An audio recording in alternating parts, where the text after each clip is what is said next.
knows I'm always behind you. It means confidence that I can deliver what I set out to.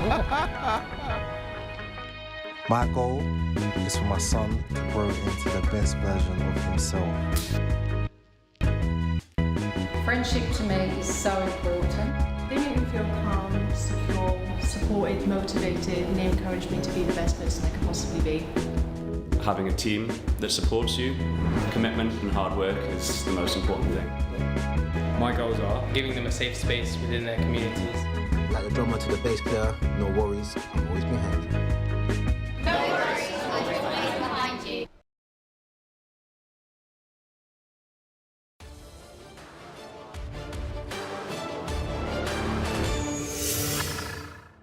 The Vectix gets it down onto Hallen. It's not over just yet here for Twisted Mind. 2-2-1 is at current standing, so the players left alive. Salute, last one, Uber, gone. He can survive it now. Salute will take on Perfectix and Spyro here. In a 1 versus 2, he does have position. Needs to get this. Oh, Perfectix, so low! He gets it! It's a 1 versus 1 for Salute for Danaware in this game. 5 of the 9 kills. Might be calling this. The grenade is in that direction! Salute! And it's right over his head! Wow!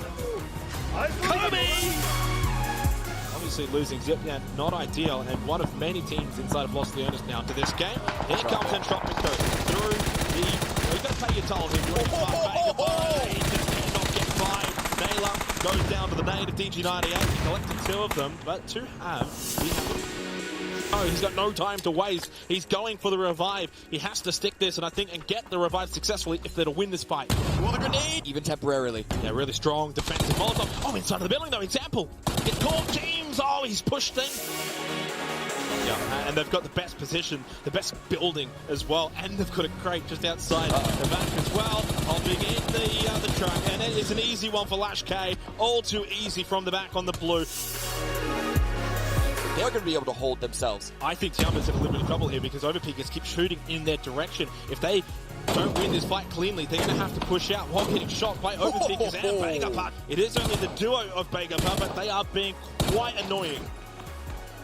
Is this one going to be wide as well? Well, actually, DG98's going to run into this. He might get both here. Does get the first one, does get the second one.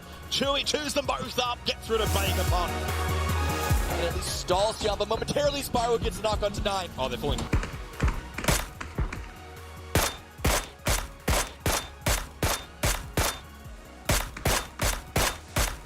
Quick headshots from Spyro. Oh, they just line up like target practice. 77.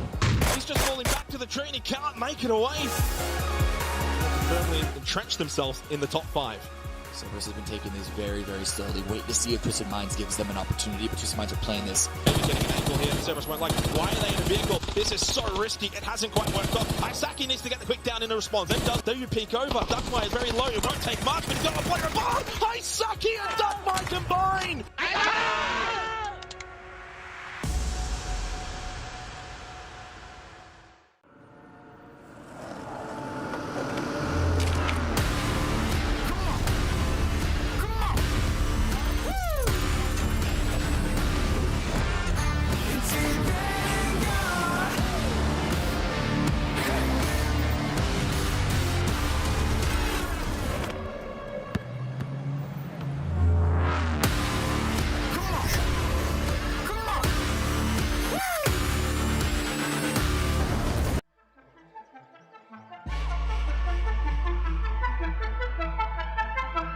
Always stick together, stay connected, have each other's back.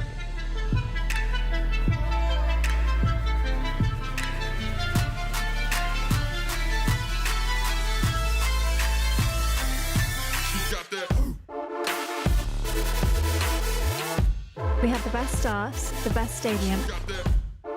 With the best fans and community behind it. 그 모든 힘이 저희를 더 강하게 만들어줄 거라고 믿습니다. Nothing but respect, always like a wolf pack.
Should I look at the cameras?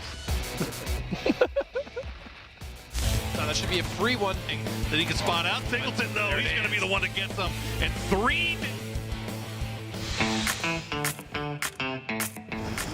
Wow. Hello, bro. Nice to meet you. That bridge to cross, and now Akeslef can dance down a bit. Oh, Akeslef able to be traded, but he has got the finish. The mount.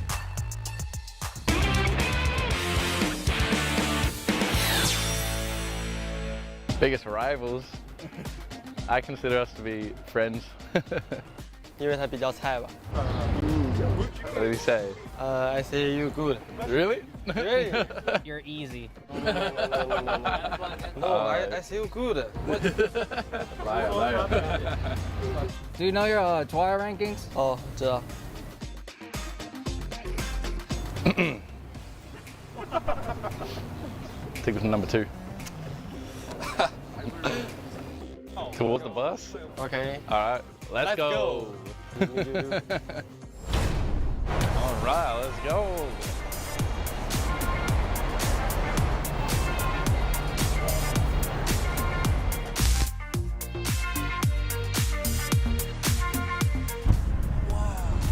Wow, amazing. 感觉很好，就跟那边都不像一个地方。 I didn't realize the Burj Khalifa was literally right there. I can't even see the top of it. Arifa Tower, you know? Arifa Tower. Yeah, number 1. That's Tiggleton Tower. My house. Huh? My house. We haven't seen any Lamborghinis yet. Yeah, I don't know. I thought there would be a lot of Lamborghinis. Oh! Whoa! What is that timing? Let's go! That's the first one.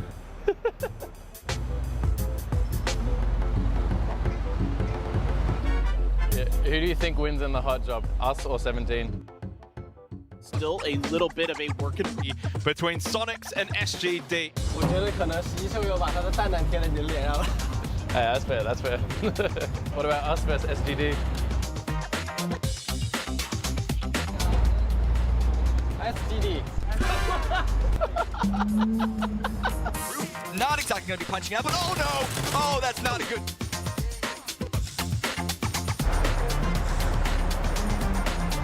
Can you see? Oh. Oh. Wow. We'll just take normal selfies. All right.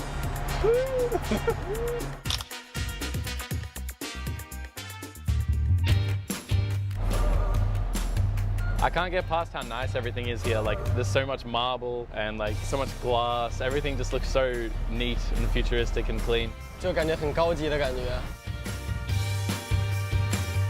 So that's apparently the royal palace where the king lives. Oh, my home. Let's go. 这里吗？ Another selfie? Okay. I look like Albert Einstein. Okay. Oh, my heart.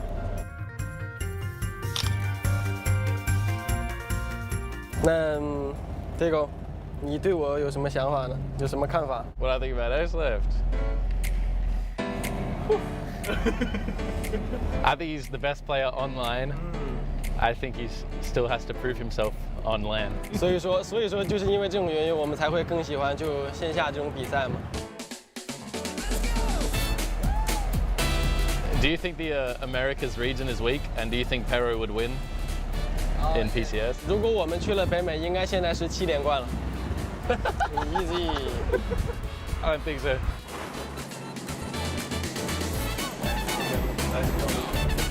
这个好像那种沙滩上别人堆出来的那种。 The exact words that are going through my head, I just didn't say it. 是的，我们队的训练也是不光是在游戏内的，我们很多也是比赛之前游戏外需要放松一下身心啊，就散散步，大家一起运动运动，这样对比赛也是有帮助的。 Yeah. Yeah, it's important to make time to explore the cities that you get to go to.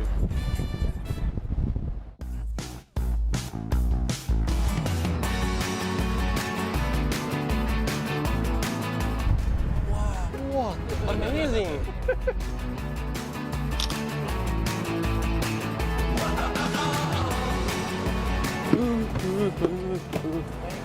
Okay, thank you.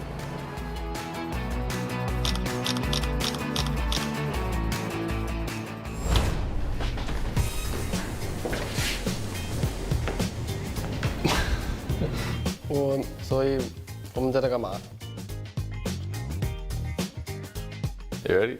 Yeah. Okay. Would you rather wear someone else's underwear or use someone else's toothbrush?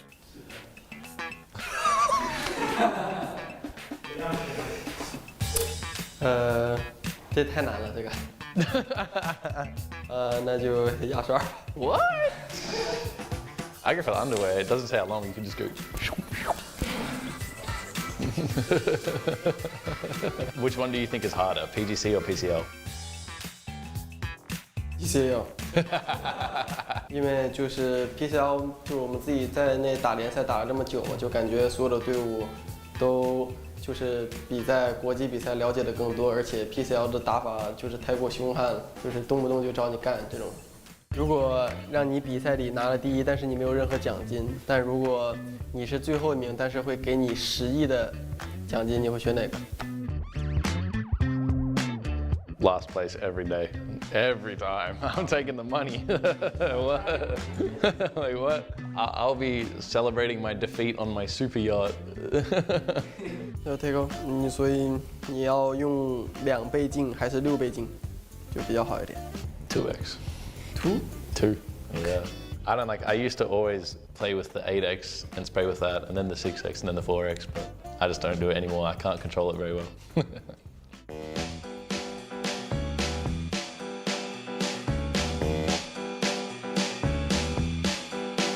分享一下你获胜的经验喽。 Well, we have stars for each win, so I guess we've won 5 tournaments, and the big one is for PGIS. As they prepare to hoist the trophy in the sky. 让我印象最深刻的冠军应该是 PCS 6的冠军吧，因为不同以往的 PCS， 然后我们开头打得很不好，但是后面我们就一直追分追成了冠军，这样就让我印象很深刻。 I was a little bit upset when you guys won 3 PCS in a row, because we did that at first, and I was really happy about it. I was like, no one else is going to do that. And then you did it, and Northern Lights did it. It was disappointing. 我要是在北美，我都5连冠。That's fair. Do you agree with the rankings, or do you feel like they're a little bit skewed? How do you feel about them? 我觉得就是还不算太好吧，因为就是我并没有带领队伍取得 PCS 7的冠军，所以说可能我觉得这个给的有点高了。这样。It's always like the running joke on our team that I stand on Shrimsy's shoulders to shoot people. Yeah, 我也是。Where is Pero landing? School.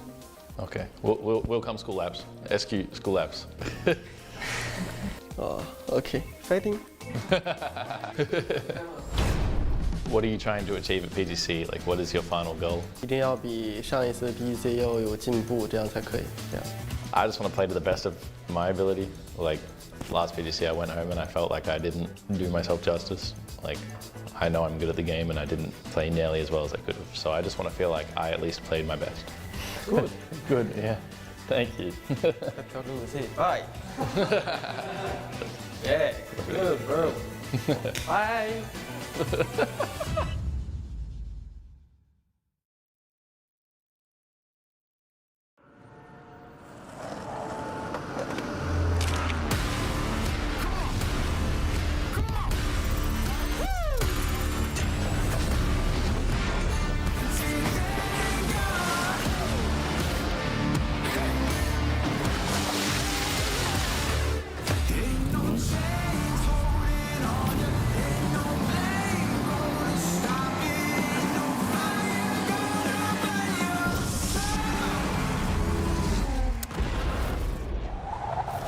Until you're dead and gone.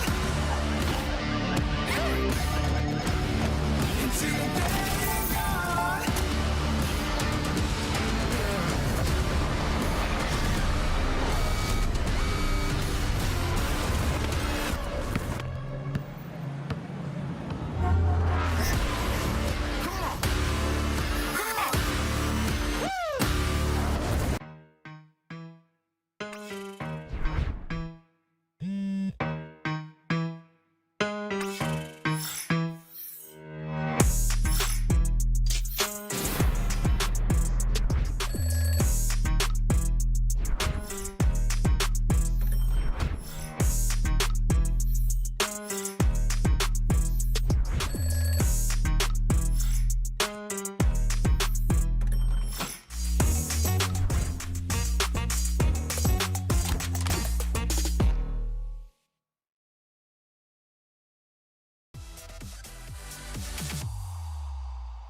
PUBG Esports fans, I'm your PUBG Esports guide, Annie, and I'm here to host the new PGC contents Quiz on Rock.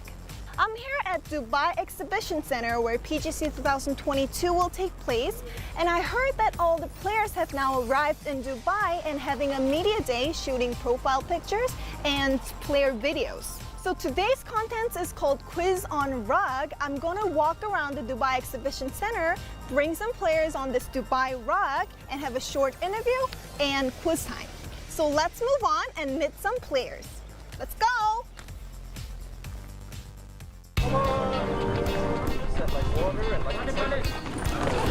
어떠세요? 저 두바이 도착했는데 확실히 덥네요. 긴 팔, 긴 바지를 괜히 챙겨온 것 같아요. What's the other word? No. Which one?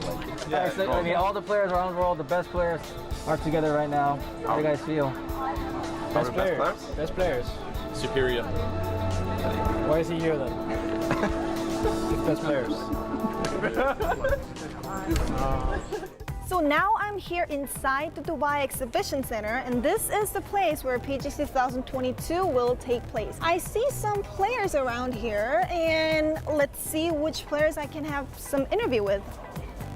I see Pero and New Happy players over there. Let's go and have a short talk. Ni hao. Hello, we were playing games. What were you doing?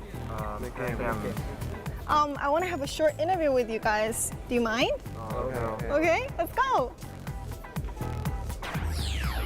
Hello. Can you introduce yourself? 大家好，我是 Pero 的马云龙。大家好，我是 Pero 的明。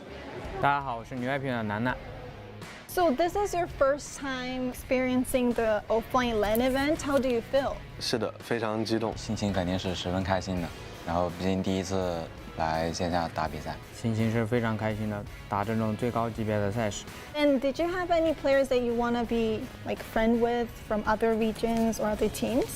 Pure 打纳瓦战队的 Salute。 I hope you guys meet in the PGC 2022. So I'm gonna have some individual questions to New Happy.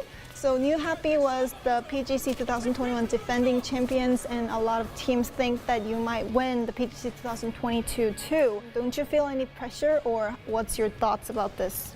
我不会感受到任何压力，我们队伍也不会感受到任何压力，我们就平常去打就行了。 Is there any secret for doing so well? 没有吧，我们没什么特别练习的地方，就是我们每个人都很厉害。 So you're all talented. Yes. Okay. So Pero, you won PCS 4, 5, 6, and in the PCS 7 Asia, New Happy kind of got your throne. Do you have anything to say to New Happy about this? 表情管理一下，别笑，别笑。我不知道是什么。你讲，你跟南江熟，随便可以。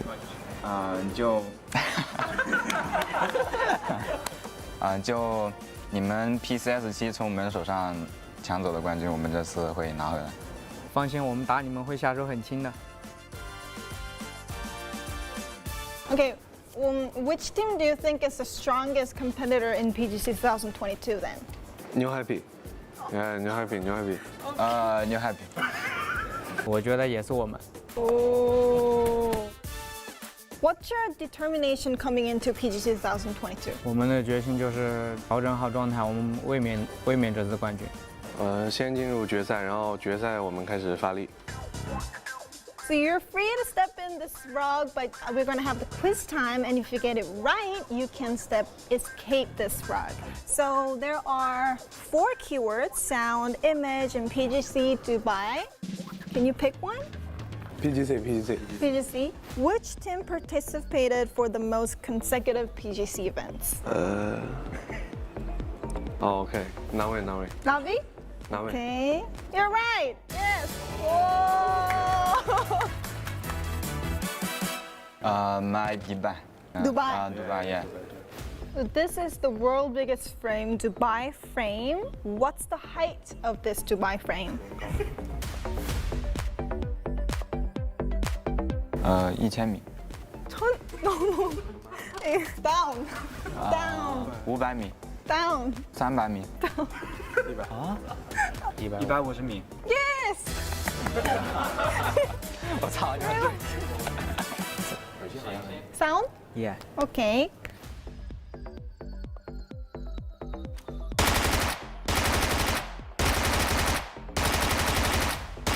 斜式手枪。 Beep. No. New Happy 那是什么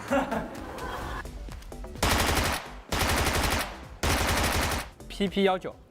Right. Okay. So all 3 players have got it right. So we're gonna give gifts to all 3 players. So please put on the eye mask. Okay, just pick one. 这个好，应该还是。 Here. Okay, last. Okay. Now you can take off your eye mask. 我操，金条！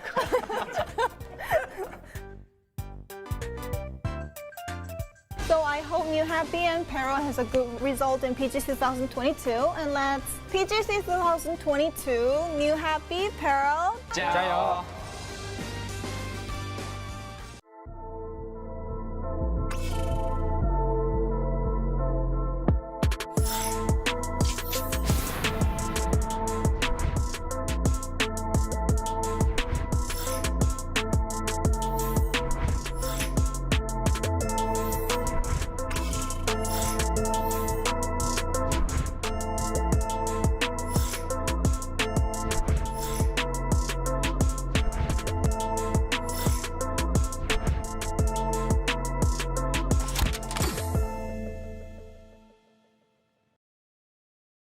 We know that for each second in esports, you are dedicated to winning. Over a decade, XL Series has evolved alongside with gamers. We strive to make every product detail perfect so that you can perform at your best. Elevate your skill and maximize your potential with the ultimate gaming monitor. Zowie. Strive for perfection. Focus on winning.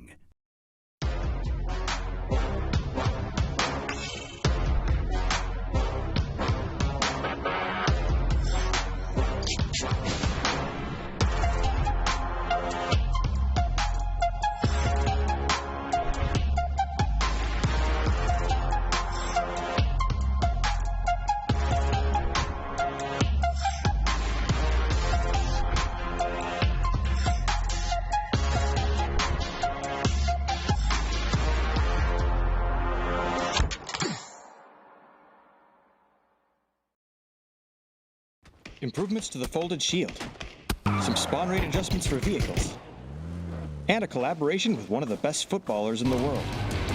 All this and more as we dive into the Update 20.2 patch report. First up, the folded shield is getting a few changes based on community feedback. The inventory weight has been reduced, weapon durability increased for both guns and grenades, and it now installs in half the time. You'll also find it a bit harder to run over than before, with a vehicle now needing to be going at least 10 kilometers per hour instead of the 1 kilometer per hour it was before. In addition, the shield can now be placed back into your inventory, and deployment can be cancelled before it finishes. Let us know what you think about these requested changes. Next up, vehicles in Erangel and Miramar are getting a slight adjustment, with some spawning more and less frequently. You'll now find more UAZs and Dacias on Erangel, and more Murados and pickups on Miramar. To contrast, we've lowered the amount of boats, buggies, and aqua rails on Erangel. And speaking of maps, this update's rotation will now include Erangel, Miramar, Tago, and Destin for all regions. Regions with map select enabled will also have the option of playing on Sanaa, while regions without will instead drop into Karakin. As usual, the ranked rotation will remain Erangel, Miramar, and Tago. This update also features a collaboration with one of the best footballers in the game, Neymar Jr. For a limited time, you can pick up several Neymar-themed items in the store.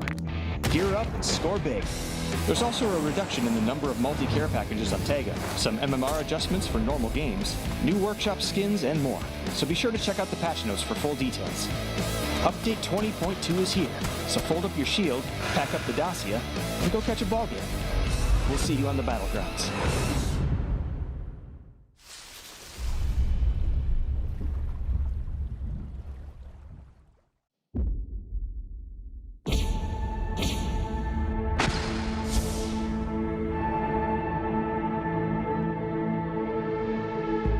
就2个字，卫冕冠军，卫冕。 Down to now 2v2, Soul needs to do wonders. Up on the hillside, can't do it. Jan finds an additional one leg blow. Solo player left alive, not gonna happen.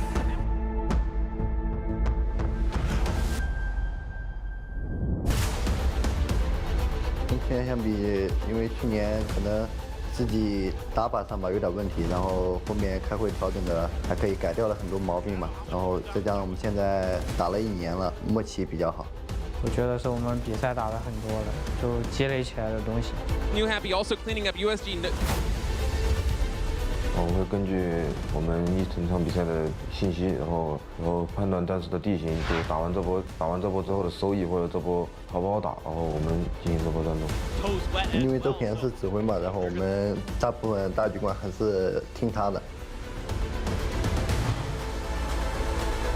就是如果我们处在圈中心位置的话，就会抽把，见人就抽把，然后如果圈刷走了就。打比赛是很开心的，我们这个就是我们打得很欢乐，所以我们就胆子什么的也都很大，就打得很轻松。因为我们个人能力强，所以不会惧怕别的队伍的骚扰。就是如果在比赛里有人撞我们分彩的地方的话，来了就给他都杀了。 我们这次比赛决心就是 champion。Set me free and give me death, there ain't no other choices. When I lay down to go to sleep, I keep on hearing voices. Little whispers in my head, man, is you fake or loyal? Why no water, that designer, baby, pick your poison. These little demons living underneath my bed, creeping. Know the real, my soul lives above them all, sleeping. Thought you never see me again, looks can be deceiving. When they hear the sound of the drum, they'll be saying, oh Lord, here they come. Yeah, here we come. Here we come. Here we come. Here we come. I used to think that people die because they wicked. Nowadays, people wanna see you dead because you gifted. So no matter what, I'm coming back and paying you a visit. So, yeah, here we come. Hey, here we come. Here we come. Here we come.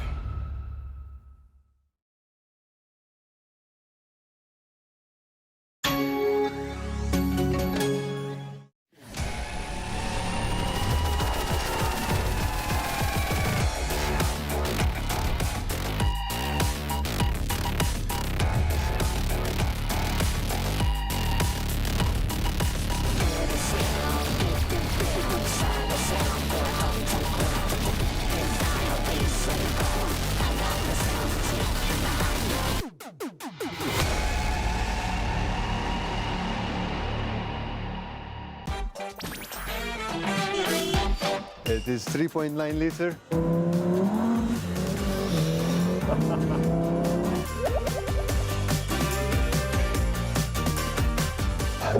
Nice.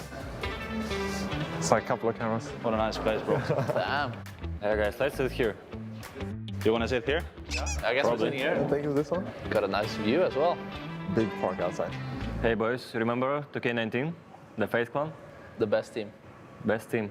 Started bad, though. Oh, yeah, phase 1. Yeah. That was a bumpy ride. What did we do there? Like 8, 9?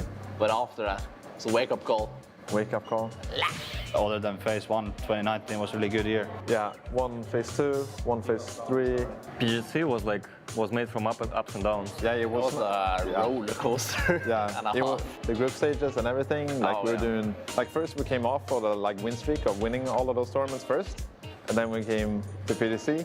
The first group stage, we played really bad, and they did super bad there. I mean, 11 games out of 12. We were literally last before the last game. Yeah. And then we just barely took the last spot that qualified, going into finals. That's a memory. Yeah. Goes for the peek off to the side of it. That's going to go in position. Uber steps up, gets one. Goes for the spray into the second one. The hunt is on. The spray comes through. And the EU Giants. Buzzface, 8 kills. Uba, 6 kills. We jumped from 24th to 16th. Yeah. And we made it. And then we get second place. Should have actually gotten first in. You remember the car? Last game. That damn car. I mean, it was my own bad. I don't think I ever watched back the actual game. I never watched it. I think I didn't want to see. It didn't make sense. The farm compound where the hard spawn is. Yeah. And it was just like a team all around it. And they didn't take the hard spawn. Why would you take the hard spawn? Yeah. It's like right there. I mean, the point was that we went too late for it. Yeah. I think the Sunhawk game was the one that we should have won. Wait, we played Sunhawk? We played Sunhawk? Hey, I don't remember this. Yeah. With the zones we got to, like, we should have won it easily. I mean, we're lucky that Uba ended up clutching it, because we could have easily get third there too. The hunt is still on from Uba. He's paying attention. Oh my he knows they've lost one. Looks back over. He could have angle. Connects with a couple of shots. That's one of the members from Genji down. The guys that are all in the top 4. It's going to take a miracle from Uba to get this done. He does find another kill. So it is going to take Uba with a win and at least one more kill. That was $300,000 clutch. Thank you. There's PUBG right there. Yeah, that's a long time ago. Did you order kebab? Lamb kebab? Yeah, that's it. Yes. I love this, like the yogurt stuff, like with the food. Yeah. So, good. You ordered bread, right? I did. Oh. Isn't it bread as well? Humongous. Take one. You can take, like, you know. Oh.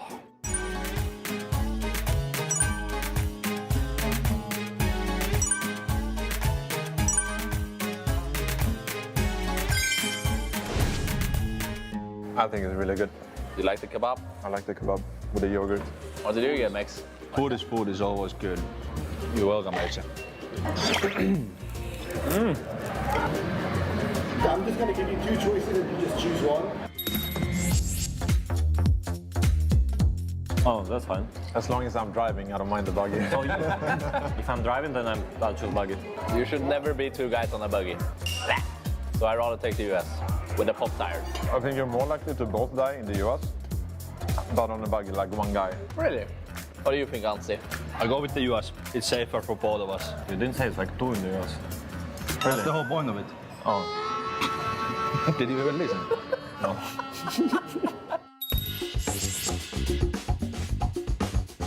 Frag grenade. Because unlimited nades is just broken. That's the situation, you know? If you have unlimited smokes, you can smoke yourself anywhere. You just pop new smokes.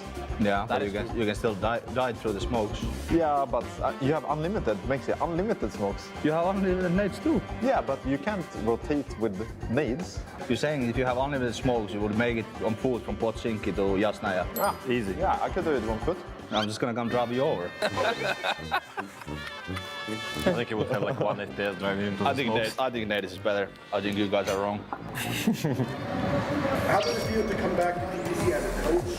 Well, the event hasn't started, so I don't know. In a different role, you still think about the game in pretty much the same way, and you try to help the team as much as possible. And last year, I think he was playing for FaZe, right? So was. Yeah. How did it feel? Not touching the keyboard and like only listening to comms? Obviously, like during games, you don't have to perform like the same way because most of your work is like between games or before. But really, you're just trying to help the team in whatever way you can. But you are in a coach role and he is in a player. Does it like help in some way? Since he's coaching now, compared to when we played together, it's like so different because that's already years ago. You have a coach, a guy who knows he's like good at the game, understands the game, so he can bring the mental side to help the rest of the team. So there is not many coaches in PUBG yet who actually has the experience of the game. Any last words to each other? Can't wish the enemy good luck. Because I was about to say that I hope we all do good. Best of luck. See you in the battlefield. But if it has to be one winner, it's us. Good luck. Thank you. Good luck. How was the tour overall? 2.5. Bro, I saw that smile coming out of that hour earlier. If Mexi smiled, then what's a 5? He did smile. 4 out of 5. 4 out of 5. I think this day has been really good. Would have been a 5 then. I'll give 5. I think it's the best media day I've done. I've never been in the limo, never been in the supercar, so I'm happy. Any last words before you actually enter the PGC? I mean, I've been playing this game like for quite some time, and I'm kind of experienced, and I've been passionate about the game for a long time, and it could be my last tournament. And I wish my ex-teammates good luck. Just don't do better than me, and it will be fine. I want to thank the fans of the game, support us.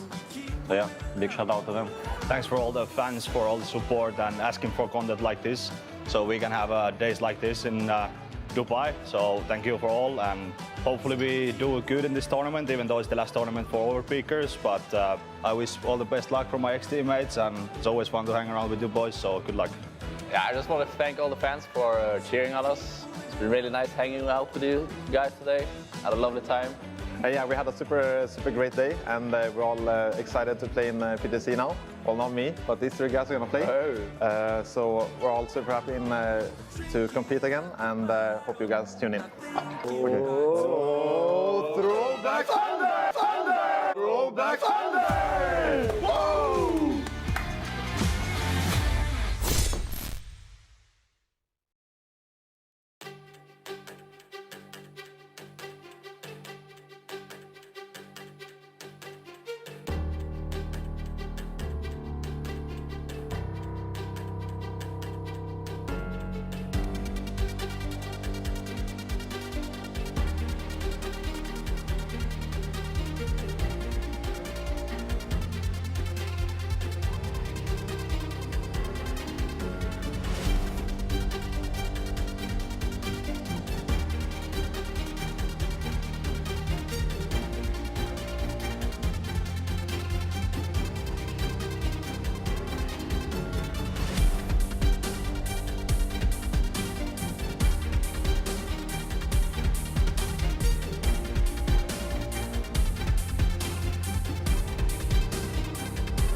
Ain't no sunshine. Remember that one guy in that one show with that one crime? Well, that's how I'm feeling now. I'm finna go make a killing now. Yeah, that's how I'm living now. I'm finna bust through the roof right now. Got a handle on the game. Put a candle on my name. Never can put out the flame. Never cared about the fame. Asking my words cause of time, yeah. They gotta change their mindset. You say we speaking the same language. Guess I ain't speaking your dialect. Already got it, already got it. Already with it, already with it. What is the hype about? Already did it, already did it. Already seen it, already seen it. It's already done, already done. What is the hype about? We already won, already won. Already got it, already got it. Already with it, already with it. What is the hype about? Already did it, already did it. Already seen it, already seen it. It's already done, already done. What is the hype about? We already won, already back to my ways, back to my ways, back to my ways, back to my ways. Truth be told, I'm back to my ways. We're on road. Back to my ways, I'm back to my ways. Thought I was turning the page. I'm back to my ways. Back, Babe Ruth. Prayer hands like Jesus. All praise the Most High. Look, I ain't talking about K2. Take your girl, I hate you. This right here, my prelude. I created this sound, all y'all buying gotta call pay dues. They show me love when they see me. Don't really know if they mean it though. I know your man wanna be me, but now he would never admit it though. Why is your girl in my inbox? One text and I seal the deal. I hit her up when I'm faded. You better bet she know the deal. Already got it, already got it, already with it. What is the hype about? We already won, already got it, already with it. What is the hype about? Already did it, already seen it, it's already done. What is the hype about? We already won.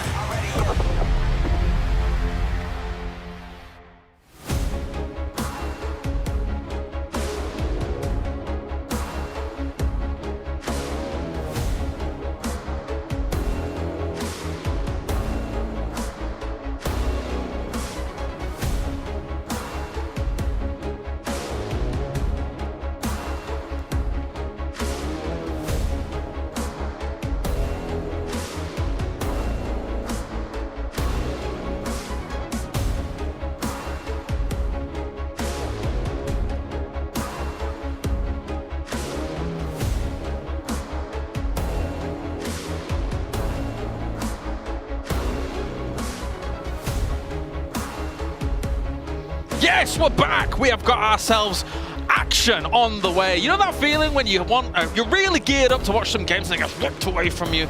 I know that feeling, but we have got you games coming today. I am excited. I'm sure you're excited. I'm sure he's excited. I'm sure all these players are excited because we're back for Group A, in fact, to round out their 3 days of gameplay. My name's Kalaris, your host here at PGC 2022, and joining me to my left-hand side, a very dashing gentleman himself, it's Mr. Avenger. How are you doing? I'm doing great. Excited to get the game started. Of course, everything's been tested and we're ready to go, and the players are obviously hyped. It's the last day, the last chance to get top 8 to get to that winner's bracket, and if they don't, they're forced to go into the really rough first loser's bracket to then try to get into the next loser's bracket, where you then have a chance to go to the grand final again here.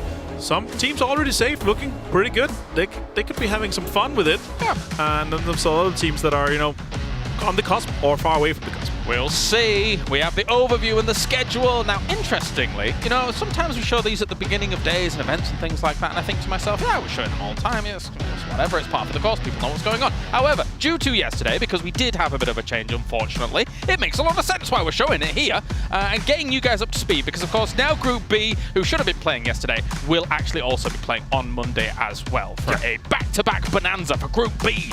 And then we'll be moving into the winners bracket, other brackets, etc., down all the way to that grand final after, of course, grand survival. I'm looking forward to grand survival. Honestly, gonna be insane. But yeah, they obviously create some different dynamics for Group B. This is gonna have plenty of time to look at their games over and then go into it, and maybe we can, you know, reap some of that momentum that you've been able to build on their day 2 and build that into day 3 a little bit quicker rather than having a full day break. The format and overview here, of course, you need to get top 8 to go to the winners bracket. It's extremely important, because if you don't, you go to the losers bracket 1, where you play to get to the top 8, to then get to play against the bottom of the winners bracket to get top 4. Yes. Which is, it's so important. Yeah, I've been talking to some of the teams and some of the players, and they've been saying it is crucial to get into that winners bracket. Otherwise, you're going to have a long road ahead of you to try to get to that grand final. Yeah, definitely. You want to give yourself as many chances as possible and the best chances possible, and the lower bracket is not that. We've got ourselves, though, the leaderboard for Group A so far, and you know what? Boom. We'll gloat for just a small, brief moment here, Avenger. Europe's doing really well. Yeah, we can do it a little bit longer. Okay, if you want. They're doing extremely well. Go on, yeah. Yeah. 3 out of the 6 teams in the top is from Europe. Navi, Twisted Minds, and Obik has been doing all of us. Cerberus as well, 83, they're looking fantastic. We're talking, you know, 10, 15 points, and they're through and easy and everything. But on the other side, we have the cusp. 59 point right now is our top 8 for GEX. Quantum Freak, 7 points behind that. And then we're down to 44 for Tianba. So 15 points just for those 2 spots. There's kind of a gap. There's one good game to get you close to the cusp again. I love that we've seen APAC show up again with Cerberus in 3rd place. Yahoo as well from the Americas, looking fantastic. And Danoa, I feel like perpetually in 5th place for their entire career. 2018 onwards, it's Danoa always in 5th or 6th place. Guys, you can move up. You're allowed to. It's fine if it's top 8 for the winner bracket, right? Yeah, so they can do that back-to-back here for the group stage in the winner bracket, then enter the grand final. Then we'll see how well they do. They're here, the head-to-head for Erangel. We are playing 3 Erangel games and then ending up with 2 Miramar, of course, and a Clip here with 17 kills. Is also Ming Ming for New Happy, your player on your fantasy team, also 17 kills. Look at that, he's ready. Oh, jeez Louise, he's gonna get us. But yes, I am so glad I changed to Ming Ming and then made him my captain, because let's be honest, if I didn't, I would be absolutely useless. It would be as bad as your Group B fantasy. Almost. But yeah, let's take a look at the moments from this as well, because it really felt like Overpeakers didn't slow down too much. I mean, unfortunately, however you look at it, for them, slightly overshadowed by Twisted Minds in day number 2 because they looked absolutely insane. But Overpeakers still feels like they're playing just, you know, they're playing fun PUBG. They're really enjoying themselves here and looking good doing so. Yeah, and a fun fact is that Clip has gotten 17 kills with the M4. 2nd place is Haisaki from Cerberus with 9. So he's almost double the amount of kills with the M4 than anybody close to him here. Very, very impressive for Clip. Also, most in damage with more than 200 damage above GEX Saviors. Damn, that's such a versatile gun, the M4. I mean, of course, you've got your barrel for your close combat, but M4 all round. Very, very nice indeed. And let's take a look over at New Happy as well, because it was looking like a rough day for them. It was day 2 to a degree. And then Ming Ming decided with a Groza and a will and a way here in these final moments of this game to just absolutely trounce everyone. That's insane. Honestly, the way that he was able to wield that and get that around, and also the aggression we saw and the control that we saw for New Hype Esports in this game specifically here. I love to see that play style here. Also, very confident drive-by here. Also, being able to take a few more down here, stealing some kills here and there, getting them eliminated, and in general, then playing it low, trying to, you know, maybe have an impact. He managed to outlive 4 members of Yahoo. I talked to Wolf, Yahoo's coach, and they were like, this was our game. Unfortunately, Punichi fell down, and then they decided to make a push from it. Miramar head-to-head though here. Perfectix, my fancy pick. Doing really well for him as well. Yeah, definitely so. And again, you know, I said it in day number 2, but gone are the days really of the PCS 7 Miramar problems for Twisted Minds. They looked absolutely fantastic across Miramar. What was it, a first second in day 2? 3 seconds on a win, and then obviously a game where they had Cerberus and they fought at the ferry. A little bit rough, but 3 second places on a win for them where they potentially could have won maybe, you know, 1 or 2 more games if it wasn't for small factors changing it. Most kills with the Minius Perfectix, also most damage, also most knocks, and also most shots fired. With the Mini 14, one of the most played DMRs, of course. Yeah, really good to see these guys step up, and yeah, they are qualified. They're doing well for themselves. I would say Cerberus in this position also is. Yeah, Cerberus on the other side of things. I really liked towards the end of what we were seeing in Group A for day 2. They were moving from fight to fight, dispatching people left, right, and center. And I really, really like to see that, especially since, for me, APAC is always a region where I'm like, they could do great, they could kind of bomb out. You really don't know here on the international stage. I mean, that kind of goes for a lot of regions. Even Europe is not susceptible to something like that. Exactly, and this was the push that Yahoo tried to do. They felt they should have won this game here, and then the 3 headshots out of the car. Spyro, unfortunately, he lost 2 of those knocks to Sonic, but what an absolute machine coming out of this. And yeah, this was a game, obviously a huge game for Twisted Minds. The clutch that they were able to do, and the shots that Batulians had from this crate in general here, he hit every single bullet. It was just insane. And for Sonics, this was one of the games that we just saw there briefly for them, where they were actually able to get later on in the game. So they need to kind of change the trend for themselves as well if they want to get into top 8. But as we take a look at Cerberus, this was an interesting scenario overall for them as they came off the high ground. Once again, this was against Twisted Minds here, but Twisted Minds a little bit too spread, it felt like, in these final moments. For sure, and also the descent with the drive-by with the car, to then have a backstab push here from Haisagi. What a clever play. Nice. You know, the diversion in a situation like this is really what wins you the game. And also, it means that once you take advantage of those 4 versus 3 situations, because you have a member to spare, you can do something crazy like this and still win the game. They probably wouldn't have done it if it wasn't for the fact that they were 4 versus 3. Clip, Perfectix, and Luke take the top spots so far here in Group A. Will anything change is the question. I feel like it's interesting when you look at the overall leaderboards here, Martin, because you theorize that kind of 90 point cut-off point. But I feel like anybody 80 points and above right now, pretty safe. We don't expect them to go out and have a single-digit game and then everybody take them over. No, exactly. That's also the whole thing with that. We have so many big teams and so many good teams that are in the bottom that could have a great day. So like the sponging in the top probably won't continue. So the cutoff again, soft cutoff at 90, guaranteed cutoff to go to the winner's bracket with 100 points, but 90 some points is probably going to be very likely to be our top 8 cutoff point. Yeah, definitely so. And all of these players, as you can see them getting ready and good to go at the moment. Going to be excited to see how this is all going to fare. The Fantasy League is as follows. Perfectix, and Example, and Clip. 1, 2, 3. 1, 2, 3. Happy to see Perfectix up there. Unfortunately, he wasn't my captain. That's unfortunate. That is Who is your captain? Unfortunate. New Harry. Okay. Yeah, obviously, I'm thinking here, alright, defending PGC champs. Yeah. I'm thinking, yeah, this is the case, but they popped off and had an amazing day. Really interesting for me is that when you look at the whole left side of the board, is that the most picked player is 4%, right? 4, 1, 1, 1, 4, and then it doesn't go until we get onto your pick, where we hit 14% for Ming Ming. And that's obviously some value picks and some other picks that you maybe feel like, okay, that's too expensive. I could have a cheaper player that might pop off more. That's the thing about the very beginning of Fantasy League in the World Championships, is that the first week or two can be a little bit volatile. For sure. You know, we can see a bit of fluctuation in prices, a bit of fluctuation in performances as well. Sometimes you really don't know how a team is going to perform at the World Championship until they're there. They could be the best in the world. They could have dominated the region and still do really bad here. A la Sonics. Yeah. Or, I mean, to be honest, let's be real about this as well. A Bagel that looks great in PCS 7 Asia, but here really hasn't hit the mark yet, hasn't hit their stride. So we can't really just pick on a Sonics, for example. Exactly. There are a few teams that do fall in this category. There's so many factors, right? There's hot drop factors. There's also change in playstyle. You can see, for example, Polish Power, super passive here compared to when we look at PC7, where they're being super aggressive, right? Yeah. And it really comes down to, land jitters, nervousness, all these things here. But yeah, Fantasy League, top 3 for myself, and you're 5th there. You're looking good. Doing all right. However, there will be more traction gained by the Kalaris train as it moves along this track.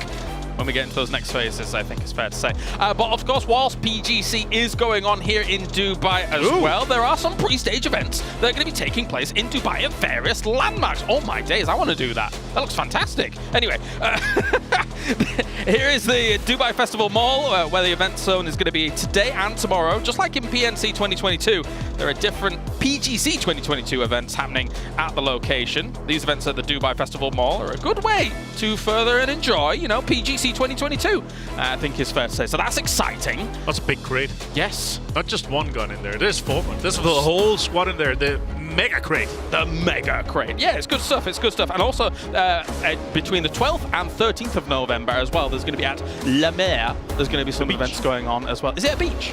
I didn't even know that. There you go.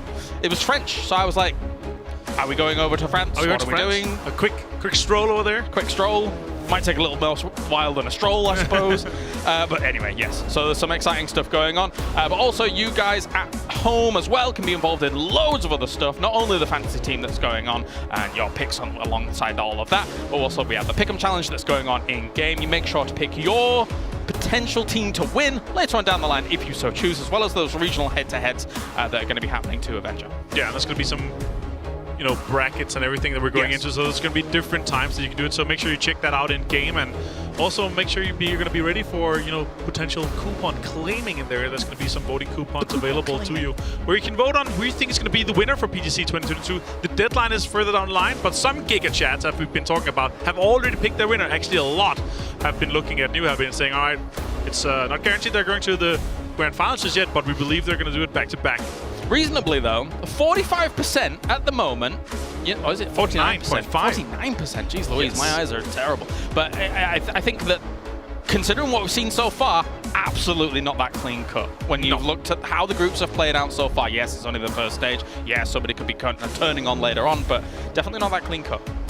What we've seen so far is obviously you should get another voting coupon, so you have another vote maybe. If you put your vote for New Happy, then you have another chance. So you should wait, hold on to that coupon, so you can do that vote once we know all the 16 teams that are going to be going to the grand final. All right, well, thank you very much, Avenger. Thank you guys out in the world tuning in here for the last day of Group A. Time to head over to the commentator team now to get Erangel underway here. It's the Grassy Pastures.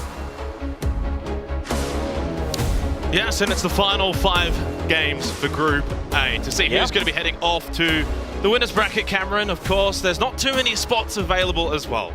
Yeah, I mean, and we were looking over the numbers going into this, right, where the soft cutoff is 90. I think that if Twisted Minds continue to perform at the level that we saw yesterday and just this entire, not yesterday, the day 2 of our group, but just in general, that level might actually be lower because they're going to be taking all the points for themselves, which means that if you are a team that is struggling, that is trying to catch up, if Twisted Minds have a good day and you have a good day, that's going to be good for you. Speaking of good days that we've had for Group A so far, just to sort of make note, obviously 5 games to go. I went and had a look and see some of our biggest movers in terms of points back on day 1 over Peakers. They had a 54-point day, which was great.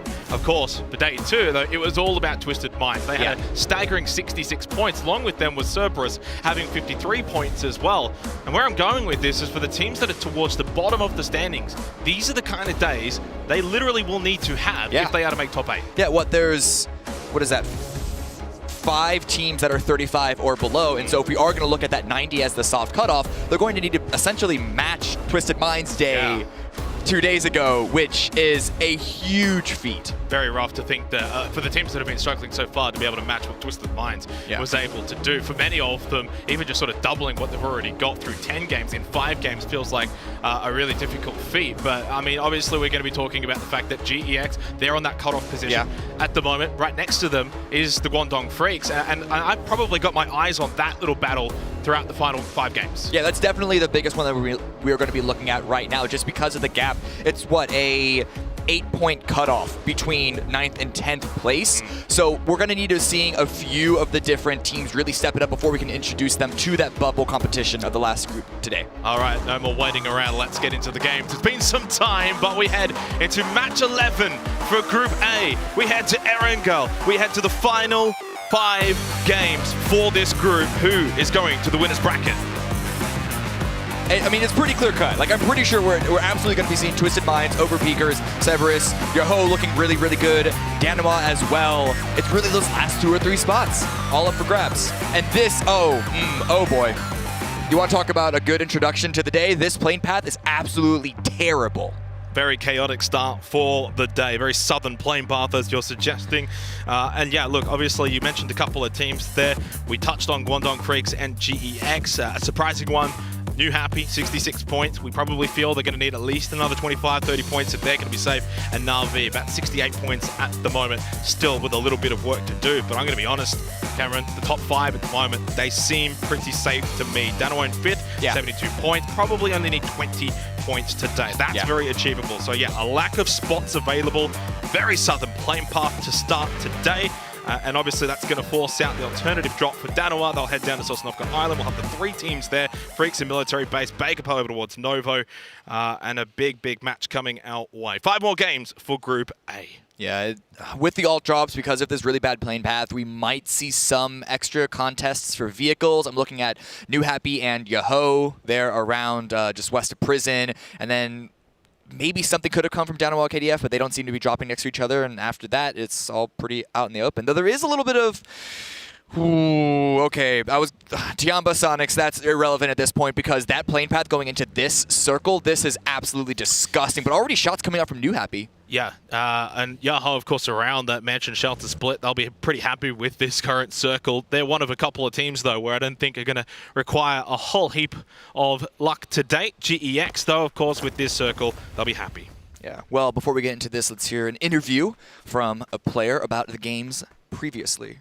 유럽이나 뭐 전부 다 잘하는 팀들이 어쨌든 여기 PUBG에 왔다고 생각을 해서 그날그날 집중력이나 컨디션에 따라서 조금 나뉘고 있는 것 같아요. 결국은 좀 적응이 다 되고 이제 100%를 다 발휘할 수 있을 때는 아시아가 좀 다시 살아나지 않을까 생각하고 있습니다. 원래 하던 저희 게임 원래 하던 운영을 하려고 하고 있고 다른 점은 그냥 다른 대회를 뛰었던 팀들이잖아요.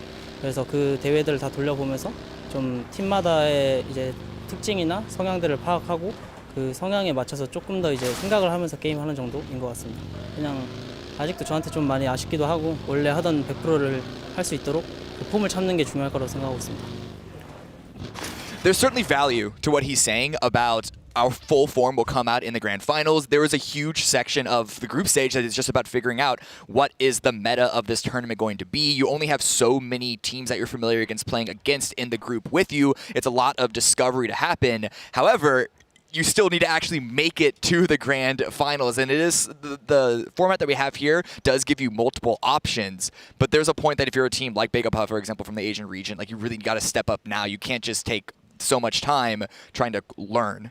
So roster change for Cerberus. Don't fret though, this is somewhat common for Sololzi and Duckby. They shared the duties in PCS 7 APAC. They played 15 games apiece. Duckby with this slightly superior stats and probably why he was able to get the start here for PGC 2022. But Sololzi, of course, being a player that has been a part of this roster for so long, and I was almost sort of half joking like this. Cerberus are pretty much through, right? They'll go to the winner's bracket. Let's just let Sololzi have a couple of games before, of course, those winner bracket do commence. And yeah, what a fantastic day it was for Cerberus. 53 points gained from them. Haisaki has really led from the front as the sort of veteran of this team. Taikon, of course, the young prodigy, the 18-year-old star, was somewhat quiet more so on day one, but really picked it up really as the event has unfolded. And I think that speaks volumes to him and for Cerberus. Very, very strong team. very excited to see how they're going to go in the winners bracket as well. When coming into this tournament, I probably put them as my second best team out of APAC, just behind DAY3. Yeah, and part of that does have to deal with Tycon coming in as the new young gun, and as we've seen, you can look at a number of different examples of this.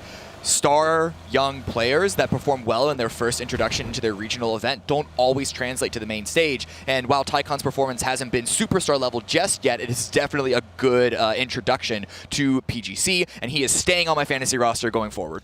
Now back to the circle, though, it is an intriguing one. We kind of go in that direction. Nailap, he's going to get the first knock of this game onto Punish, despite between Entropic and Yahoo. QBE with the nade.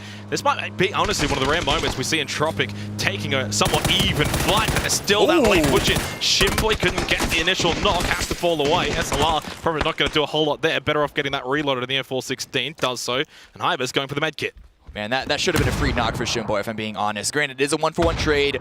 Punich should be able to get revived here by Sparking, but that could also allow a revive on the opposite end for Entropic, so it's still back and forth. And with so much water in play, this is the reason why these teams are bombing these compounds. There isn't that many other options to go for this early in the game. Big fight for Entropic, only 34 points at the moment in the bottom 4. They cannot be succumbing this early into the game. As Shimboy gets rid of Lucarux, that is really not going to bode well for this team. 3 players remaining. You know, and one of those teams that need almost 60 points a day. GEX, they also need those points in order to keep themselves on the correct side of the bubble. They are here third-partying in this good information, good decision to come in and realize that they can potentially pick up quite a lot, but Yahoo and Entropic seem to be a bit of a stalemate. Oh, Punich out in the open. Yan Lee should be getting these shots, and it's an easy knock and an easy confirm. Yeah, and a really good read from GEX, of course, knowing that their neighbors Yahoo around that mansion prison split. They see the commotion going on, they make the push.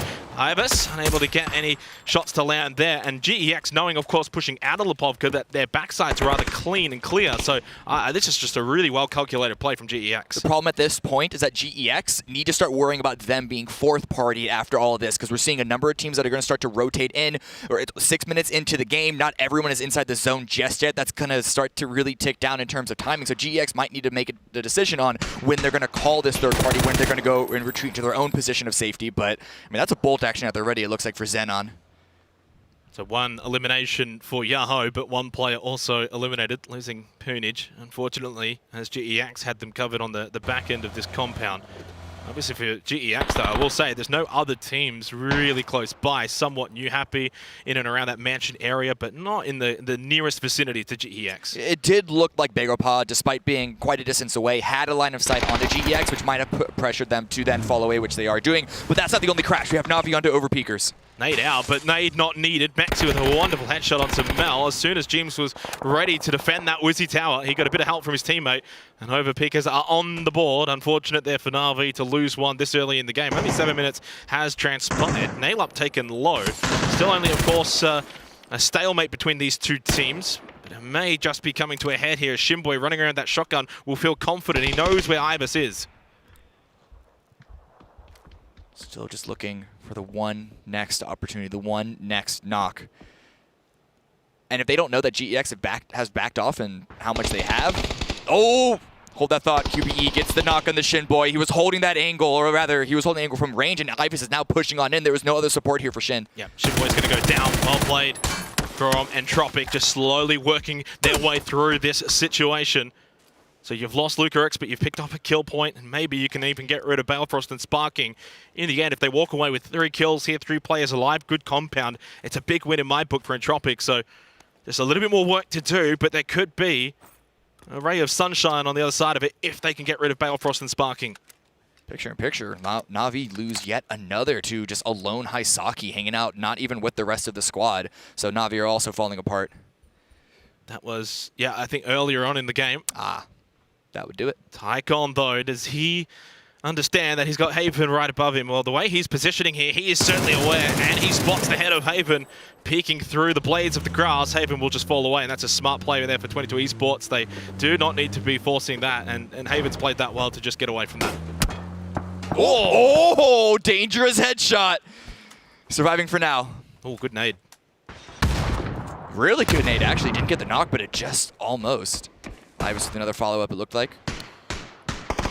Yeah, and you get that knock, and I think then Entropic would have been able to push on that, but not as much information really gained from it. But they do know, of course, Balefrost running around in there, and they probably would imagine that that damage is starting to rack up. But QBE, nail up, not pushing over yet. Naiba still holding steady. This is a really good opportunity, though, for Entropic, and I love the way they're playing this, but Sparking catches ahead of QBE. A brief moment, probably on that balcony, and it doesn't take much for Sparking. Yeah, and he's waiting for the cross as well. He knows that the 3 remaining members of Entropic are separated into their own individual building, so he's hoping that Naleb tries to make his way past. To wonder if Ibis can maybe just sneak out the back of this white building and not be in the sight line of Sparking or Balefrost. This does force Entropic to do something, though. They cannot afford to go down to 2 players. More riding on it for Entropic than for Yahoo. Yahoo, of course, in 4th at the moment, 74 points. They're fine. They don't need a whole lot. But Entropic need to salvage this now. They need to get the revival to QBE as we go into phase number 2. Next circle shift, and it is straight on top of SGD. Still a bit of Lepovka on the south side, but that is a crazy circle once again for Group A. Yeah, we're going to be seeing a lot more fighting because there's not a lot of compounds in the area where SGD are. 22, they're taking a big beating. Balefrost! Yoho trying to go aggressive onto Ibis. Sparking, and he had 1 bullet left in the M416. He didn't even need it, though. He got the job done. They've wiped out Entropic. Entropic only got the 1 kill from this game. They've got 4 games remaining to see if they can get into the top 8, but it's looking quite sour. Dim. There's Haven on the floor inside of those smokes. I think he's pretty much lost as well. Phase 2, and it's time for everyone to get moving based on this circle shift. This is 2017 meta, guys. It's the car circle, it's the car meta. Everyone is just driving towards the center. GEX, SGD gonna have to defend, but they're defending essentially hills. There's like 2 or 3 different compounds, 2 or 3 different sections of hard cover. This is a wild start to the day. SGD, 35 points. Sophia caught out in the open. You just can't go prone there. Unfortunately, there's no cover. And Overpeakers will collect a pretty free kill onto Sophia. And here comes the push now from Tiamat. Shen having to be that protective guardian for this position. Got the knock, expects more. Headshot lands it, but couldn't get the knock. He does though with the Chewy. Shen continuing to highlight how good this guy is at PGC. The nade, he's still on the move, but Savior will stop him in his tracks with a long-range third-party knockdown. That's so unfortunate for Shen. It felt like the 1v4 was on there. It was definitely on the cards. But SGG now gonna have to slow things down, getting caught off, separated so much when honestly they should have known that there's gonna be a lot of contention for this area. Perhaps their rotation to get in one collective position was just a little bit too slow, and they paid the price for it. While Tiamba, they are gonna be able to get the revives. And they will get that compound as well. Shen will be finished off, I imagine, by Tiamba. Yes, Chewy will collect it. So a little bit of help from Savior, from GEX, but it will be Tiamba that collects the points. James, though, he gets caught a little bit silhouetting as Gazera now pulls out that bolt. Clear, nade. Obviously, we know how good the Overpeakers have been in this group. They will be up for this fight, no doubt about it. And of course, the nades bounce their way down onto Hazelton, and they'll probably sense they can win this fight here and now. So much utility flying in. 22 in a rough position right now. They need to start landing some more shots. Got to try and get a knock of their own. But the way that Overpeakers are playing right now, they're just not giving 22 Esports any freedom to move around at all. A little bit off, though, with these nades. Information, I imagine, is waning due to these smokes. They do get rid of Hazelton, though, bouncing it off the tree. One goes back the other way. Stun grenade onto Gazera, but deep inside of the smokes will be his safety for now. But they push, of course. Overpeakers don't really need much from today other than a bit of form. Vinny, though, with a good angle. Really like that spot just on the right side of the smokes for James. And yeah, the numbers for the Overpeakers, they just overwhelmed 22 Esports. And unfortunately for them, too, nothing really gained from this match. Overpeakers, though, they still lose 2 because that fight was so out in the open. There were so many other teams shooting at them, taking those kills. Oh man, that vehicle's about to go up in flames. Tickleton's trying to land some even more shots. Already 1 point for Sonics, but again, one of the teams that needs a whole bunch more. 10 more seconds until phase 3. And you can see, of course, rather actually how not quite as congested as it probably would have been expected to be. Why? Because we've already had so many players eliminated inside the first 13 minutes. Balefrost with the headshot onto EN Circle for phase 3 makes its way back to the mainland and away from the water. That's going to help things out. I imagine most teams won't have to do a whole lot more moving phase 3 and even phase 4. Still a couple of teams that are outside of even this zone, looking at Hong Kong Freaks and Cerberus Esports. And then the teams that are next to the coast, Tianba, GEX, Big Opa, they know they're going to have to move inland at some point. So trying to figure out how they can set that position up is going to be their next move.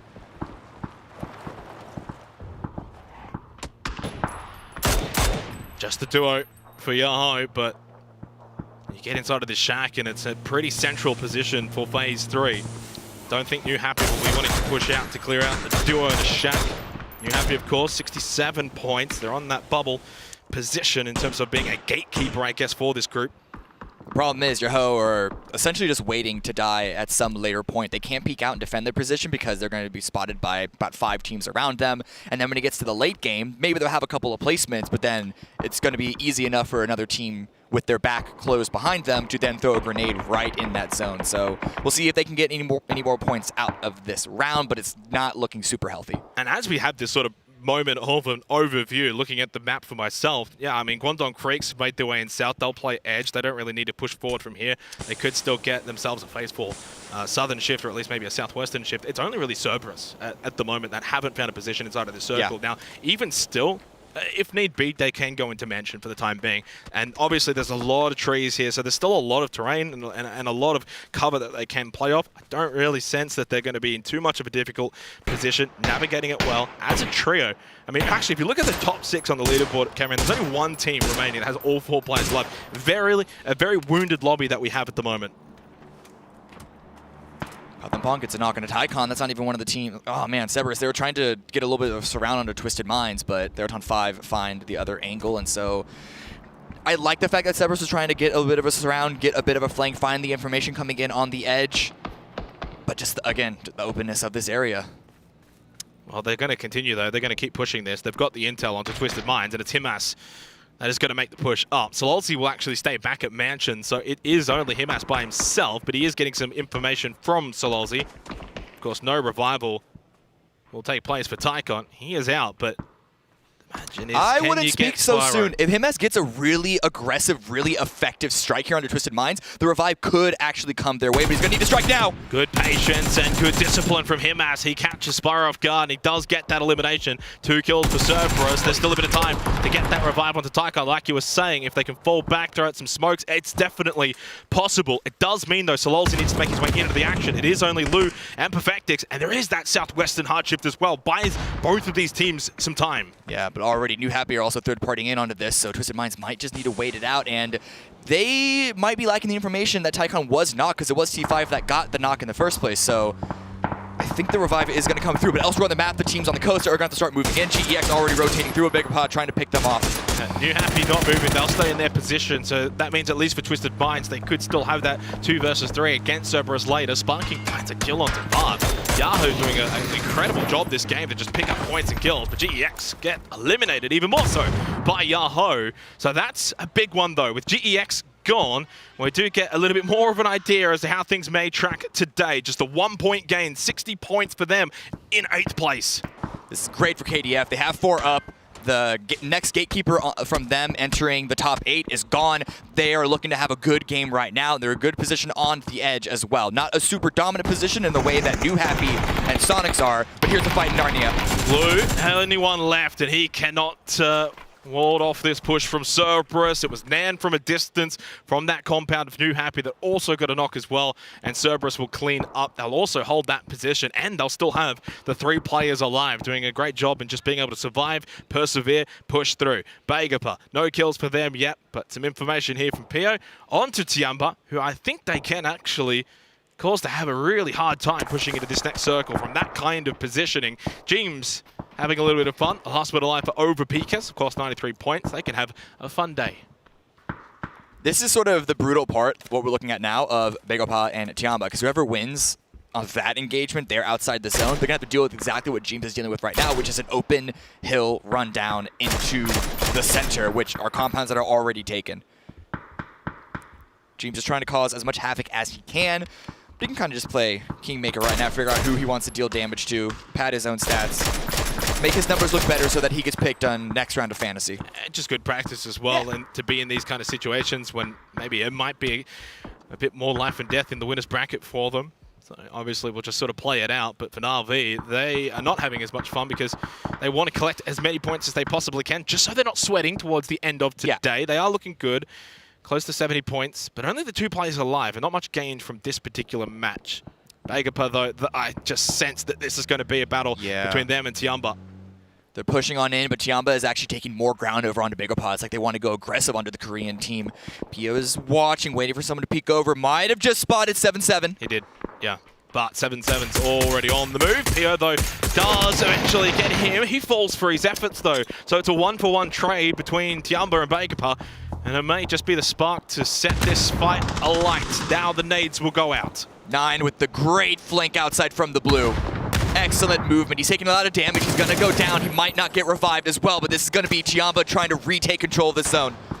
And gets the flush at least, and then there's a third party. Lash K, the down onto Seongjang. So Guangdong Freaks may feel they can get involved here, push up third party, and get a little bit more than just Vegapur. They might want to go for Tiamba as well after this. It's only Tang Chui left standing. This player's still down in 77. Here comes Danawa, though, pushing onto the duo of Na'Vi. Uber goes down. Alia throws out the Molotov in anticipation for this crash. The nade did pretty good as well. Sol and Hallen, last 2 up here for Danawa. Stun goes out. Now he's got the nade in hand. But Jeems is here. He's been here this entire time. Sonic's been porting in onto this. Jeems been porting in onto this. Danawa do try and deal some damage to Na'Vi, but Alia still left standing. It's not done yet. We go back out to the east, though, and it is going to be Guangdong Freaks pushing in over towards Vegapur and Tiamba's fight. Of course, Vegapur now eliminated with 2 heart going out. And here comes Jervis and Leo. Somewhat forgot about SGD, and Jervis with a nice nade kill onto Chewy. That will be PUBG Esports eliminated in 11th. 10 teams remain. Guangdong Freaks pushing back. I wonder, does Leo and Jervis keep pushing over this ridge and try and get some shots in? It is only the duo for SGD, and they're not inside of the circle. A lot of work to do for them, and a lot of work as well for Alia. The revive did come through on Danawa. That is absolutely huge, but Alia is still there. If he has any more utility, or rather if he just wants to try and use Sonics as the defense, because they're still standing 4. They're still all 4 eyes on that zone. A COD here from KDF trying to push on in, wrapping below Yoho. Might be able to find a small position on this hill to play with now that the back is closed. Shot from Rossiter Jr. in response to Shrimsy getting the knock onto Pat and Pong. Na'Vi will be eliminated through Hallen's Molotov. Well played there from Danawa in the end. I think they only lost 1 on that initial push, so at least being able to get that position inside of the circle, get placement points as well. Zycon with the knock onto Rossiter Jr. Again, Cerberus doing okay, but from here they've kind of got to push into New Happy's compound. Find the angle again. Sonics, they haven't had to move much. They haven't been too particularly loud, but H1 does have 3 kills already. So again, just finding those angles, finding the little bit of damage here and there, the kill steals here and there where they can. And they might, again, deal even more damage to Cerberus and that pushing its New Happy. 40 seconds until phase number 6. Leo Jervis with a long trek down this hill. Smoke was out early at the moment, though. Not getting peppered, not really getting looked at. A lot more of our teams are on the western side, north and south. The east is entirely clear, as you can see from this overview. Sans the last 2 members of SGD, and my 8-ball is saying that they're not going to be there too much longer. Shots under Ranger X, not finding them, but the fact that it's just keeping them pinned in on the edge, it's going to have to be the next circle. And that next circle's massive. If it goes north, that'll be the biggest reprieve for this entire tournament for the Sonics. Southwest, though, for New Happy, and surely they'll have one hand on the chicken dinner. It just goes south onto Guangdong Freaks, away from Sonics. They'll have a bit of work to do in the next few circles. Heartbreak for GEX as well, because again, KDF are trying to overtake them to get into the top 8, and this shift is excellent for them. Sonics are still in a good position on the north side to try and remove these last few teams as well, but like, it's the sense of like, who's going to move first, who's going to move last. This could end up being a disastrous situation for all 3 of these teams, T5, Sonics, and Danawa. Still that chance, though, for the Sonics with 4 players up, that they can continue to just pile this pressure onto Theraton 5, along with the duo of Danawa. That could be 6 kills. If they can collect all of those, get some placement points as well, it could end up being a much-needed game in terms of points for them. So, UAZ, is that going to be the play here for Theraton 5? Will it be the 4-person clown car? It might be their only hope. Using all of their smokes here, they will get in. Rossiter Jr. will stay behind as the last player for Theraton 5 to just provide some cover fire for the rest of the team to make the send. Sonics need some knocks here. It's actually from Sol of Danawa getting the down. And it's Mingmin that steals that away onto Ranger X. But 2 have pushed up to the compound of Theraton 5. It's a great start to the engagement. It's a great start to the send. But Sonics immediately, you can see, Tibuton is pushing out.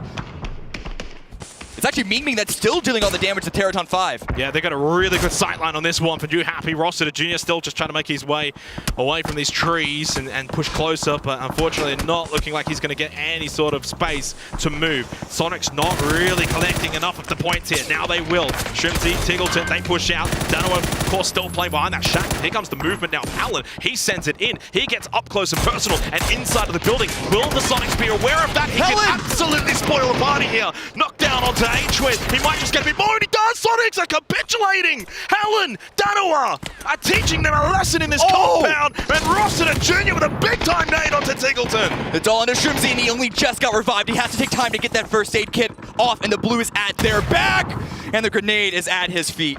Wait, did he? He's still alive! What? He popped through the vehicles! He actually popped through those vehicles and can't do it again. Dynamo does remove Sonics in 8th place. Sonics just not collecting enough points there from that situation. You have to give such a large commitment again to Haaland, to Danoa. How many times have we seen it in this group from Danoa? 1, 2 players alive. They continue to make big plays. It's happened again. The duo of SGD gone. Haaland collects more. 7 from 7 from Haaland. He's celebrating. But Danoa, they go to 82 points. They're just 1 step closer to the winner's bracket. Excellent play there, but now we're in the top 4. Very few, a few wounded teams, a few very, very healthy teams. KDF being one of them if they get the revive. Cerberus does go down 5 kills for KDF, and they have officially overtaken GEX into 8th place. It's like a domino effect at this point. Everyone's sort of falling in the position where you probably expect them to do so. But what a play again from Yahoo in just being able to collect points from a somewhat disadvantaged position all game. They started a little bit rough because of that compound. Sparky, nice shot onto a card. They should be able to collect this one, and he will. So 8 kills for Yahoo in this game. A tremendous effort, again, considering they got crashed early on. Oh, this is essentially a fight for second place, but ZP Yanni is so fast that Yahoo don't have a choice in this. New Happy are flooding over this hilltop. It's going to have to be a huge performance from KDF, and Latchkey already goes down. Not going to happen here. New Happy had the compound, they had the position, and they have the chicken dinner in their sights. Ian stands up, but all he's going to be met with is bullets from Nan, from New Happy. 8 kills, they'll make this 10. They'll make it a big win and a big statement from our defending champions. They rise up the leaderboard on the final day for Group A. 4 more games to go, but they edge a bit closer to the winner's bracket. They do, and this game was very, very similar to game number 1 of this entire tournament. New Happy, previous year's champions, win the game by playing a center compound, and they do it well. They defend their position well. They get a fair number of kills from that spot. But we have to ask, can they get points when they're not given this level of slack? And once again, all I can do is just sort of praise Yahoo and Danoa. For me, I think somewhat the 2 stories of this group in just their ability to survive, Cameron. That's probably the biggest factor. They just survive. They get kills. They get points from games where you think you're not going to quite get a whole lot, and they just manage it. 8 kills in the end for Yahoo. Remember, they lost the play at the start of the game in that compound crash with Entropic. Tremendous performance. They just didn't give up. Yeah, absolutely. They defended their position very, very well. I was worried about that spot. I pointed it out earlier. They do exactly what they need to do. New Happy did exactly what they need to do, and now we're going to send it to the desk for them to do what they need to do to talk about game number 1. All right, we'll do it. That's fine. Yes, New Happy, they get themselves the win here. They start day 3 of their group stage the way they started day number 1. So a brilliant execution here from them, being able to come out of the compound, J-compound, and clean things up, Martin. It was par for the course. With 21 points as well, 11 kills in total, but they did not have to defend it for that much. There are some pushes that was kind of questionable for my sake here. The 3rd and 5 push onto Sonics is not a play for the win. It's a play for kind of try to get maybe a few points, guaranteed kills. I would have reached the west side of J compound in that case. Yeah. You have cars, you have everything, and the sidelines from their angle was fantastic for that. But yeah, here New Happy able to take the chicken dinner home after Kwandong Freaks and Yahoo. They had a fight, but Sparking, he did not give up easily, and he managed to get a few more kills away.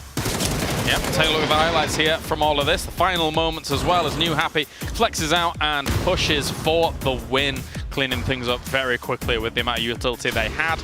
And I could only imagine that they had quite a bit of utility because, again, there wasn't really anybody trying to push them. So they had plenty available for these late moments here. And for New Happy, this is probably one of the easiest wins they've had in a while. Yeah, for sure. Perfect third party for Danoa as well. They're able to get in and third party the 3rd and 5 and Sonic's fight. But yeah, they started off early here with GEX, poking a little bit of Yahoo. Yahoo managed to salvage this game really well with 2 players left alive, honestly. Yes, they did. We saw Sparking absolutely popping off for them, as well as, actually, we also saw Helen on the side of Danawa. These two players getting extreme kill points coming in. Shen, we watched this, Martin, and we were like, so sick. Such good awareness of exactly control. how things are moving around in this compound, but gets pinged off by another player from a different location. Yeah, but a lot of sneaky kills here. One of them was also from him, as in this situation where he was able to jump off here. But Sparking, you see some kills coming off from him. Shenyan going down and then getting off for the M4. He's just, you know, standing in the doorway to make sure that he got all the kills from GX driving towards him. Begopa, unfortunately, with Tianba on the eastern side. There's a lot of teams that are left on the eastern side where you have no compound, you don't have any hard cover and stuff like this. So it was hard for them to really get off from anything else from, you know, Danawa, where they've reached onto the Navi one-story. And it, in general, just a rough game where when you have kind of the intersection with this road here. There's so little cover outside the compounds that are surrounding it. So when it ends there, when it ends close to that, it's just the compound that has the last part of the circles that is going to win that. And New Happy ended up being it, but they managed to get 11 kills to boot with it. So 21 points. It's going to put them in a really good spot for the top 8. Yeah, looking to solidify themselves up there. Would it be the winner's bracket without big old New Happy up there? I don't know, but 11 kills going their way. Besides Cerberus having 17 smokes here, then there's so little utility used here towards late game. 7-8s for New Happy. They threw every single one of them towards Squandering Freaks in the end. But no smokes from them, no stun grenades. Nothing required. No, it really talks to how kind of a passive, long-distance fight that they had. They managed to kind of fight everyone off.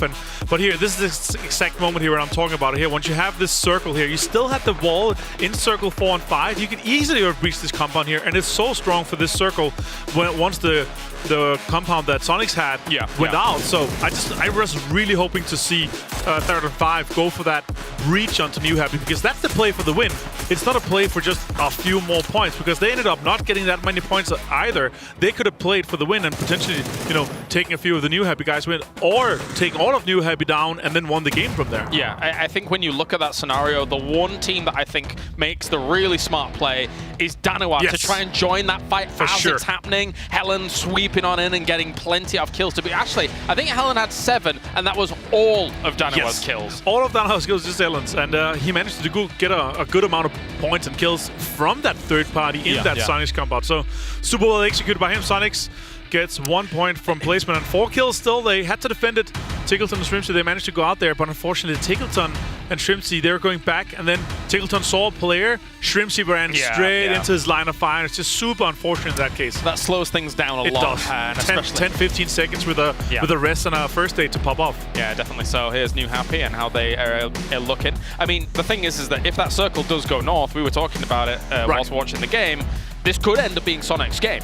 In theory, unless of course you then have the Therodon 5. They would probably still come along at the same time. Yeah, they would probably still have breached this comp. It's you know, a flat top garage like this is kind of easy to breach once you have your back safe, as Therodon 5 had on the western side, Danawa has on the northeastern side. So it would have been a messy fight still. Sure, it does create a different, as we take a look at the overall points though, it does create a different mentality shift though, right? Right. When Sonics is in this compound and this breach happens, you're thinking to yourself, okay, a breach is happening, but we need to move still. Whereas if the circle went north, they're thinking to themselves, okay, we need to defend. And you probably go for a bigger lockdown. Maybe you don't allow them to be able to push up as easily. The problem is when you still have a compound, no matter where the circle goes, is when you have a compound where you're sitting in it and all the angles, you know, northwest, northeast, south, is already held by other teams that are kind of looking out. You can't really flex out and go outside and try to take the fight. True. Then Danawa's going to shoot you. Then Therodon 5's going to shoot you. Then New Happy's going to steal your kills. All these situations here, even though they didn't really get the circle in this case here, it was still a rough one. But Twisted Minds 110, and a lot of teams pushed themselves further into this 80 points club here with Danawa, New Happy. A lot of teams that are going towards this 90 point mark. Exactly. Let's take a lay of the land here, because realistically, the gap between 8th and 6th is becoming large, meaning that there are not that many spots remaining. As long as those teams up towards the top continue and not have an absolute bomb out or something, there is not that many spots remaining in this top 8 here, Martin. 18 points there from Squandering Freaks up to Danawa. That is one, win with 8 kills. Yes. So I'm thinking right now, are we looking potentially at, unless Navi and Freaks, they continue, have a few good games, we could see the shift of our cutoff point be even further, or we could see, potentially only 1 or 2 spots being up for grabs for the teams in our mid pack that are fighting for those spots. Yeah. Yeah, gotta be careful. Gotta really pull it out now for some of the teams down towards the bottom. There are potentials that they could string together a few games here and rock it up, especially with the caliber of teams that are down there. But again, it has not been the easiest group stage for them. Here's Danoa, and again, Helen absolutely blasting this game. Great to see. And what's even cooler about this is that Helen, in the past couple of days, for me, has been one of the standout players for Danoa, even though generally when people look at Danoa, they don't really normally navigate straight to Helen as their guy. But he has been flying for Danoa this group stage. Yeah, it's been looking really good. Looking forward to see them continue this here. 2 wins for them, of course. 82 points. 1 or 2 more good games. They are looking extremely safe at this point here. But on the other hand, we are looking at Na'Vi, we are looking at Quantum Freaks. That is really those 2 teams that need to step up if they want to stay inside that top 8. Just to put that into perspective as well, I was talking about with Helen, if I recall correctly in the power rankings, I think Seoul was something like literally top 10, for example. But Helen was like 109th or something. Just to put that into perspective for people at home, it really does show that, yes, there's power rankings. Yes, you know, these guys can have track records and stuff like that. But honestly, grinders, absolute grinders. A guy like Helen can pop off, and we watched him there, not only pop off and then get angry at the light fitting afterwards. Also, I mean, we've seen Salute, Lambo been able to do some insane things themselves, and it just talks to the mechanical skill and the individual skill of these players here. They all have these opportunities where they can pull off these, 5 kills games easily. Na'Vi on screen here, one of the teams that I would say right now is kind of in that danger zone. 69 points. Yeah. They are 13 points behind Danoa.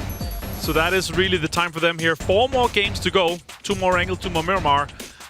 And they need to get something like 30 points to really feel safe once you get into it. Really depending, of course, if, our GEX, Tianba, 22, SGD, and Sonics, and Entropic, they're going to pull up and have some good games. Yes, could also be, just a 85, 90 point cutoff. Example is a good example of the paradox that this team sometimes finds themselves in, right? Right. Example blasts out of control, almost always does huge damage, but oftentimes we don't see that convert. And I say oftentimes, let's say 30% of the time compared to, 70% of the time.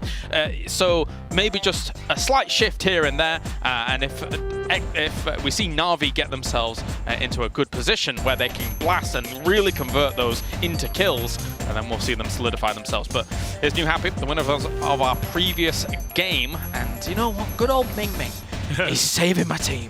Oh. Yeah, Ming Ming is doing work here. Also, both our captains alive for this fantasy round here. Yeah, big points. New Happy winning, double the points because it's our captain, both of us, for Espion and for Ming Ming. Looking good. I was really hoping that your captain would get flushed just before the end of that game. Of course. Of course. You're mean like that. I am. But I'm in general, British. that is true. And that is the reason why you're mean. That's right. Is that the correlation you're putting out? Yes, 100%. Yeah. That's a fair assessment. I'll remember that for later for all my other English friends. Oh, they're as mean as me. Yes. Yeah. It's rough. All right, well, we're just waiting a few more moments before we get into our next Erangel here. Quite a rough circle for a lot of those teams dropping on that west side. I mean, we're seeing, for example, Sonics having their adjustment in terms of a drop, kind of going for that Gatka split. When you see a circle like this, it's not really that helpful, right? So they come far on the north ramp. I like that. Yeah. You don't want to be hitting that barrier of teams that are kind of congregating on that west side. In general, this circle we just had, though, is so rough. So much water. 50% water in the first one, 50% in the next one. Then we had, of course, a good western shift, but it's still the compounds are sparse. The cover that is sparse, but mainly is the roads are so deathly. If you have to cross them, you're going to have to make a big rotation. All right, it is time. We go to Erangel for the second time today. Let's head over to the commentator team. It's time as we head on over. So, match number 12. 4 more games to go for Group A, and it's New Happy that have awoken on day 3.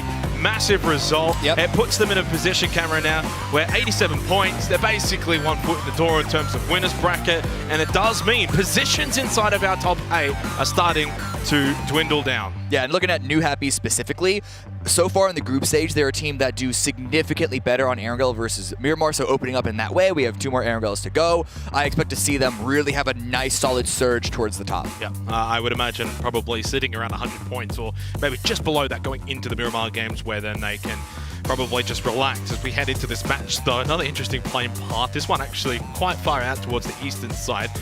So getting towards Gatko, etc. A little bit more tricky.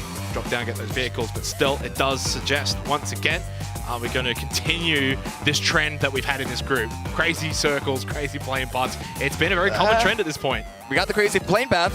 I mean, if we get a Sosnovka circle or even a Milta Power circle, yeah, it could be repeating that, or even a Stalber all over again. Honestly, I'm trying to look, and there's no single solid good circle off of this plane path.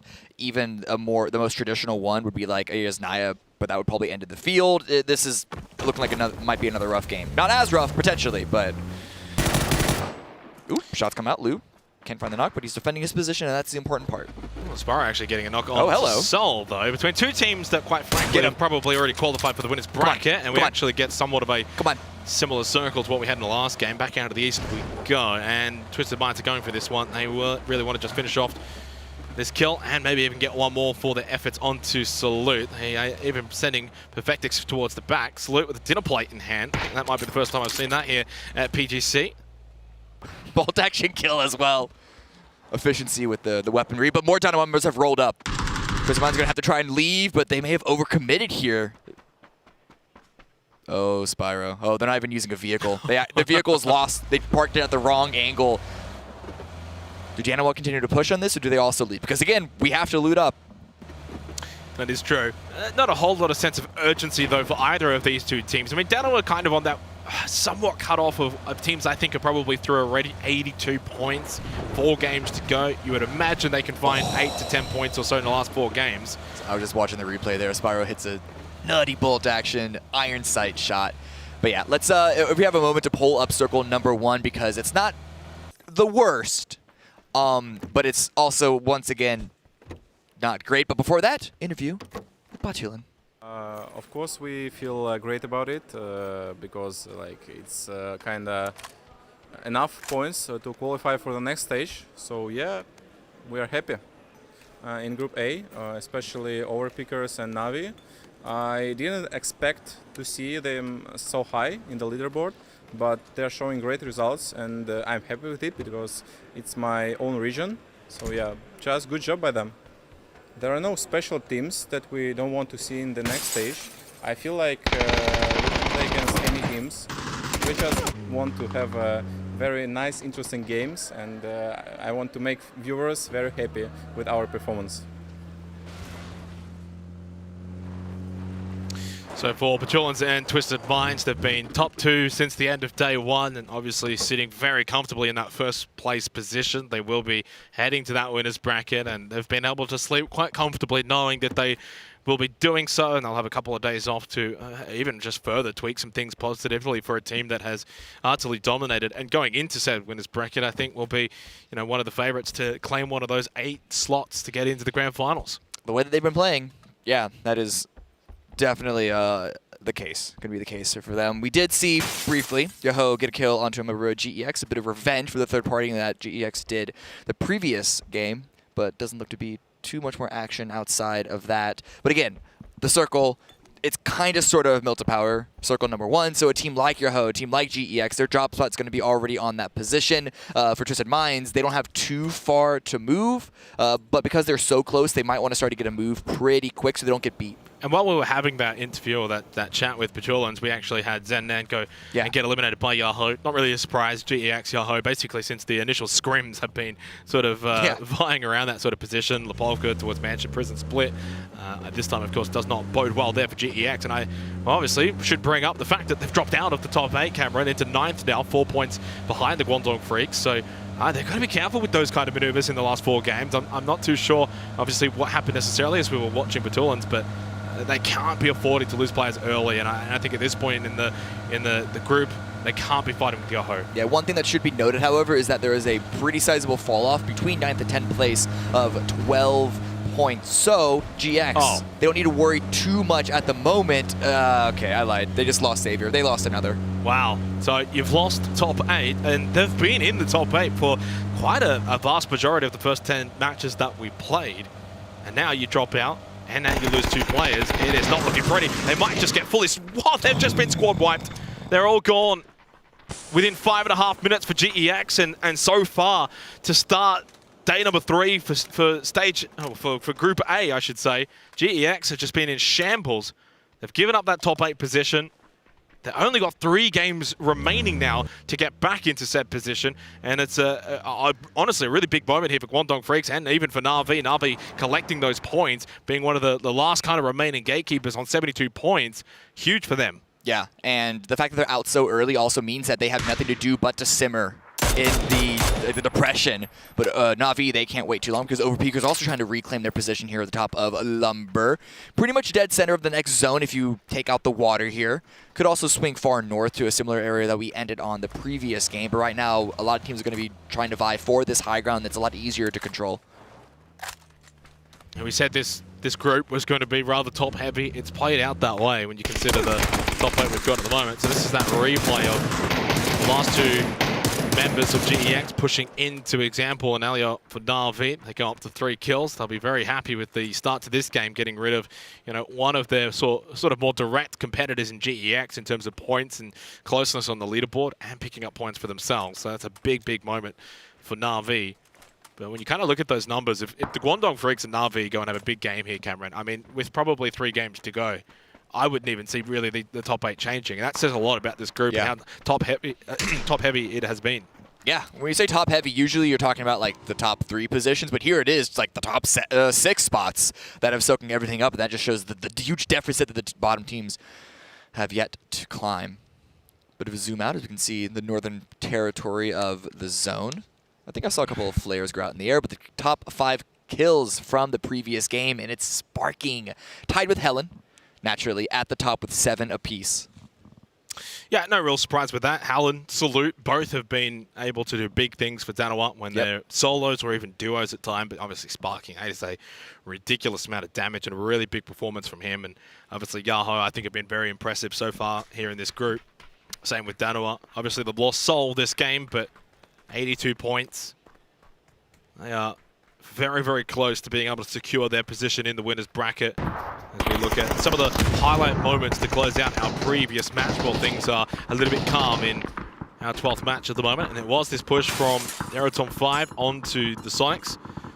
And this was, I think, when Shrimsy was able to avoid this nade, which I don't believe it actually had anything to do with hopping into the UAS. I think it was just that he was actually not in the line of sight, really, of that nade when it did go off. But pressure then came as well from the other side through Danawa, and the Sonics really did succumb in the end to both of those 2 teams respectively in that compound. It was a hard hold. Both teams pushing them at the same time. Probably could have landed a couple of shots better at the initial push, but either way, it was, I don't think Sonics would have survived too much longer. But going into this game, SGD, they catch a rotating 22. Ooh, good switch. Ooh, Haven. Haven, he is gone. He did all right there to seat swap and almost avoid a bit more of that spray from Sophia. Did as much as he realistically could do, considering how close he was on that rotation. But a bit unfortunate, and Hazelton's going to fall as well to Jervis. Obviously, desperate times for SGD. Desperate times even for 22, considering both of these 2 teams are on the same amount of points. Coming into the bottom 4 games for this group. Shen trying to get another one there onto Vinny. I think SGD have to just push this, and they probably would push this back in APAC as well. They've got a player that's knocked, they've got a confirmed kill. This is a wounded 22 Esports, and with only 4 matches remaining, SGD need all of the points they can get. That is a great spray from Shen from that distance with an 8 KM. Well done from Shen. Vinny, last one standing with a mutant and a barrel. And a little bit of distance between him and SGD, but not even close to getting those revives. He may just get out of dodge.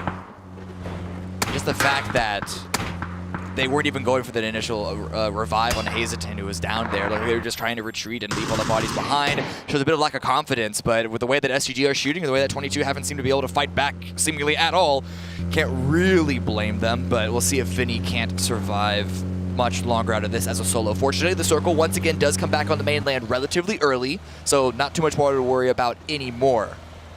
This is great, though, for Cerberus. Great for Overpeakers. That is a amazing circle. So at Prison, bit of shelter play. I would imagine Cerberus playing around those shelter entrances and taking up a lot of space within this circle. A lot of teams moving though. Danoa, Twisted Mind, Sonic's on the move as well. A lot of those towards the northern side of this circle, towards Lumberyard still. Na'Vi by themselves, but Guangdong Freaks and Tropic will probably push out of Milta in their direction. Over Peekers on the roof and Sparrow pushing up now. This is going to surely eventuate here. James, he's got a bit of help behind him, so he's not by himself. Surely switches this to underarm and does so off the tree. This might just collect one or two. It cooked though maybe a little too long. Explodes early, peeks over, can't get the down onto Lou. But hey Jazz, you happy? They got eyes on this as well. Ooh, another grenade drop, swinging out the side. Perfectix down to 1 HP. This is such a fantastic hold so far by Overpeakers. James on the roof, completely unexpected, and now Twisted Mind's got to come up with something huge. They already have one knock, but then New Happy are also third-partying. Yeah, but New Happy are so far away from this. Danoa, though, they are closer, much, much closer. Salute with the knockdown onto Maxi. Vardenklib, the only ones left standing, and I don't know if they're going to be standing for much longer. Lou as well. Mutual destruction here between Twisted Minds and Overpeakers, unfortunately for both of our top 2 teams in Group A. Only Lou remaining, at least for the open peekers. Vardenklib still standing, still alive. James is knocked. Can he get revived? Not too sure. But Danoa, of course, still close by to this. Oh, Lou down to 10 HP. Vard trying to finish them off before anyone else tries to spoil this even further than teams like Danoa already have, though. It looks like they might be getting the revive of their own, so this could end up being a much better retrieval of the situation from Overpeakers. Oh, Vinny, I'm just looking at the kill feed. He's just knocked a whole bunch of SGD. He's actually on a 1 versus 3 until Leo shut him down. He was on for a 1 versus 4 squad wipe, revenge wipe, but it does fall short. Shen was eliminated. Leo will get the double revival to Sophia and Jervis, but still a magnificent effort there. And it goes a little bit wasted in the end, unfortunately for Vinny, because he only collects the 1 kill, but well done to him. But still, yeah, Vinny on 22, he's never really been like the star player for the roster, but he's always there as like a solid clutch rock. So hopefully that'll give 22 a little bit of conflict going into the next game, but time is really running out fast for them. But over here, Overpeakers, Twisted Minds did get taken out. More knocks against them by all these players, all these teams around them. They're staying alive for now, but their area of control has gotten significantly smaller.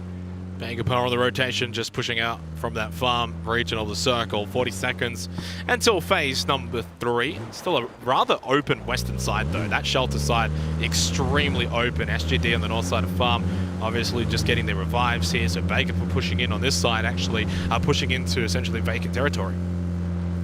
Which is good for them because they've really struggled trying to find actual like controlling space. They always like to come in on the edge. They really like their wide splits, but they've been punished for it in globals. And Tropic now pushing in from the south side. KDF, they have a lot of space. It's a really good hold. It's a really good split by them. But are they aware that a team could be pushing up from behind them and just looking at the arrows where players like Akkad are looking? Oh, okay, spotted, turns around just in time. Ooh, 20 health, but stays alive. Drops down to the balcony, and now maybe the push from Lucarux will make his way over to this building to continue to pile the pain on. Well, that nade actually landed. Only 7 damage, but a decent throw nevertheless. Akkad does get the first aid kit off in time. Drops down on the other side of the garage, waiting for them to just push out. They do have the numbers here in Tropic, but Akkad and the Guangdong Freaks are still all within that area of being able to watch the backside. Akkad, though, getting a little aggressive on the right side. He hasn't got a whole lot of help from this kind of angle. Needs to fall back, but it's a little too late. Lucarix did get knocked down by Ian, but Akkad, really, really volatile position now.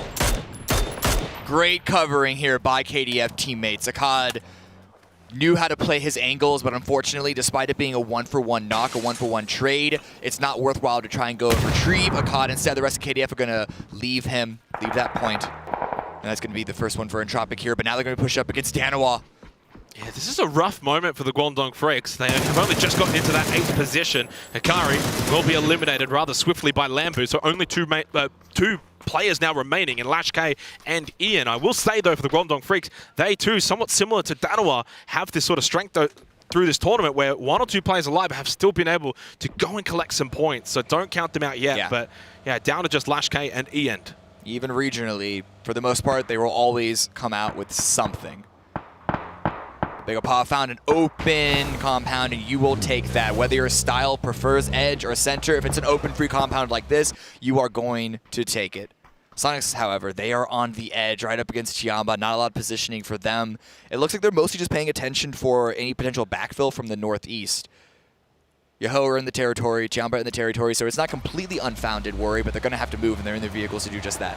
Yeah, Tiamba watching, and like you said, Yoho have got eyes on this. Sonics, they've not had much luck this tournament, and as soon as they make their way out of the trenches, Tiggleton gets knocked, and he is probably done. Doesn't even get revived. H-Win can just do nothing but just drive on by.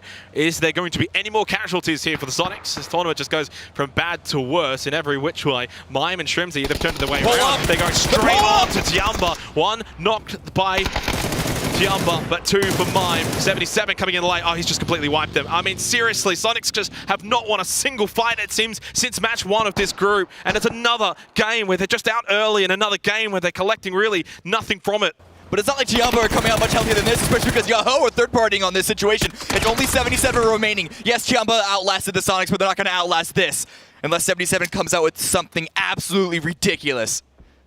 77. Can he maybe live up to 777 from the other group? Can do so there. Only the knock onto Poonage, not the elimination to follow. So Tiamba Esports do fall as well in 12th, and they needed some points from this game. Only 51 for them in 10th position.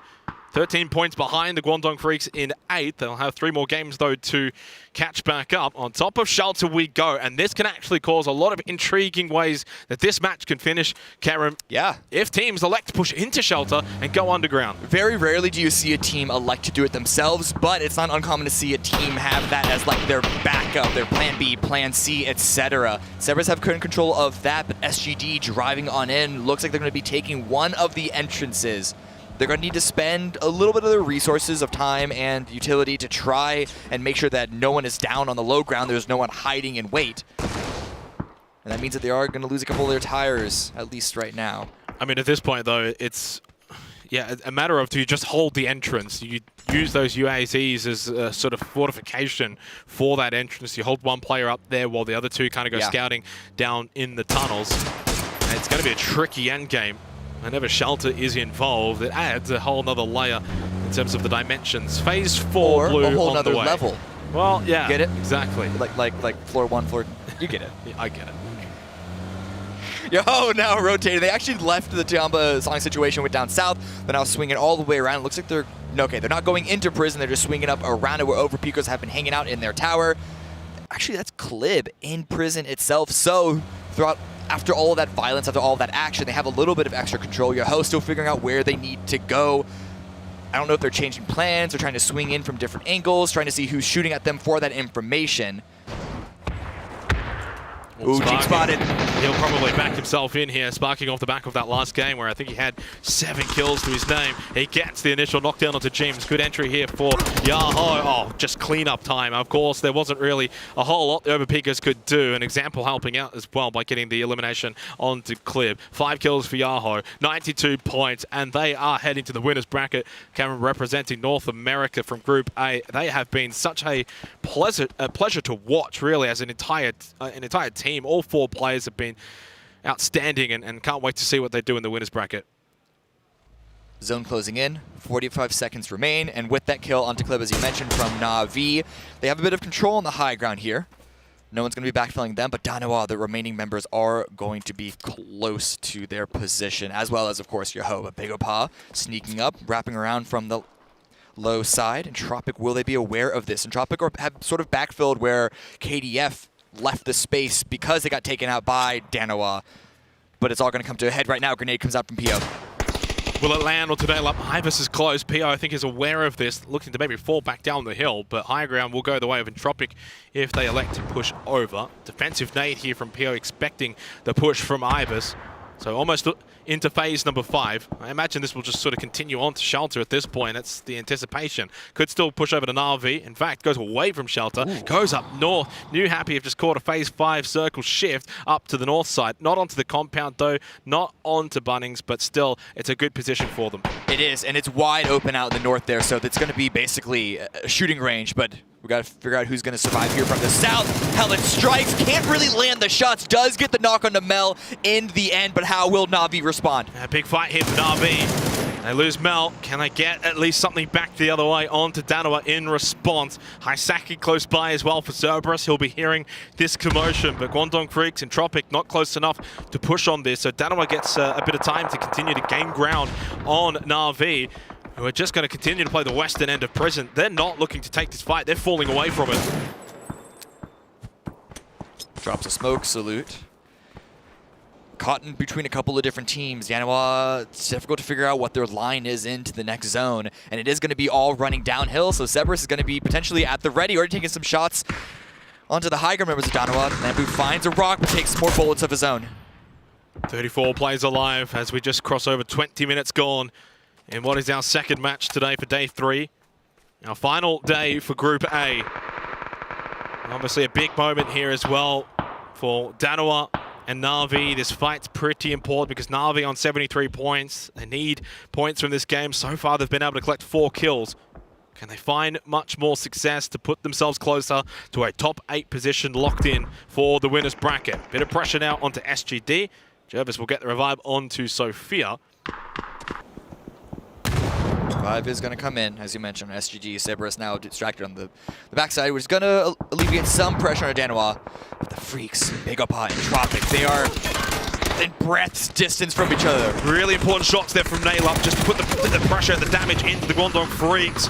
DG98 and Bakepa from the other side were also third-partying that at the exact time. QBE falls and Lucarik goes to the blue. So not a bad push from Entropic, but unfortunately the blue not helping them. And then Bakepa having good sightlines on them as well. They fall. They're out in 9th, so no placement points for Entropic. And unfortunately, now into the bottom 3, it is not looking like they will make that winner's bracket position, and it is not looking like SGD will survive for much longer in this game. They're gone 8th place. Cerberus will happily clean up their APAC brethren. And Big Opot looked like it was going to be the start of a potentially good game, but they are now suddenly starting to fall apart. They have 3 kills, but that's going to be it. That's all they go in. Plus the 1 with placement. In 7th, but 6 teams alive. Huge for Na'Vi as well. So many of those teams directly below them now gone. They can start to just get a little bit of breathing space, maybe get a few more points, extend that gap that they've been able to establish. Sololzi, sub for today, of course, for Duckbite. We'll be able to get that headshot knocked down onto Ranger X, and Lambu and Salute will go down to the blue, and Cerberus get themselves a massive feed for Phase 6. That is a huge shift for them.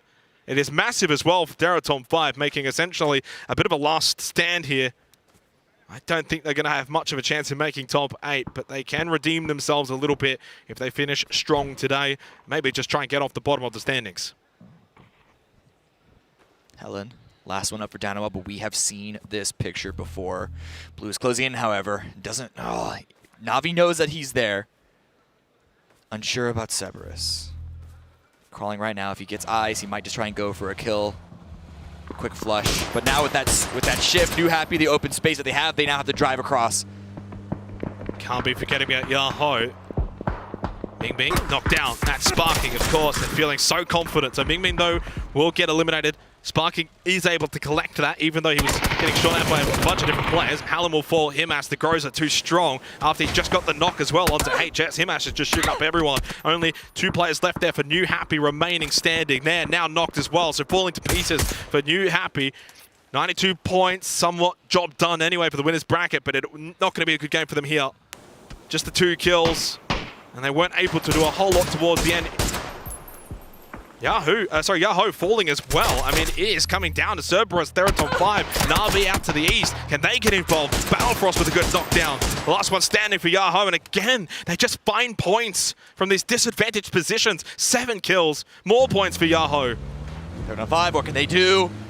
Healthiest team in the lobby, all 4 up, trying to send it in. There's not a lot of control to be gathered, which is why we've been seeing all these teams just sort of pick each other apart one by one, while there are so many solos left in the game. Is there any space for Theraton 5 to try and pick up?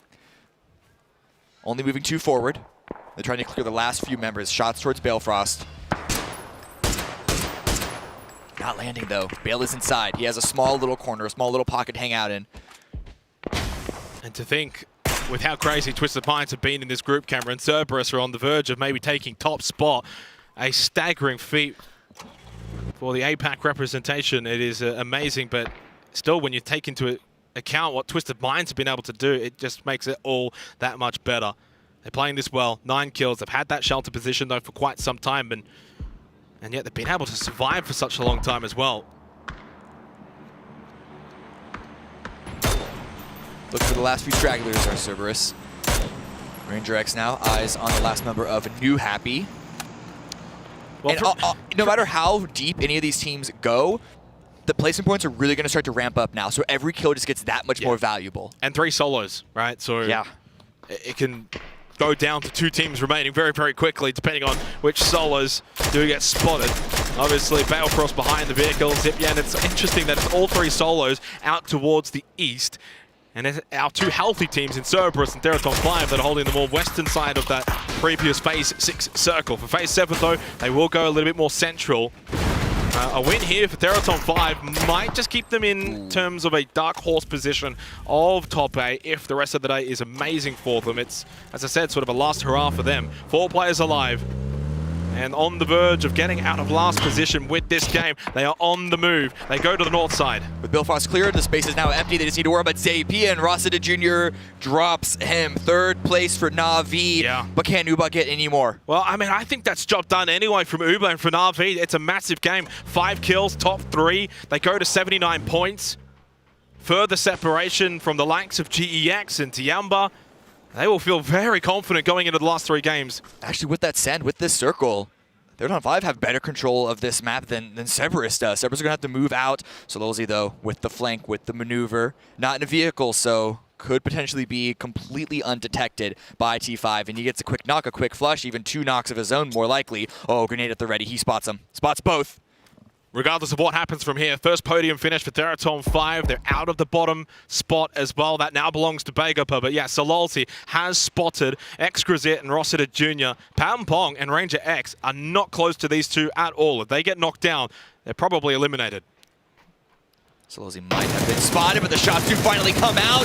No, not just yet. The spray goes wild. It's a 1-for-1 trade so far, but Tycon's here. Oh, Tycon had the closer position. He was using that smoke as a means of stealth, and he was able to push up close to the 2 members of Teraton 5, the young prodigy. Again, just displays how talented he is. Now it's a 2 versus 2 versus Uber. Is there a chance for Na'Vi to maybe steal this game? The nade probably says no. Taken to below half health. First aid kit in hand, another nade will finish it off. That's Ranger X picking up the kill. Now becomes a 2 versus 2 between T5 and Cerberus. And Cerberus have the crossfire. The last 2 members of T5 are in one singular position. Could easily get grenaded depending on the amount of utility that Cerberus has left. Molotov goes a little bit too far, but 8 kills for T5. They can make it double digits. It's going to be a huge game for them, but Tycon has the angle. Oh, and the Groza. Can't forget about that. Wow, Tycon, so talented, so successful here from Cerberus. It's their 2nd win here for Group A. Cerberus are atop the standings. They are leading for APAC. They are leading at PGC. Huge performance again from them. Listen, coming into this event, guys, back home, I have to let you know, Xenox would not stop talking about this team. And I believed him, looking at the games from BCS 7. He seemed to be on the money with it, and they are delivering here at PGC. They had such a strong start to PCS 7, a massive lead, but it took a tremendous performance from DAY3 to overcome said lead. DAY3, Cerberus, they're in separate groups, but both of them are really leading for APAC as we lead ourselves back to the desk. Lil Xenoxy so happy. Cerberus here getting themselves another big win on the board. And great control here towards the later moments. Really loved the wrap that we were seeing from Solozzi as well as Tycon. Super important. Tycon comes around there to be able to help after Solozzi got spotted on that wrap. Yeah, that was a really interesting game here. Teraton 5 completely forgot about the back. They pushed in way too deep. They should have held that west side and swept it on the southern side, because that is where you have all the control from. Tycon, the substitute player on Twire. What a gamer. What a gamer. You've been able to really step it up here for Cerberus. Fantastic to see, and Cerberus now guaranteed for winner bracket spot with a 100-point clubber. Yes, I think it was 107 by the end of all of that, which is fantastic for them. I mean, when you looked at the makeup of Group A to start things off, as we take a look at the highlights from this game, everyone was looking at these huge names from the other regions and stuff like that, but no, Cerberus from APAC stepping it up and saying, we can hang with the absolute best of them on this stage. Yeah, and I'm loving what I'm seeing here, and it's been both groups as well, as Xenax has been pointing out some rough situations here. Again, it was a kind of an interesting circle here. We did have an Eastern one again. Only one more angle to go through, and I'm kind of hoping for another, I want to see, military, western side, northern side, somewhere else. It's been very much the same. And Sonic's trying for a pull-up, succeeded, actually got a few, but then 77 jumped back in and got an insane drive-by, getting 2 members on that. It was so well played here like a tank. by Tianba, yeah. Just brilliant stuff coming out from 77. So very, very well done for them as a salvage moment almost, to be perfectly honest, after now then again eliminated. But we take a look further afield here. Danawa Helen once again. He keeps shooting him. He keeps bopping him. Yeah, Danawa had a good game here. They had a rough situation on a southern side with a high ground where they couldn't really get off, and they ended up getting some placement points and a good amount of kills, so that's fine. They're pushing themselves even further here for their campaign, and they're going to be looking quite well with 3 more games to go. But Cerberus with the winning moment and a chicken dinner for them in match number 12 for Group A. Second in the group. Congratulations to them. And as you say, congratulations to them for making it to the winners bracket. There is no overtaking them here. Not too much utility used. 0 frag grenades. That's from impressive Cerberus. to win a game in a late game like that when you're outnumbered and everything. Quite impressive. But 3rd and 5 and Na'Vi and New Happy also up here representing some smokes used on them, but not that much utility again here compared to some of the other wins that we've seen. Of course, it is wrangled. Usually we see much more teams playing a little bit more with smokes and trying to get the shots out. But Cerberus with 23 points. And important points coming in for what will be Na'Vi's position as well. Yes. I mean, we've been harking on about that barrier to try and get into the top 8. And with Na'Vi doing this, it gets even more difficult to try and take those spots. Yeah, we've been hitting that gong for the entire day. We're going to continue to do so.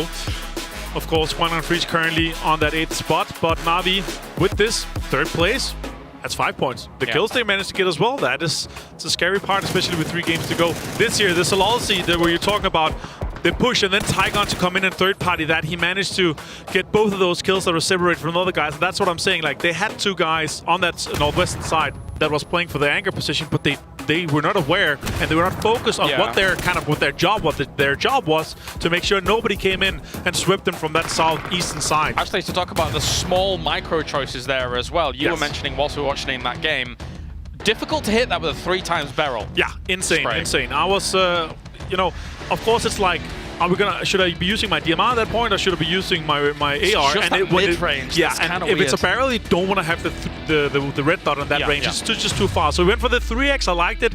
Got a lot of damage on him. Tyken came in and swept up. He did enough damage, so I'll see to make sure that Tyken got the two knocks quite easily, and he managed to get 5 kills with 511 damage. Also, Himas up there with a 672. It's good to see. Very, very nice indeed here from Cerberus. And brilliant to see them performing so well here in this group, as we said. Actually, complete tangent, that I've just been reminded of it. We noticed that Sparking had done 1,000 damage in the previous game. The first 1K club was Sparking, but Cerberus with this game are able to jump into number 1 with most kills. 70 kills now total. Super impressive games for them so far, James. Yeah, I actually thought they would have been on 107, but I discounted the fact that there were some more points coming in towards the very end. Brilliant by them, knocking Twisted Minds off that perch where, quite honestly, coming into today, I didn't think anyone was gonna, looking at how they were playing day number 2. Exactly, and at this point, I would say, we can say our top 5 is basically guaranteed for our winners bracket. 94 points there for New Happy on that. Danawa also kind of safe unless they go out, 0 points and everything, but Na'Vi 79. Then there's a big gap here, 15 points from Na'Vi down to Guangdong Freaks, and that is what I feel like could be the only spot that is up for grabs for everyone outside the top 8 at this point. Yeah, if we keep seeing these teams towards the top, well, especially, I mean, as you say, the barrier teams, Na'Vi, especially if they keep racking up just a few more points here and there, they may end up being safe as well. So there are not many spots to take. And considering how many great teams there are in that 9th through 16th, it's going to sting to go down to that lower bracket. Yeah, one huge game for anyone outside the top 8, and they can be within striking distance to Guangdong Freaks. So they need to step up the game to defend that 8th place right now. All right, well, I believe that before we actually get into the next game, we will be going to a break, and then when we return, we are going to have our final Erangel here for Group A.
Perfectix gets it down onto Hallen. It's not over just yet here for Twisted Mind.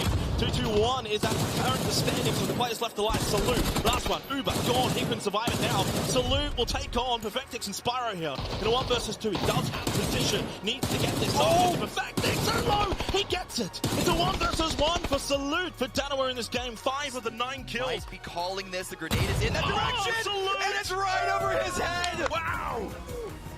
Kobe. Obviously losing Zipyan, not ideal, and one of many teams inside of Los Leones now to this game. Here comes Entropico through the... You've got to pay your tolls if you want to He just cannot get by. Naylor goes down to the nade of DG98. He collected 2 of them, but to have... Oh, he's got no time to waste. He's going for the revive. He has to stick this, and I think, and get the revive successfully if they're to win this fight. Well, the grenade! Even temporarily. Yeah, really strong defensive Molotov. Oh, inside of the building, though. Example. It's called James. Oh, he's pushed things. Yeah, and they've got the best position, the best building as well, and they've got a crate just outside the back as well. Holding in the track, and it is an easy one for Lash K. All too easy from the back on the blue. They're going to be able to hold themselves. I think Tiama's in a little bit of trouble here because Overpeakers keep shooting in their direction. If they don't win this fight cleanly, they're going to have to push out while getting shot by Overpeakers and Begapar. It is only the duo of Begapar, but they are being quite annoying. Is this one going to be wide as well? Well, actually, DG98's going to run into this. He might get both here. Does get the first one, does get the second one. Chewy chews them both up, gets rid of Begapar.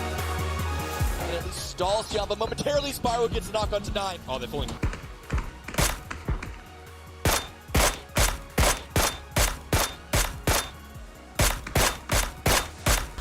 Quick headshots from Spyro. Oh, they just line up like target practice. 77. He's just falling back to the tree and he can't make it away. Firmly entrenched themselves in the top 5. Cerberus has been taking this very, very slowly. Wait to see if Twisted Minds gives them an opportunity, but Twisted Minds are playing this. Maybe getting an angle here. Cerberus went like, why are they in a vehicle? This is so risky. It hasn't quite worked off. Isaki needs to get the quick down in the response. Then does. There you peek over. Duckmire is very low. It won't take much, but he's got a player bomb. Isaki and Duckmire combine.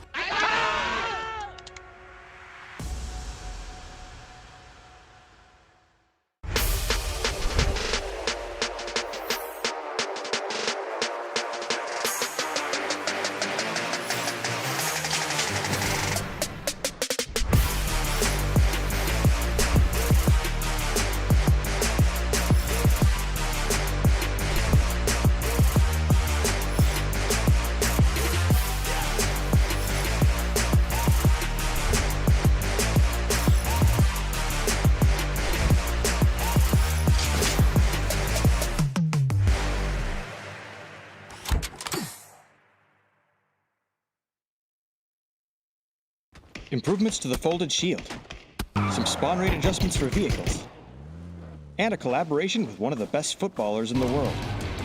All this and more as we dive into the Update 20.2 patch report. First up, the folded shield is getting a few changes based on community feedback. The inventory weight has been reduced, weapon durability increased for both guns and grenades, and it now installs in half the time. You'll also find it a bit harder to run over than before, with a vehicle now needing to be going at least 10 kilometers per hour, instead of the 1 kilometer per hour it was before. In addition, the shield can now be placed back into your inventory, and deployment can be cancelled before it finishes. Let us know what you think about these requested changes. Next up, vehicles on Erangel and Miramar are getting a slight adjustment, with some spawning more and less frequently. You'll now find more UAZs and Dacias on Erangel, and more Murados and pickups on Miramar. To contrast, we've lowered the amount of boats, buggies, and aqua rails on Erangel. And speaking of maps, this update's rotation will now include Erangel, Miramar, Tago, and Destin for all regions. Regions with map select enabled will also have the option of playing on Sanaa, while regions without will instead drop into Karakin. As usual, the ranked rotation will remain Erangel, Miramar, and Tago. This update also features a collaboration with one of the best footballers in the game, Neymar Jr. For a limited time, you can pick up several Neymar-themed items in the store. Gear up and score big.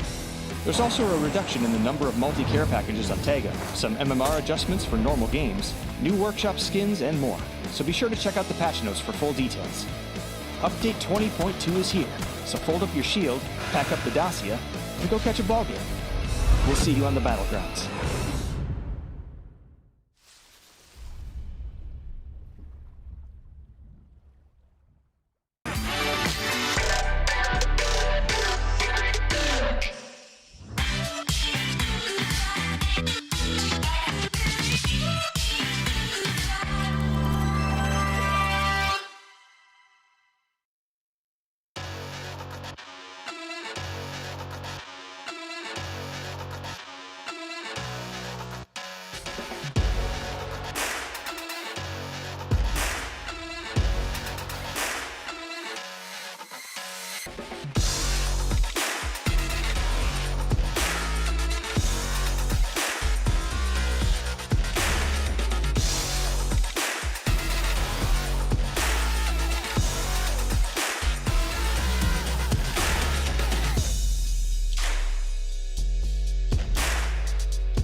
Well, we thought today's focus was going to be about that 8th place cutoff for the winners bracket, but Cerberus have stolen the show with that last win, taking top spot, somehow taking the spotlight away from Twisted Minds. And very quickly, I just want to say, Cameron, as well, obviously, very excited I get when APAC do well. Of course. And look, I just want to apologize for those that think I'm being biased. I want to say sorry to absolutely no one. Let's go APAC, baby. Woo! Listen. Let's go me, because Tycon is definitely one of the players that is helping me be in the head of our fantasy leaderboard. So I am all for this one, baby. And also NA as well. Yahoo is in 3rd place. You can't forget about that. After day 1, it looked like APAC and America was way down bad in this group. Group B is a different story, of course. But now it seems like all regions are being represented. The gap is closed. The gap is absolutely non-existent. Bit of exaggeration, of course. Yeah, no, look, obviously, I'll bring it back a little bit and just say it is nice to see for the top 5 teams that we have in Group A, you've got an APAC team, an Americas team, an EU team, and an Asian team as well. So really good representation from all of our regions, and that also stems over to Group B as well. And I will probably go on record and say for this PGC event, I think all 4 regions, in terms of the evenness in the competition, has been a standout highlight for me. It's early days, it's just a group stage, but it's still something to take note of. Yeah. Again, just group stage. I just want to double down on that. I know you just said it, but this is just the starting point for a number of these different teams. It's about consistency. It's really about maintaining that form. Just look at Entropic, actually, for a really good example. Blasted through PCS 6 in Europe. Didn't qualify to really anything else afterwards.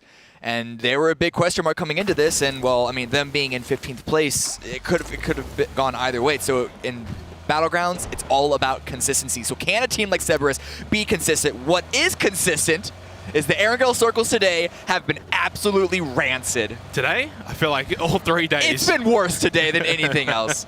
Well, another interesting circle coming our way here. Phase 1 split between mainland Sosnovka Island. Obviously not too bad, maybe for the likes of 22, Guangdong Freaks, of course. And there was no ult drop from Danawa.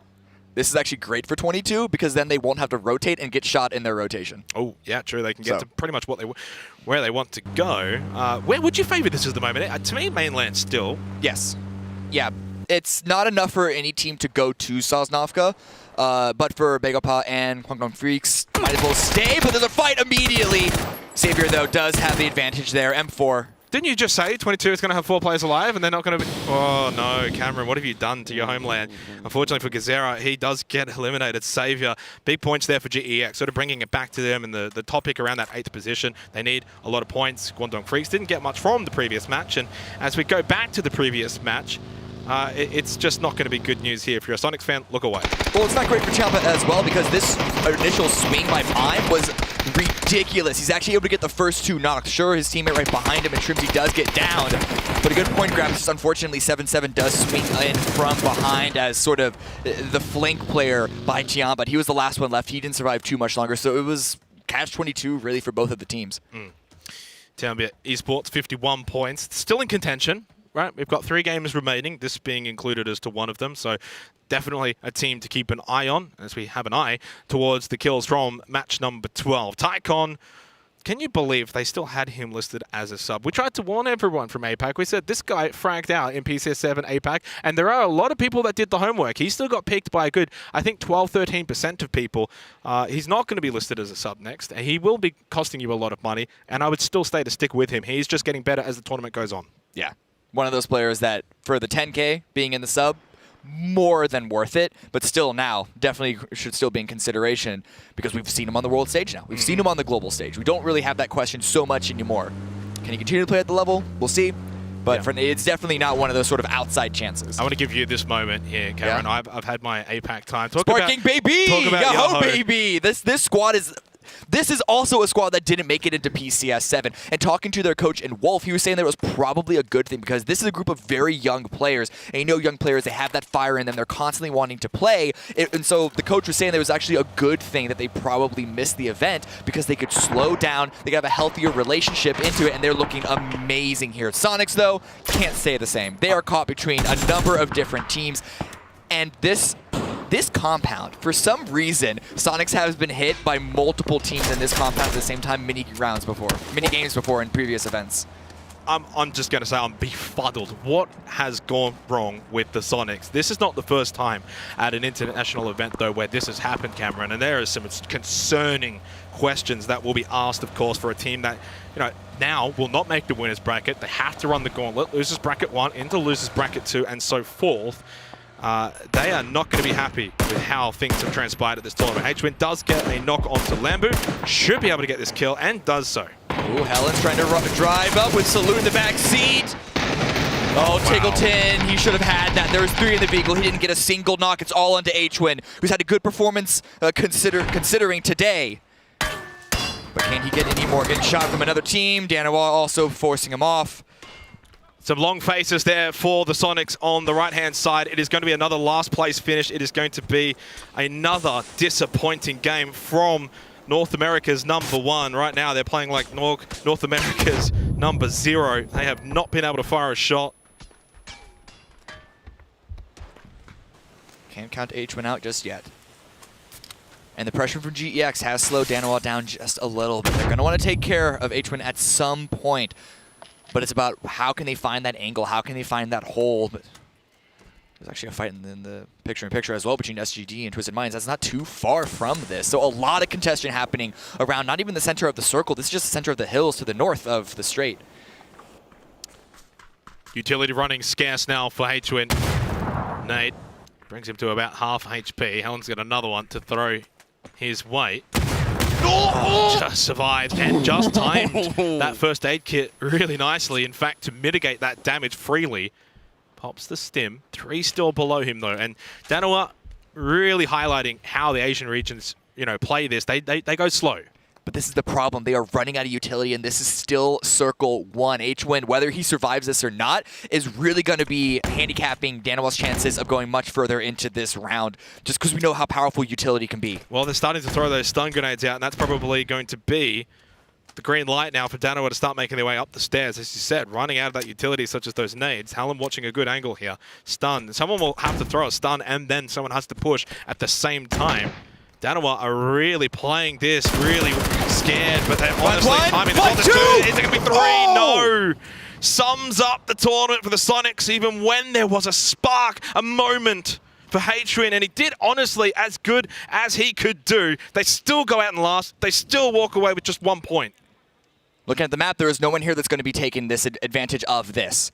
This would have been a great time for anyone else who wanted that compound to try and push onto it. No one is in area. Everyone else is already in the zone. Well, actually, I say that. There's a couple of teams that are still out of it, but no one is in that immediate area to take advantage. The revives are going to come through.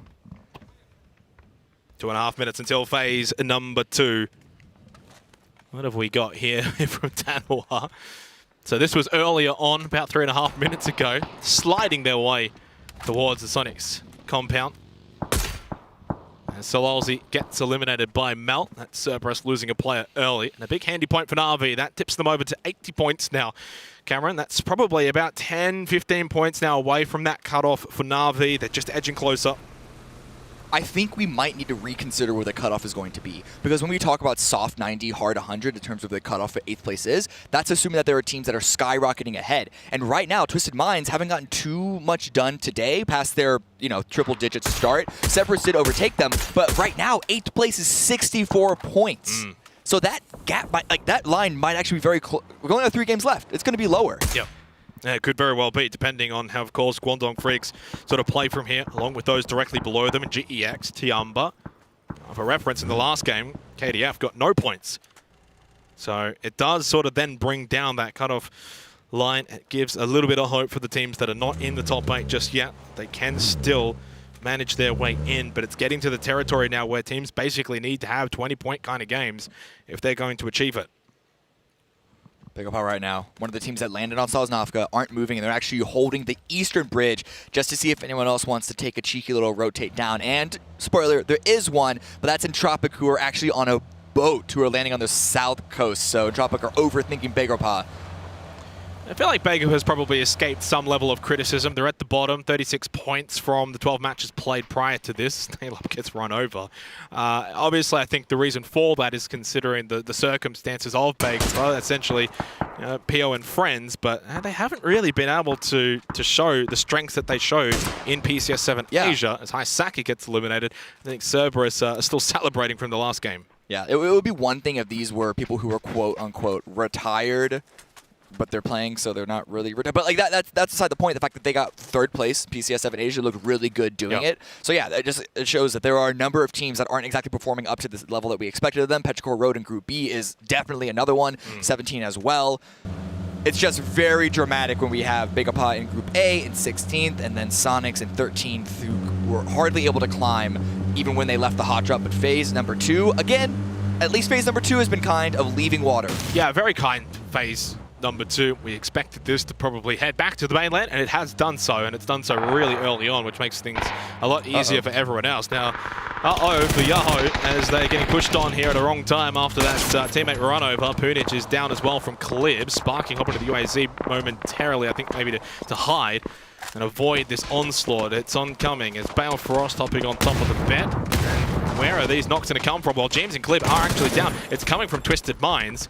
So Balefrost and Sparking still in a position where they can make a really large impact here. Forced out. Balefrost! Oh! Nice little double kill from Balefrost. Sparking jumping through the window to safety away from Twisted Minds. They, of course, had a large impact on this fight as well, but Overpeakers are gone. Na'Vi also have an angle. I think SGD also have an angle. But yeah, as far as Overpeakers is concerned, Yoho need to probably cut a little bit of a check to Twisted Minds for that, because they certainly helped. 2 still alive. Similar position to the previous game. Grab this, or at least rather game 1 in the shack. Not a lot of teams were having to move just because so many were already on the mainland. We're waiting for a few teams, Entropic being one of them. But right now it's just all about reconfiguring positioning, and Twisted Minds, they have reconfigured into a wide spread. We'll see if they stick it though, because actually we've seen a couple of players get into vehicles.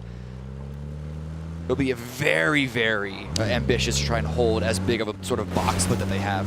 Bottom left graphic, just sort of highlighting some of the more larger points gained. Twisted Minds, Cerberus, both highlighting their 13 kill wins.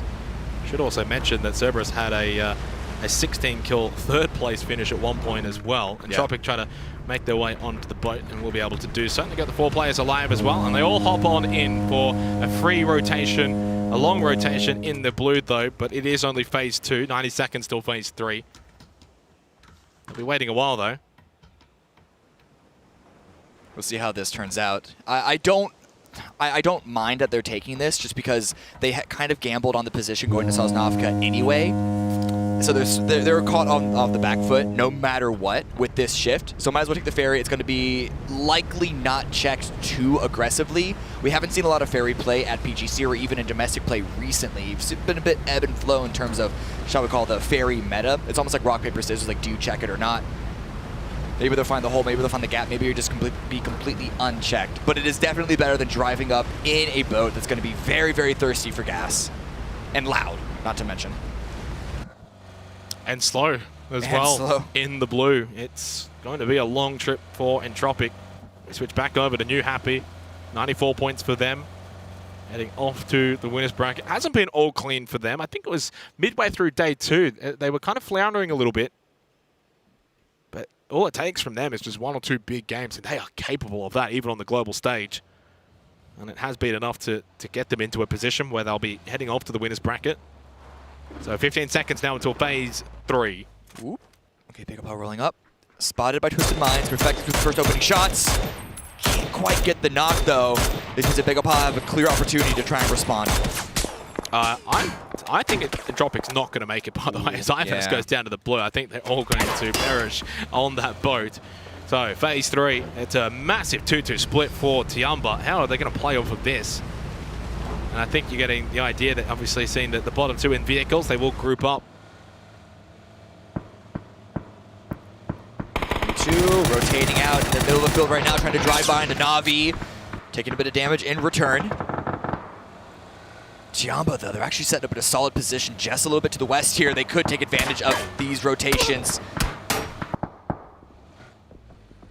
Yep, stop the shack. That's a good call. A knock goes on to Hazelton by example. Very good shot there, but it also could be a clean revive either way. Yeah, it will be a clean revive deep inside of the shack. Yahoo making their way in this vicinity as well, but they'll go past 22. They're not going for the Shack. They'll just sort of thread the needle between 22 Shack and GEX, but going in the direction of the Guangdong Freaks.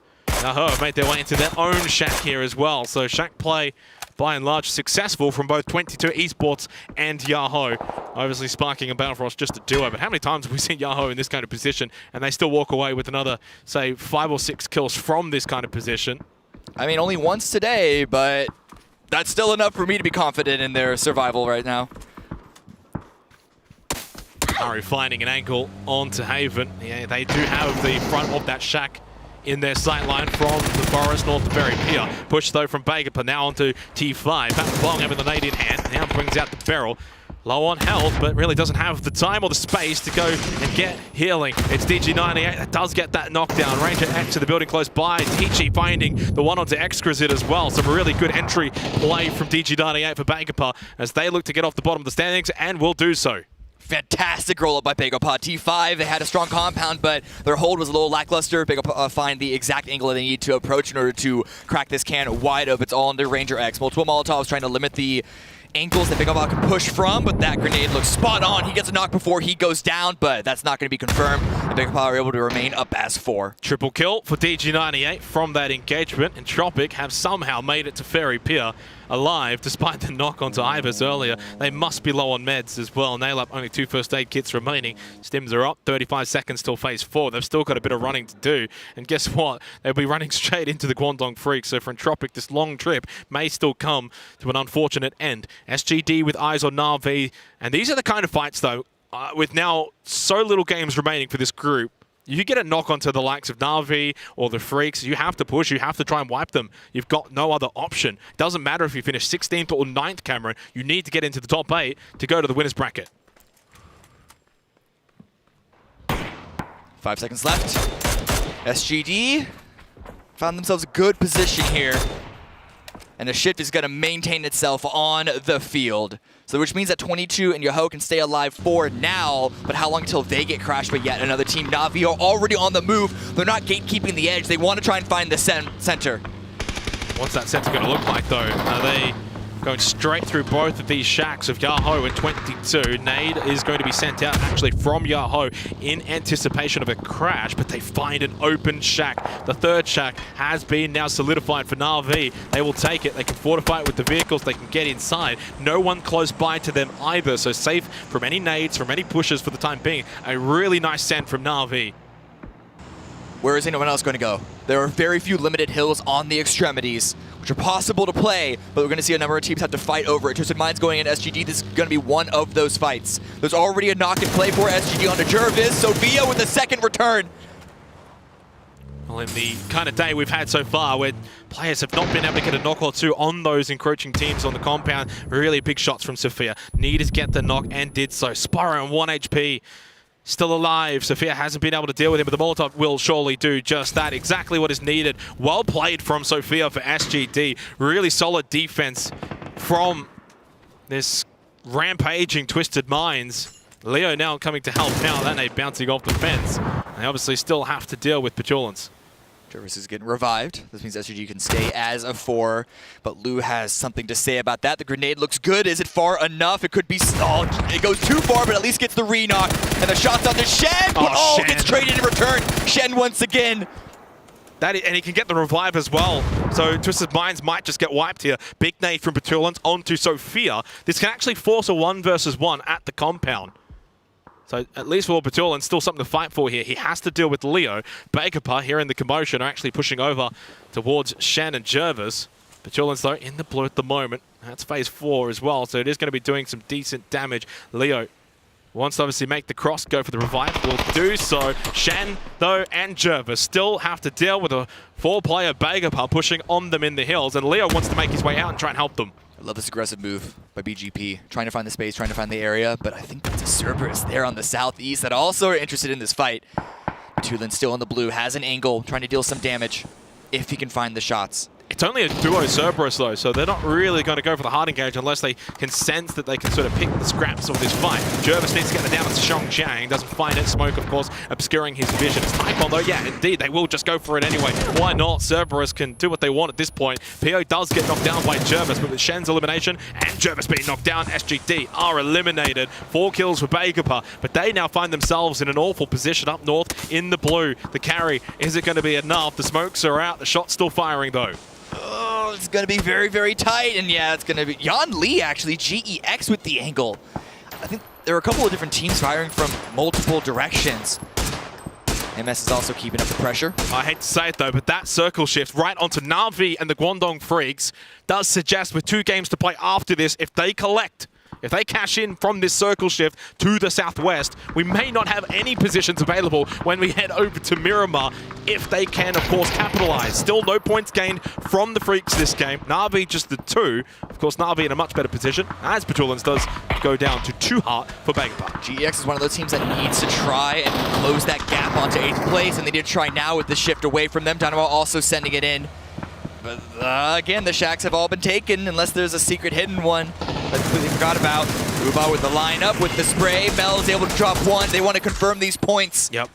Big points for Na'Vi. Danawa don't really have anywhere to go with this, and sending it over the compound that is already occupied by Guangdong Freaks is all but just going to feed them some points here. Much needed points for the Freaks. Akad can't win that fight. Did get the knock though, at least onto Hallen, so it's 1-for-1 between them. But of course, Danawa running out of players. The Freaks should be able to collect here nicely onto Sol. Sol trying to find the aggressive angle, doesn't get another knock, but at least stalls him out for a second for him to get his own revive onto Helen. Danawa on a duo. They're still incredibly dangerous. Yeah, ambitious to go for the revive, but sensing that there was no one necessarily close from the Guangdong Freaks. Nade from Hallen doesn't go in. Sorry, from Ian, I should say. Hallen able to survive because of that. Freaks, they don't mess this one up surely. And yeah, nice entry from Ian to get Sol immediately. Hikari was knocked, doesn't matter, they get the kills, and Danawa are gone in 11th. More points gained there for the Guangdong Freaks, puts them on 66. Another knock against Big Up, but they're trying to find their way into another compound push. This one's going to be Chandra defending them, and GEX trying to hold it out. And there is Entropic. They have made their way all the way from the southern pole of the map. Can they get points from this position? They're dealing heavy damage to GEX. Only 1 player left standing for GEX. Sparking finding a knock there onto Lucarex. There's only 1 left now as well for Entropic. Ibis, no more grenades. He has a couple of smokes, which may allow him to push closer towards GEX, but it's a obviously difficult position he finds himself in. Going for the revive.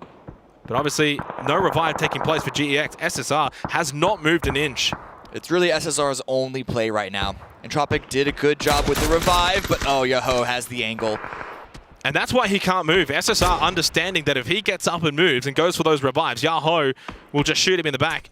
This is probably the best play he can make going for these kills. Couldn't get the down onto Ibis, and Lucarex was there in response. They do wipe out GEX. A big reprieve for the likes of the Freaks, and of course Na'Vi, GEX being the closest competitor in 9th. They go out with 63 points. Tropic will fall shortly thereafter, and it's a Na'Vi shack fee for them.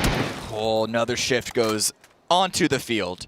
No compound in play outside of the 2 shacks that Yaho and Na'Vi are holding on to, because 22's shack, well, they've had to leave it. And I love this aggressive maneuver, trying to engage with the teams that are also going to be running from the blue in Tiamba, who just took care of Begopa, so they might be partially wounded. But New Happy have the high ground. 6 teams remain, 21 players alive. 22 esports though, Cameron. 44 points overall. If they can get a couple more points from this game, along with Freaks maybe going out early, they could still be in a position with 2 matches to go on Miramar, where they could still be fighting for that 8th place. Long way to go, but 24 points, the current gap. Here goes New Happy though. Where are they going to send it? That's the question, isn't it? They might just try and get a car fortification. There is a crate at the ready, stack up their vehicles, but instead they're going way past on the opposite side, looping around.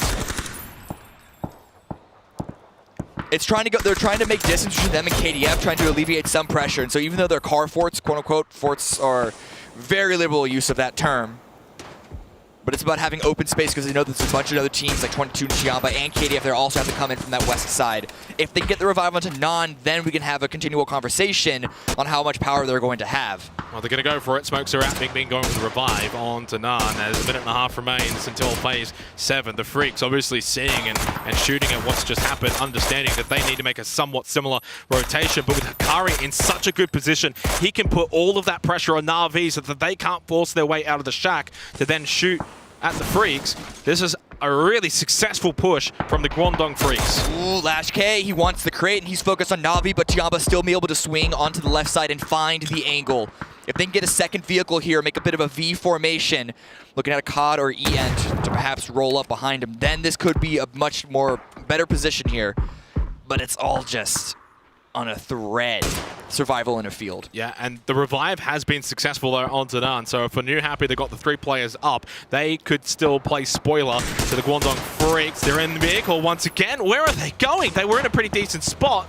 Obviously, in terms of position for the circle, it was hardly in, but they're going for Yahoo. They're trying to run them over. Sparking's played this well. Just goes prone inside of the smoke. Doesn't have a whole lot of information to play off of. Balefrost, though, loses to Zipyan. Sparking trying to play off of that and go for the trade. They can't really see what's going on. Zipyan inside of the shack now. The Molotov, though, from Sparking. He's got one available. Forces him out. The seat swap jump. Almost catching Sparking off guard, but not really. He gets the double kill in the end, and Yahoo wipe out New Happy. But watch the map. 22 are finishing that up. A Molotov of their own. And now they suddenly have a shack. They found an opening and they took it. Can they get any more points from this position? Tiamba needs to wipe out the Freaks, not just for this game, before getting into the top 8. And that is a huge circle for 22 Esports as well as Na'Vi. Their shack still inside of this next circle. Phase 7. Freaks, Tiamba, they have to move. Tiamba has to fight. They need to wipe out the Guangdong Freaks. It's as simple as that. 22 have already lost a star player in Gizera, but we need Vinny to step up. We need Haven to step up right now if 22 Esports want a chance to make their way into the top 8. And deleting KDF right now is step number 1.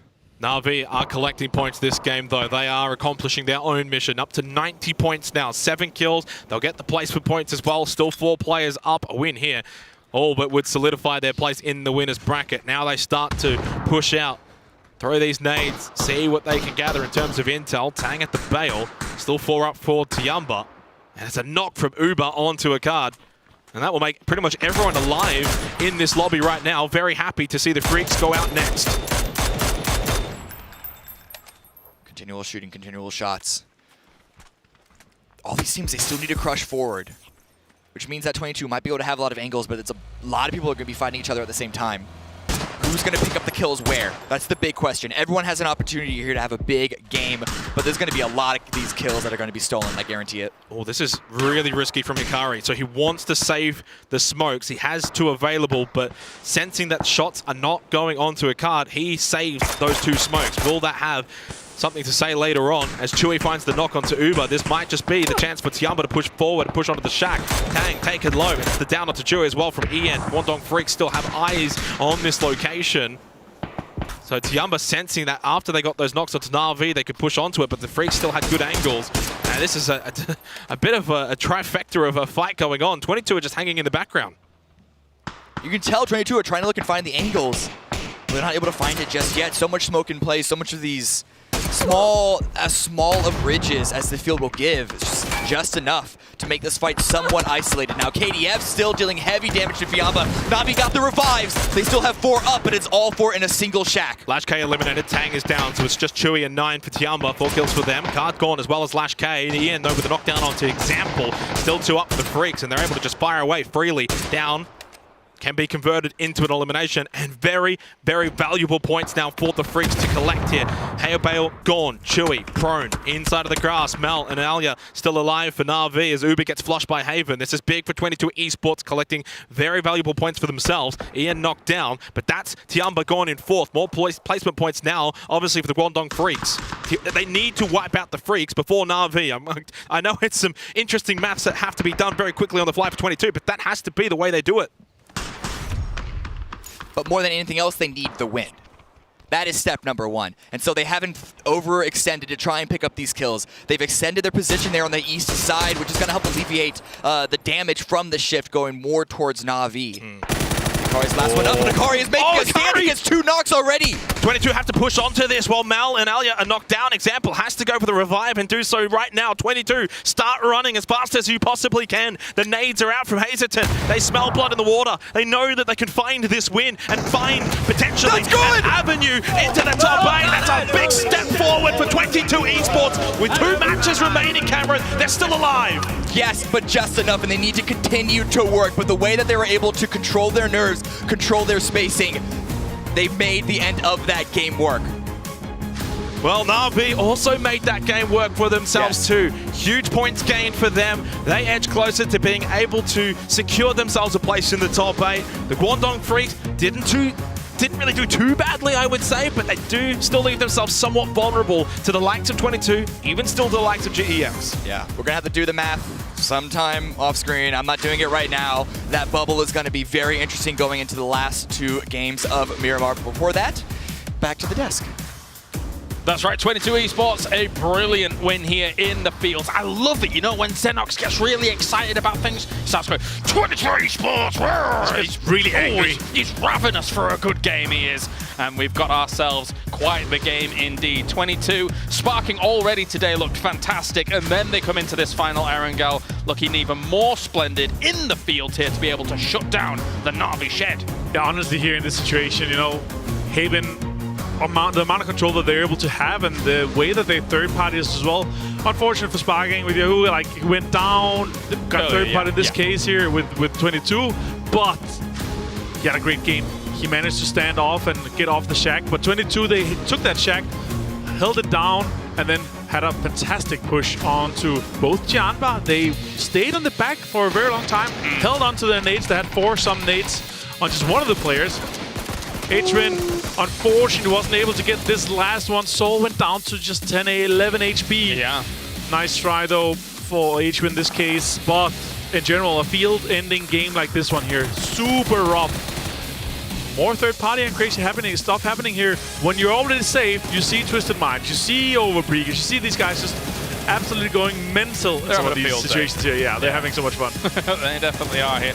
As we take a look at some more of the moments, the highlights coming in from this game. Bagopad trying to salvage the position that they're in, because realistically, they are way down at the bottom right now. Taking out Theron on 5 is a nice start, but they will be going to the lower bracket here. There is no doubt about it coming out the end of our Miramars.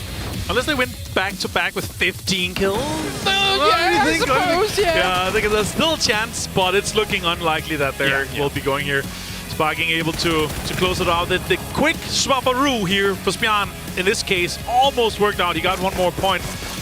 Jianba, I felt like this was their opportunity. Like, if they had put an offensive smoke on top of the shack where Na'Vi was, and blocked all the LOS, it would have been easy for them to push that. But here, they got held down obviously by many angles, and I feel like they might have been a little bit out. Happy here for 22 Esports. Another winner angle for them, 2 total, but still on the cusp there for the top 8. But if they're able to continue this momentum here into the next 2 games, they might be able to take the spot away from Quantum Freaks, who's on 8th right now. Lots of smokes used in this field ending by these teams to try and keep themselves alive. We saw Guangdong Freaks here towards the later stages trying to find themselves a spot, but it was not to be in the end. Very difficult to try and chase those circles in that field. Yeah, excited for this case here. Obviously, when you have an open field smoke ending, like smokes are just going to be so crucial, right? Yeah. Jianba used 11 nades, but only got 4 kills. That is not efficient nading. Importantly for Na'Vi in second place here, this is going to be enough points to pretty much guarantee it. Yeah, 17 points with 11 kills on the second here. This is fantastic for them.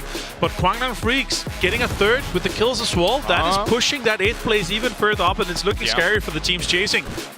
Definitely so. Going to be it was always going to be difficult for them to get any more than this, but they did try valiantly. A big spread down in that southwest side, and from what you mentioned, the longest crawl of all time for a pickup. Yeah, I was surprised. I think Akkad was free. I see in this situation, he was able to crawl all the way from one hay bale to the other one, and he got picked up in like the last 5 seconds, only because he was first knock. There's 100 seconds on first knocks for the bleed out, but here we see Jianba picking it a little bit apart. I like how they did a smoke wall towards to attack the shack that Na'Vi was in, but Na'Vi still came out multiple times. It actually ended up being Hikari that ended up being Navi's downfall. It opened it up completely for 22 that was then able to just run in, get an 8 in and completely finish off Na'Vi. Funny thing about Na'Vi's position there in that shack, I feel like, as we take a look at the points coming in, and they actually get equal to 22, Right. if they don't have 2 boogies, if they have UAZs, things like that, agreed. Things are a lot easier for Na'Vi to try and get out of that shack and get some shots off themselves, but 2 boogies alone is not much cover As at you all. saw with United in the shack field as well, when they did that play, you know, they had a good wraparound. Yeah, they had a big wraparound. They had good US placement, and they're able to get out 4 guys live. Here it's hard because you're, you know, there's one little door and you're basically bottlenecking each other when you're trying to get in and out to just steal. So you don't really have anything. But yeah, you're right. Car placements on vehicles once we're playing these field here is crucial. Also smokes, of course, but they did a valiant effort. Obviously 17 points here when you're not winning the game, when you were the team that everybody was focusing on, was amazing. But Uba, Example, and the boys that did a lot of work for this one. Mate, Example, if he has got a reasonable price coming into the winners bracket, he might have to be one of my picks. Yeah. He is constantly farming damage. It's I feel like it's going to be more expensive. Like it's going to be in the 30 some, right? Maybe. 32 maybe, yeah. I guess, yeah. I think he probably will be. 22, and the boys, Vinny, Hassedin, Haven, and Gazera, they had the pleasure of a Portuguese prep. They played from Portugal in PCS 7, and then of course trying to get ready. You've seen them scrim a lot. They've really been working hard for this one here, and now they're going to be on that cusp here. They're going to be within striking distance for Kwangdong Freaks for the next 2 games. Let's see if they can continue this momentum here. Being able to win a game, that is really going to put you up. Look at that, the top 8. Yes, here we are. So let's take stock of where we're at. Kwangdong Freaks got themselves up to 74 points. Right. Some teams are in striking distance with 2 games remaining. And as you mentioned, for 22, this could get the ball rolling. GEX was just a little bit behind them before the end of this game, but Kwangdong Freaks getting that amount of points. That gap's slightly widening here, Avenger. Yeah, we're talking 11 points down to GEX. We're talking 15 down to Tianba. And then we're talking, what, 16 down to 22. It's one good game where Kwangdong Freaks has, you know, a bad game. Then you're tied with them. So 2 games is very doable. But as you said, and as you mentioned, if you're in Tropic, Begopa, Sonics, 3rd and 5 right now in the 42 and below, it's going to be practically impossible. So with us switching over to the desert, I do have a question for you, which is, do you two-hand have our Miramar average points for some of these teams available? Yes, I do. Fantastic. Yes, okay. I do. So let's talk about it. GEX, Tiamba, 22. Those are the 3. GEX 5.7. It's not looking good. It's not looking good. There's not really 3rd on 6.3. Yeah, and in general, it's not looking good for any of the bottom teams here. It's just not there yet. Well, the game is ready. We're heading over to the desert, and we're heading over to Xenax and Cameron once again for all the action. Only 2 games left here in Group A. Yes, that's right, lads. 2 games remaining for Group A. Match 14 we go. Miramar we go. And let's be honest, Cameron, there's one spot, in my mind, still available. Of course, the Kwangdong Freaks really at that cutoff position. 74 points that they currently have. A couple of teams just below them, of course, will be fighting tooth and nail in these last 2 games to overtake them. Yeah, basically, with Dynamo with, what, 94 points? Over 90 is the main thing. It would have to be 2 double-digit kill wins in a row for GEX, Tianba, and 22 to try and upset them, and then they're still going to be above KDF. And you know, like, it's going to be virtually impossible for Dynamo to fall out of this. It really is one final spot. Certainly is, and I just want your opinion on this because I kind of look at it as mainly GEX, Tiamba, and 22. I think those are the 3. Like SGD's on 50 points, so they're 24 points behind the Freaks. Realistically, if they go and have 2 big games to close out, it is still mathematically possible, but have we seen enough to suggest that that will happen? Probably not. I mean, SGD have had some really good fights, but it's the question of, can they get into the fight? Can Shen be in a position to really pop off and click some heads? Yep. They haven't looked as bad as I think some of us were worried about them, not having that initial 4-point fight against the Sonics right at the top of the game. But they've been treading water somewhat, but it's just not enough at this point. I want your prediction right now as Who we is it? Start our final 2 matches on Miramar. Who is getting that 8th place? Who do you think it's going to be? I think it's KDF. I think they're still going to hold on. Okay. Alrighty. I'm not going to make a prediction. You know what? I'll hold it. Actually, you know what? No. I'm going to go 22 Esports. I think they'll get it done. Yeah? I think off the back of that win, off the back of probably some adrenaline, you know, going into the last 2 games, they're not that far away. You know what? I'll go 22. What's good is that they're able to make it work without Gizera, without their star player. So if they can really, as you say, use that as a confidence boost to swing into the next game, then we can see some really, really exciting things. Seeing Hazelton up at the top is absolutely fantastic. He's a good player, but on the roster 22, he's not the one that you look to the most for the kills, and the fact that he's able to step up, and then Vinny, the solid foundational rock that he always has been, also stepping up. If the star players of Haven and Gizera can like really, I guess, get on their shoulders, get that boost that they need to try and start actually winning some fights and like controlling space, controlling area, then yeah, it's absolutely possible. The difference is KDF are always in the fights. They're always in the engagements. It's rare to see them have a complete blowout game, but it's also rare to see them have 0 points. And that's what they need for the teams below them to overcome. Obviously on our screen, rightfully so, 8th place, Guangdong Freaks. They were able to pick up some decent points in that last game. 3rd place, 5 kills off the back of the game prior, where they got nothing. And that really has sort of opened things up, of course, for these other teams. The reality of the situation, though, is that it's kind of in their hands in the way that this all goes. Provided they play well, finish strong in these last 2 games, they won't get overtaken. It's just not going to happen. So it's really on them to play well. I do wonder as to how they're sort of going to play this, but as a team that I think has done a really good job at surviving and have been able to actually even play well after losing a player or 2. I think they'll just keep playing a rather passive, somewhat style, play for position. They won't go crazy trying to push on teams or third party. Back themselves in to survive, get those placement points. GX, they have another big series of games ahead of them, and they started off pretty high on the leaderboard, boosted by a solid win that they found in the first day, if I'm not mistaken, but they've just been letting it slip bit by bit, step by step, the entire way through. We've seen a bit of proactivity be introduced into their play today. If you remember, a bit of third partying earlier on Erangel, had that engagement with your hope. Granted, didn't really come on top in that engagement, and they did get wiped last game. Four bottom 3 places, but then they've had like 4 or 5 podiums. Talk about inconsistency. Yeah. I just want to see them really try and step up that early game aggressive play. But, you know, they got to actually start to win it is the other side of things. There was a 10-kill win to close out day 1 for GEX, which sort of cemented themselves in the top 8. And basically, they were there all the way through until really the start of today when the Freaks knocked them out. So, yeah, 11 points behind KDF. Definitely achievable with 2 games to go. Their best is good enough to be able to do it as well. As I said, though, inconsistency has been their issue, but they've had a couple of quiet games, so maybe they're due for a couple of good games. Gonna have to see, unfortunately. Avenger didn't have a lot of time to go through the raw numbers, but he basically expressed that for the teams that are on the bubble, the Miramar points are not there. What is there, though, is for Twisted Minds. They've had a bit of a slow start of the day, but 38 kills within 5 matches on Miramar. We could see them try and overtake Cerberus for that #1 spot. Yeah, interesting. 38 kills. That is a staggering difference from Twisted Minds compared to everyone else, because really from Cerberus down to Yahoo, a pretty even sort of spread affair, and all of those teams obviously doing well realistically on both maps too. Part of it might have to do with the fact that they peaked on the day that had more Miramars. If you remember, day number 2, they got second, I believe, on Miramar, so that definitely is going to pad those numbers. That's not, I don't know if that's going to be the fact that they are like heavily Miramar specialists or anything. At the end of groups and at the end of the entire event, we're probably going to see those numbers even out just a little bit.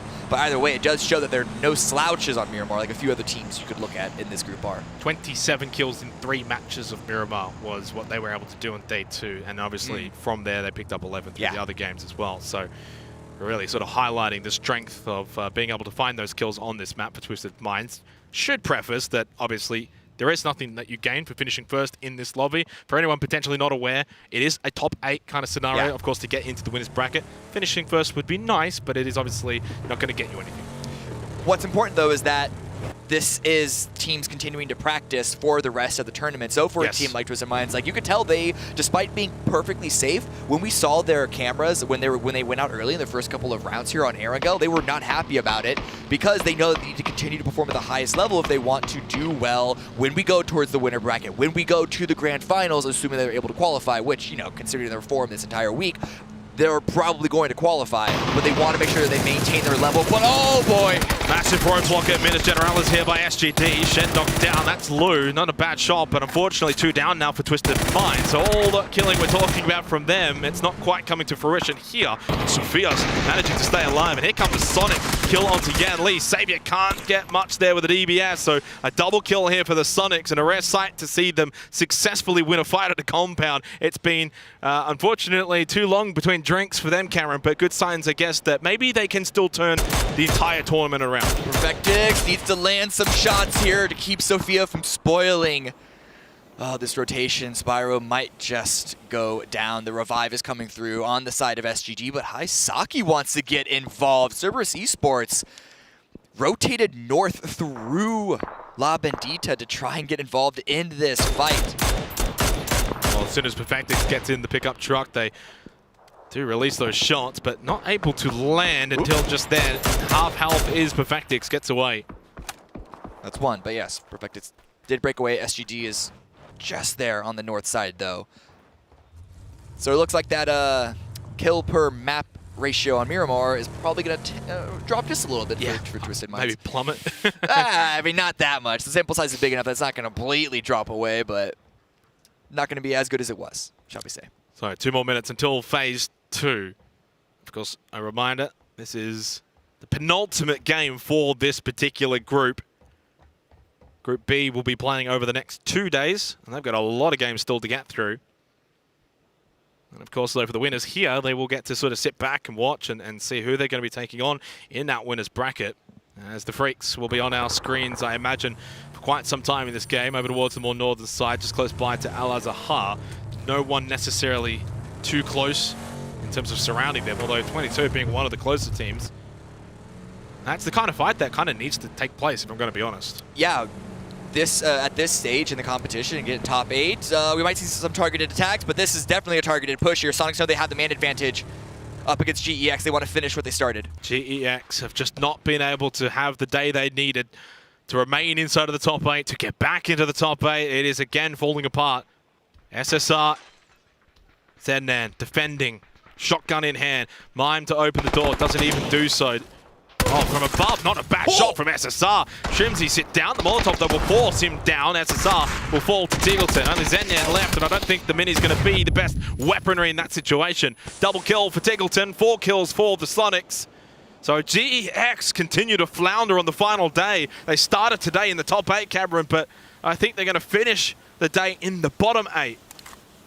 Looks to be the case. This is a great opportunity for Chiamba at 22, and again, even SGD, if it's a really good game, come out of them to try and overtake that spot. They're going to be seeing that in the kill feed.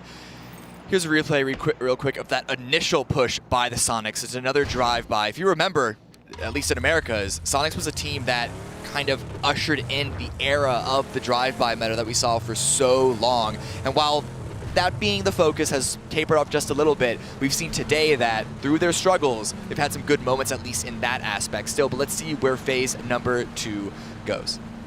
And it goes over towards the Freaks. Bankerpart, not a bad position either for Entropic. Sonics towards the south side of it, on the north end of Impala.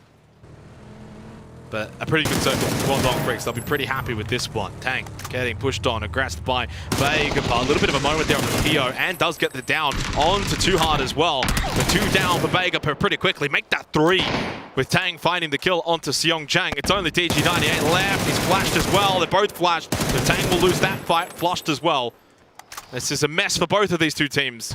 It is. DG98 is the player that I would want to remain standing. He has pulled out a lot to try and keep Bankerpart in a competitive position here. He's going for the revives, but can he get at least 1 up before the rest of Chiampa arrive? And that is also overpeakers you can see in the distance. Song Jang's going to bleed out as well, so PO has been revived. Talk about maybe picking up the right player there. Chewy and 9 have made their way over to the compound. DG98 inside. PO needs to just get a respite here to heal. First aid kit going off now. He threw out an initial nade, which I think got some damage onto Chewy. He now is forced to heal as well. And overpeakers are really getting the sense that they can push onto this compound. You can see in the minimap Bard looking, wanting to cross the road and get over here and just pick up some free kills.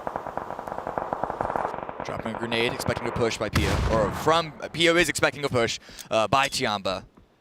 Chewy 71 with his own grenade at the ready. The revive on Heart is coming in, but that's a good grenade, but the revive is happening on the opposite side of the wall. There's a lot of other fighting that you're seeing in the kill feed. Everyone is trying to stake their claim in the leaderboard here. Danawa and Entropic fighting over the center position here for phase 2. Oh, man. Alub has been eliminated. God, that was a kill steal by Danawa. 22 are not going to be happy about that one. And they need all the points that they can get. Exactly. So a triple revive, though, has taken place. Well, double revive, I should say, and 3 up now for Bagapar, considering at one point it was just DG98. So it's just 3 versus 2 in favor of Bagapar, but they don't really have too much information on 9 and Chewy as to where they're at the moment. Never mind, I'll take that back. They've spotted Chewy in the window and tagged up pretty heavily. They can push on that.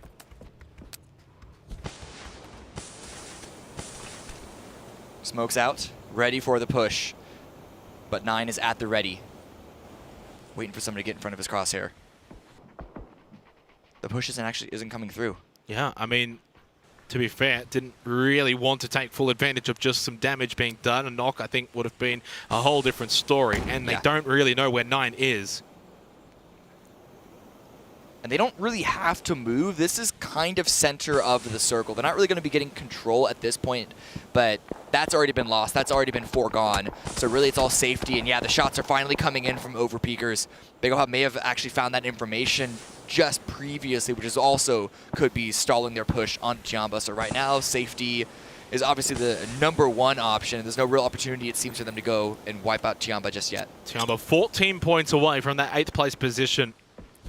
But down to just 2 players remaining. This might just be winner's bracket on the line here if they can't get the rest of these Bagapar members. Nice movement here from 9. Pio doesn't even aware of it. Now he does turn around, gets the down. That will probably be the end of Tiamba.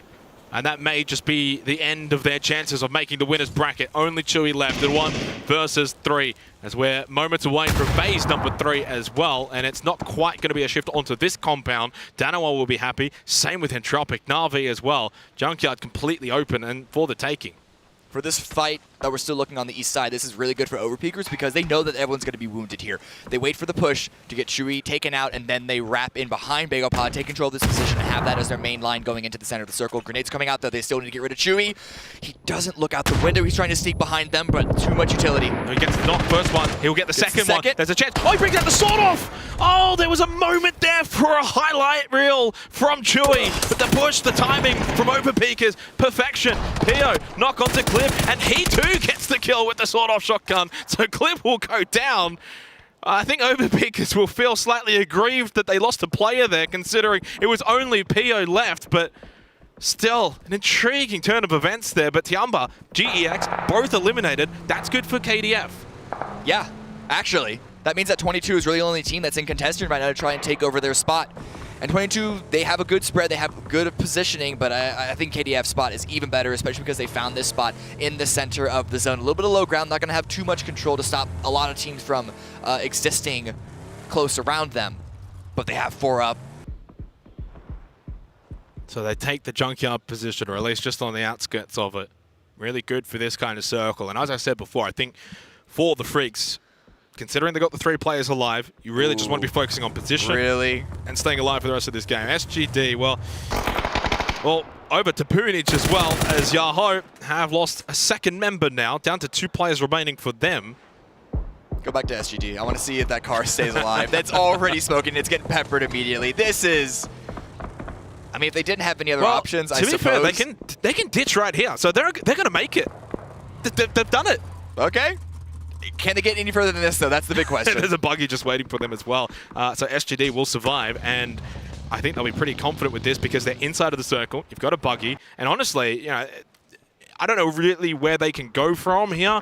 Do you even attempt to push up onto Na'Vi's hill? Probably not. It's quite difficult, but you can wrap on the south side.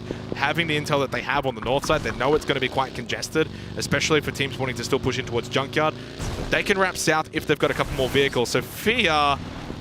Oh, that's just APAC driving. Well, I said they had a vehicle. I said they had a buggy. They no longer have a buggy. Okay, good covering fire.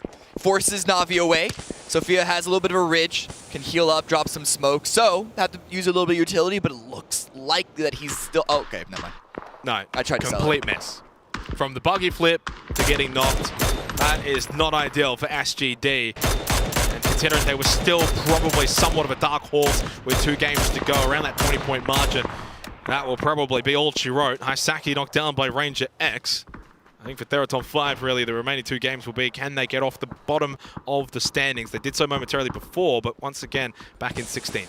This circle is fantastic for Danawa and Na'Vi. You can already see that they have good ridge top, good mountain top. Na'Vi especially, we've seen clear examples of them dealing damage to a whole bunch of teams.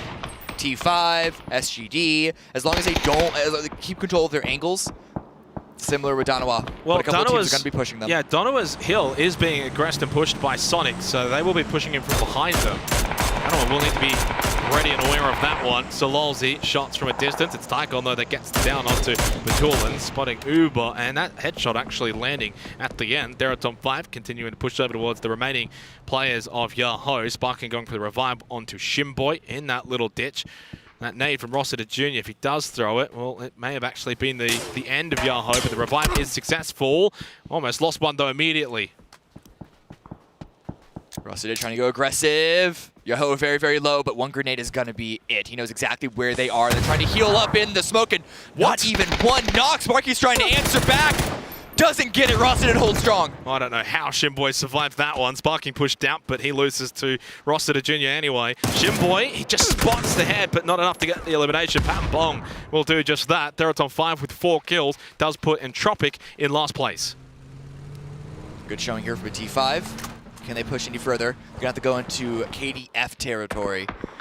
And now here's the other side of the zone. It is the Sonics. They are pitted below Danawa, not quite in a position to push, but New Happy are right next to them. And they were halfway up Danawa's hill, and they've elected to actually push back down into that compound. So an intriguing development there from the Sonics. Rather than the more aggressive play of taking the Danawa hill, they fall back, maybe looking to try and gatekeep New Happy potentially if they have that intel.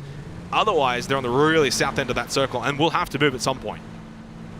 So mines do go down, confirming Cerberus ending first place, at least before the final game. Now T5 already have a couple of kills, 4 to be exact, and they found their own little position in the zone. Similar to SGD, just found that slot and move on in. They got to clear the area, but I imagine at this point they should know that it is empty, considering there hasn't been that much activity. Here comes Overpeakers, continuing to push in from the east side. Taikon getting peppered here, and is the last one alive for Cerberus. They'll hold on to top spot, though, going into the final game with Twisted Minds and Yahoo both eliminated this early on here in match number 14. There's that little battle for top spot that will play out in the last game. Something to keep in mind. Barring a big game here from the Guangdong Freaks, I still imagine even into the last game, that spot will still be available unless they have a big finish here. A Northern Shift would just about help them do that. Southern Shift is required for Sonics and New Happy, and it does eventuate onto that hill of Danawa. But Overpeakers have made their way over towards the east now as well. This is a strong opportunity for Danawa, but it's also a strong ask to try and defend this position from what's going to be a number of different pushes. Granted, they're always going to have the advantage in those pushes. I'd rather be them than any other team around them. But you already see them condensing their position. But here on the west side, Taikon, the last one up, trying to get as many points as he can for his squad. Still guaranteed first place no matter what. But again, it's all about that prep. It's all about that practice. It's all about getting in form. SGD pushing in.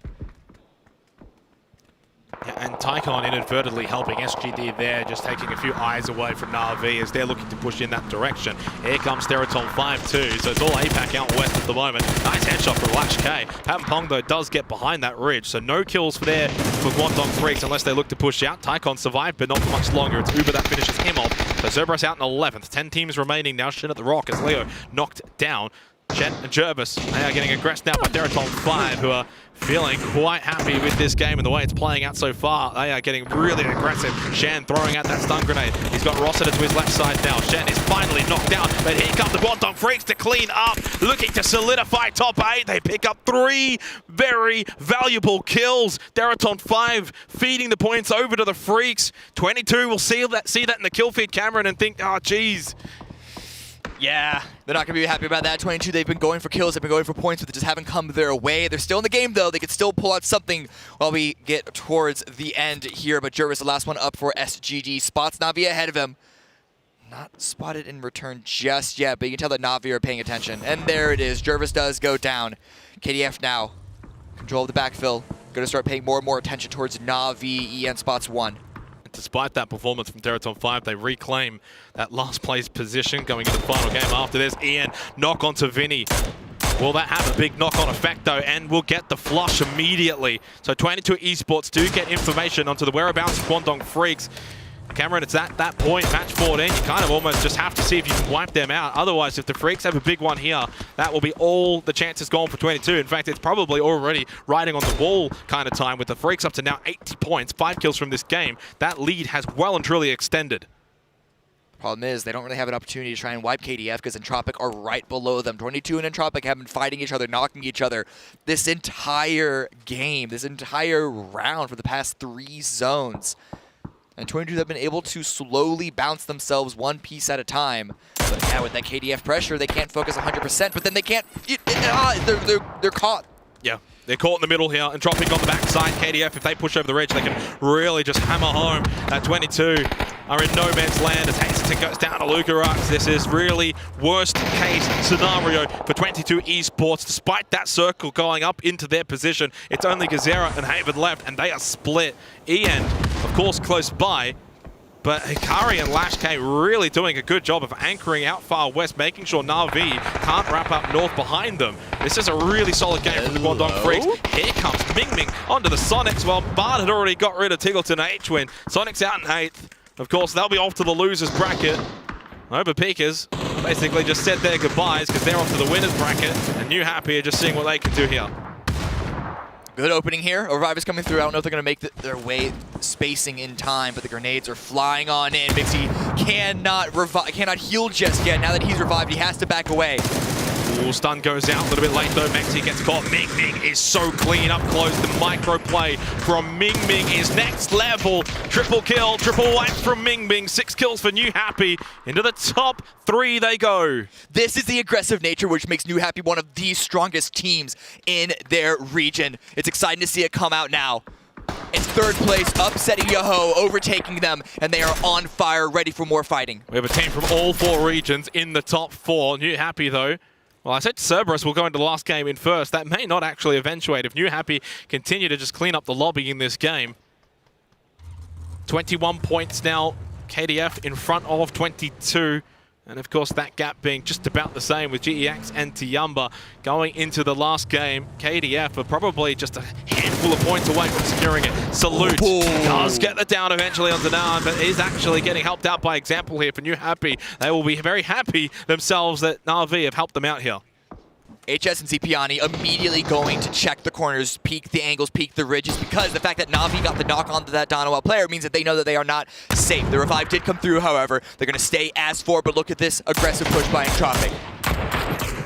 No nail up, no problems for Entropic. Still alive here, deep into the final 6 teams remaining. New Happy though, of course, as you said, Cam, did get that revive, so 4 players up for them inside of the circle. Na'Vi though, controlling the entire southwestern portion. They've had a really solid day today, and can they themselves take claims for the top? I mean, really, look at that top 6. Didn't I say it's top heavy, this group? Yeah. And it's a really big top-heavy package there. Look, even Overpeakers, while being out, are also triple digits. Not that far, like 1 good game away from the top spot. Yeah, I mean, the top 8 compared to the bottom 8, it is night and day here from Group A. A very strong top 8 going into the winners bracket. That's great. Yeah, really strong. New Happy will make that 8 kills now this game. Ming Ming, the grenade just short of Soul's position. He's going to immediately drop a smoke. He needs to try and get away, but Danawa's positioning has just been slowly whittled down. Not a lot of spots that they're going to hold. It's going to be a 2 versus 4, and New Happy, they are on fire. They are on the push. Soul watching the left side of the smoke, does catch Nam, but he's already got 2 players that are pushed up. Ming Ming even through the smoke, somehow just landing those sprays. Doesn't matter though. Danawa go down, but they've done some damage. Zipian will need to be revived. Double-digit kills now for New Happy. Evas on the minimap is already on the move, as is KDF. So teams are trying to take advantage of the position. Na'Vi as well pushing in over, taking that spot. Freaks with pushed the up. Haven. Yeah, I think this is going to be the end of 22 unless Gazera and Co can make a big stand here for 22 Esports. Akari's knocked out as well. Ian went down to Gazera. They need to stay alive here, 22 Esports, and wipe out the Freaks as New Happy are losing to Na'Vi. Na'Vi could stake their claim to be one of the top teams in this group towards the final game after this. They wipe out New Happy, but I really want to see what's going to happen here with the Freaks in 22. And Tropic, they're caught on both sides of the road. Ivas is moving away. Granted, he knows that Na'Vi are still going to be 4 up. They're going to be an incredibly difficult power source to try and deal with. Oh, shots from Haven landing onto QBE. He stays alive. That's the final grenade that Haven has in his arsenal. It's a pretty decent one, but falls short. Lash K, last one alive for the Guangdong Freaks. 83 points in their back pocket at the moment. They are 21 points above 22 Esports. Haven, Gezerra, they can still pick up more points here in this game to maybe reduce that deficit to into the teens. But they need that surge, and at the way that Na'Vi are positioned right now, it's going to require a northern shift and a collective shooting at Na'Vi for them to not win this game. They hold position, they don't move a muscle. Lash K, of course, still has to make his way into the circle and most likely into the sights of Alia of Na'Vi, who at this point I would say are very likely to go on and win this game. And if they do so, they will take top spot in this group. What a day from Na'Vi. It's a waiting game right now, making sure that there is no one left in the southern portion. But this road could spoil this entire round. If this centers up, if phase 8 centers up, it's going to end on flat ground. It's going to end on no man's land, which will favor Na'Vi because they're the only ones on the south side. Yeah. And they have the man advantage to clean up whoever survives from the north. But anything further north than that could make things a little difficult. So phase 8 we go. There's a lot that needs to happen here for the likes of 22 Esports, Guangdong Freaks. Of course, that's where the large focus is going to be. And Tropic, despite having still 2 players alive, they're just too far gone in terms of making top 8 with only 1 match remaining after this. No kills this game from 22, Cameron. 5 from the Freaks. They need to find a kill or 2. They need to get rid of Lash K, but if they stand up and move, they are very vulnerable to basically Entropic and Na'Vi. 22 can't do anything about Entropic because they need to wait for Lash K. Everyone's waiting for everyone else. Yeah. And there was a set timer for all of this, but wait, no. Entropic, they're on the move. They want to take a... They know they can't go against Na'Vi. They want the points now. They should be aware of this, though. Gezerra, stun went out. High ground, though, for QBE, and he lands those shots very successfully, very cleanly. Haven has to respond, lands the headshot, has to fall back, probably even needs to just go prone at this point and try to survive. Lash K making his move as well, and he's actually sending it in towards the area of Entropic and 22. Gezerra eliminated. Lash K and Rock goes down, so no more points this game from the Freaks. That's an extra placement point for 22. They make it to top 3. They won't go any further than that, though. Haven eliminated. Uber and Na'Vi pushed over the road. So it's Na'Vi versus the 2 members of Entropic. Regardless, though, I think Na'Vi are going to take top spot going into the remaining last game. There it is. QB going down. It's now 4 versus 1. A good headshot from Evas, but he's got to pull out a lot more. He is inside the zone, but just barely, and we know where this game is going to end. Grenade comes out. Oh, my God. Surviving that nade. 8 HP, throws out the stun. He has the first aid kit. I think he anticipated them to be a little closer than they were. Na'Vi, though, they make a statement. They're making a statement today in the final day for Group A. I believe they're taking top spot with them into the last game. It doesn't technically mean much in the whole scheme of things, Cameron, but for them going into the winner's bracket, they're gaining some form. What it does mean is that the teams from Group B, even though they are going to be, whoever makes the winner's bracket is making the winner's bracket, they're going to be looking over here at Group A and thinking, wow, that's a huge amount of power coming from this one group. Yep. There's no clear leader that we need to be worried about. We got to be worried about all of them. This is a group of champions at the moment. That top 6, top 7, they are basically all neck and neck going into the remaining game. In terms, of course, for that battle for 8th, though, I think Guangdong Freaks are doing enough with 1 game to go. I think they'll get the job done as we go and see what Martin and James have to say.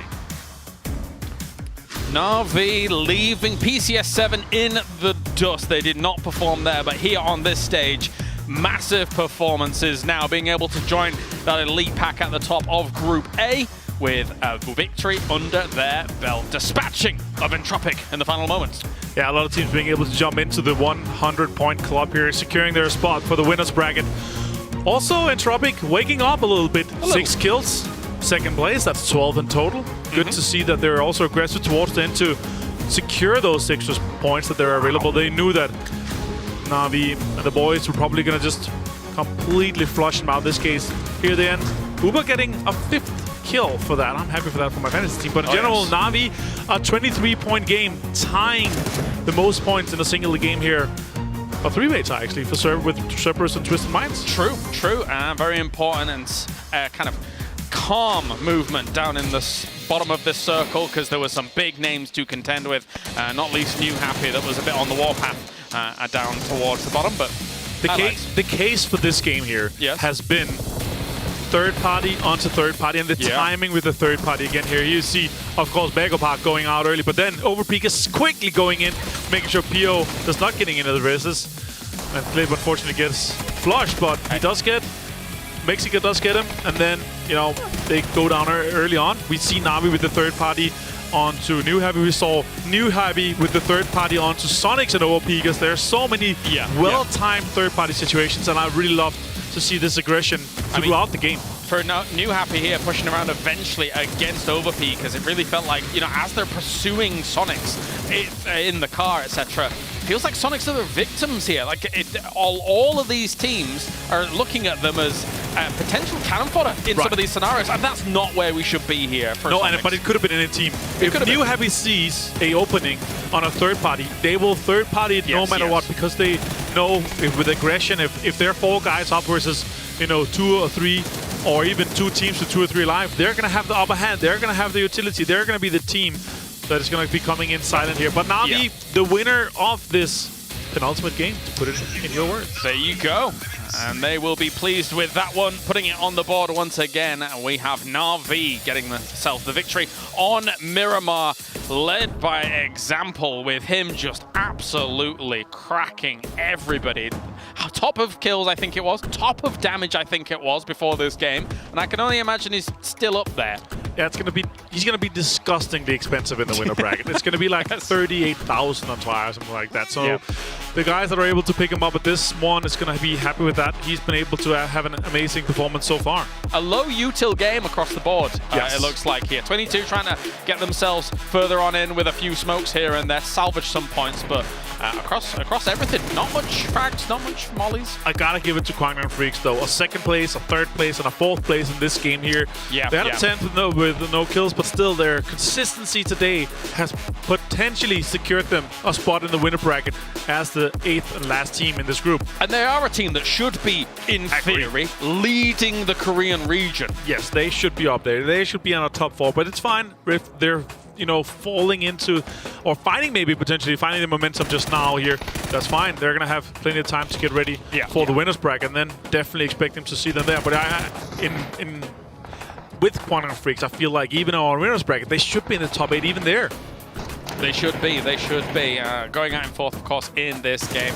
Still, we get to see glimmers of Entropic towards the end of this one. Ivers, you know, I mean, he opens up on some shots. I'm thinking it might be even this one. Oh, no, we're not going to show it. But yeah, just before that actually goes down. You see these moments where you're like, yeah, Ivers is still a great player, but nothing's really coming together for them aside from the 12 points that they actually get here to get the ball rolling. Too late. A good thing for all the teams that are here. They obviously have both Sunday and Monday off, and potentially also all of Tuesday, all of Thursday. So 4 days off to mentally reset, to get ready for losers bracket 1 if they don't get into the top 8. And it's looking very unlikely with just 1 game to go. I get your point, because you're looking at some of the cameras as we're kind of seeing these moments where these players or these teams are falling out, and some of them look a little bit mentally defeated. They look so defeated. It's so rough to see, and I'm honestly happy to see that, you know, now admit defeat, but then use those 4 days to improve. Take all this information, assimilate it into what you can then improve on, and then try to improve once we get into loser bracket. A mantra that I've lived upon for a long time, all my years in esports, 13 years, is you actually learn more from your defeats than your victories. If you go back and actually try and take on the information that you need, take on where you went wrong, and actually learn from it. And that is very easy. You can potentially do that here in that amount of both time. in an individual way, in a team way, but also now all the opponents that you're playing against, you're going to have 15 games worth of information to put together, and they're going to have 4 days because they're not going to be playing the winners brackets. And look at this, our total leaderboard with the top 8. Now the cutoff is 83 points because of Quantum Freeze been able to have a fantastic day today. They're 20 points ahead of 22. And that is going to be a rough situation. We're talking Quantum Freaks out without, you know, maybe 1 point max, 2 points max, and then we're talking either 22 Esports, GEX, or Tianba with a win and double-digit kills to make that 8th place. All right, this is not going to happen, and I'm about to say it, but let's say it anyway. There's nothing to lose if you're a 22, if you're a GEX, to try and just get rid of Quantum Freaks early. There's nothing to lose. So that's obviously the scary thing for Freaks, right? Right now, you're going to have 8 teams that is solely going to be focusing on you. The kill feed, you see one of the Quantum Freak guys be knocked. They're going to be super focused with the target on their back. Just saying, just saying. All right, we are going to a short break, and when we return, we will have one more Miramar here to figure out which of these teams are moving through into the winners and which are going to the losers. We'll see you soon.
Okay, so sun is down and it's quite dark here in Dubai Exhibition Center, and I'm looking for more players to have a talk. I think that's Strimzy from Sonic. Hello, Strimzy. Hello. Hi. What's up? What were you doing? You're just talking to my girlfriend. We're shooting a content, and I want to have a short interview and like have a quiz time with you. Cool. It's okay with you? Yeah. Okay, let's go. All right, that's good. How far is it? Am I walking forever? Oh, like a minute, like 30 seconds. Can you introduce yourself? Hi, I'm Tristan Trimzy Nowicki. I play for the Susquehanna Sonics, and we're here to compete for PGC 2022 in Dubai. Okay, welcome to Quiz and Rock. I know that you were having a media day today. How was it? I remember that in PNC you wore that USA jersey. Yeah, Did you have anything special prepared today? I did the fun thing for Thailand for PNC because it was kind of representing my country, whereas this is more professional and serious for this one. Whereas I was having a lot more fun for Thailand. But I recognize that your jersey is different from the previous PGC. Our jersey specifically is made for Dubai. It was specifically made for wherever we go, wherever we travel for PGC. Dubai fans would like it too. Yeah. Have you met like other players like from other regions and other teams? Yeah, I've met a bunch of players. I've met all of Overpeakers. I've met EIQ. I haven't met any of the Chinese teams, which I'm really excited to meet them because this is the first event that they've been to. Did you have any particular players that you want to meet? And I really want to meet Zepion because I think he's very, very underrated. So yeah, I'm excited to meet them. So you're very strong in the Americas region. That's like nobody would doubt that. But coming into PGC, it didn't work out. So I think our biggest problem last year is we were very cocky, and losing last year kind of brought us back down to earth and realized that we're not, we weren't the best, and we have a lot to work on, and we have a lot of flaws in our game. So just going into this year, we had to work out a lot of stuff and figure out what was going wrong. So I think coming into this event, we're very excited and humbled. Then which team could be the biggest rival coming into PGC 2022 for Sonics? I think the biggest rival for us would be SGD. They're going to be landing in Pichinki Pakata with us, and they're in our group. So we will have to fight them for our drop spots, which is going to be very fun. What would be your determination coming into PGC 2022? What's really important to us is that no matter what the circumstances of the game are, we do the best that we possibly can. So not every game you could win, but if we get into a position that's really bad and the best we could do is get 6 kills or 7 kills, that's what we want. So we want to just stay as consistent as possible throughout every game. That's our determination. At the end, we want to win, yes. Okay. So I'm gonna give you a 4 keyword. I'll do sound. Okay. Why not? Let's see the PCS champion. I'm gonna play the sound. Go for it. It's a revolver. It's the R18. It's a pistol. Yeah, so we're gonna give you a gift because you got it right. Do you hear it? Is there a live animal? No, maybe. Okay, you're gonna pick one gift. Do I have to touch it? Yeah. One gift from it? I want this one. Okay, I want you this sure? one. Yeah. Okay. Oh, this is cute. 3-level backpack? Oh, it's a level 3 backpack. Can I put it on? Oh, that's too small for you. Yeah, it's too small. I hope Sonics do well. What do you want us to do? 2020. Who do you want to win? Who do you want to win? Comment. No comment. No comment. Oh gosh. Well, PGC 2022. Sonics fighting! Yay! Oh my. I got. Yeah, I'm sold it. 왜 버퍼링 걸렸지? 안 들려요? 아, 잠깐만. 이거 못 들었다고?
One game left, and while 20 points is a solid gap for KDF there in eighth place, they're going to need to keep their head on a swivel because one good game is all that's going to be required from Tiamba 22 or GEX to get right back into that spot. Yeah, looking at some of the numbers though, basically you're looking at 10, 11, 12 kind of kill win is required from those teams that are on the precipice. But as we head into our final match, it is the Guangdong Freaks that are looking likely to hold on to that 8th place in what has turned out to be a really top-heavy group. Final game for Group A. Vast majority of this lobby basically knows where they're heading in terms of the future. Of course, the top 8 will go to winners bracket, bottom 8 will go to losers bracket 1.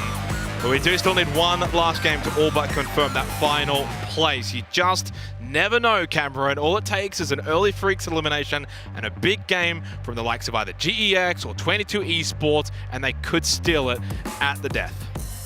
And this might be a long shot of a reasoning why it could happen. However, this plane path a bit far to the southwest side, KDF usually drop way far to the north. Their alt drop got taken by Sonics once they left Picado.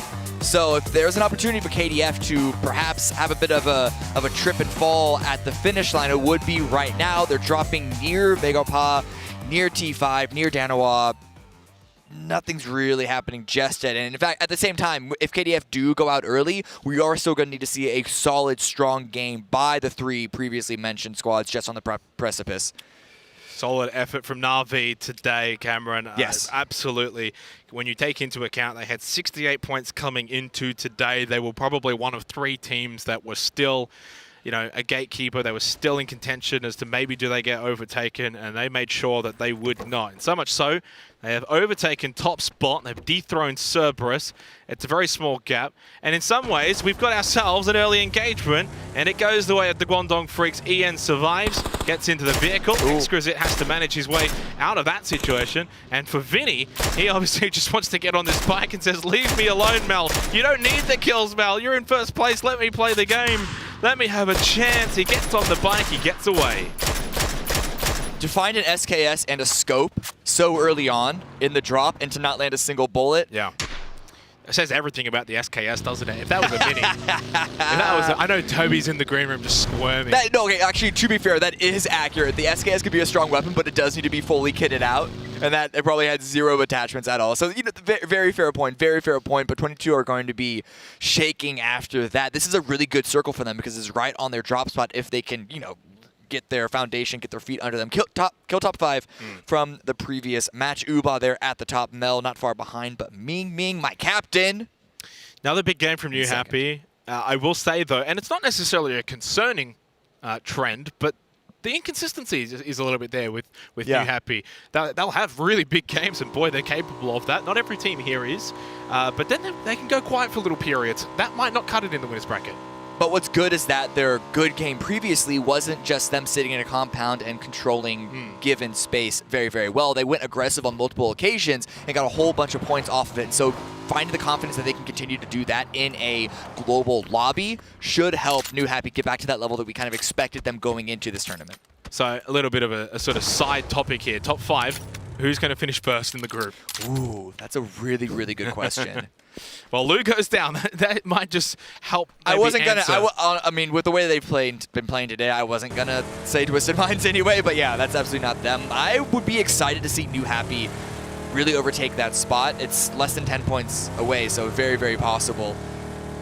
Honest, I don't know. It's hard to not pick Navi though after the previous game.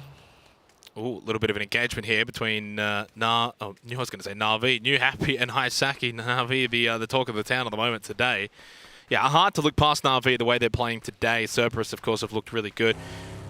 And New Happy, 9 points away from it. It's all a bit of fun. A reminder, of course, technically, none of the positions matter between 8 and 1. They are all the same.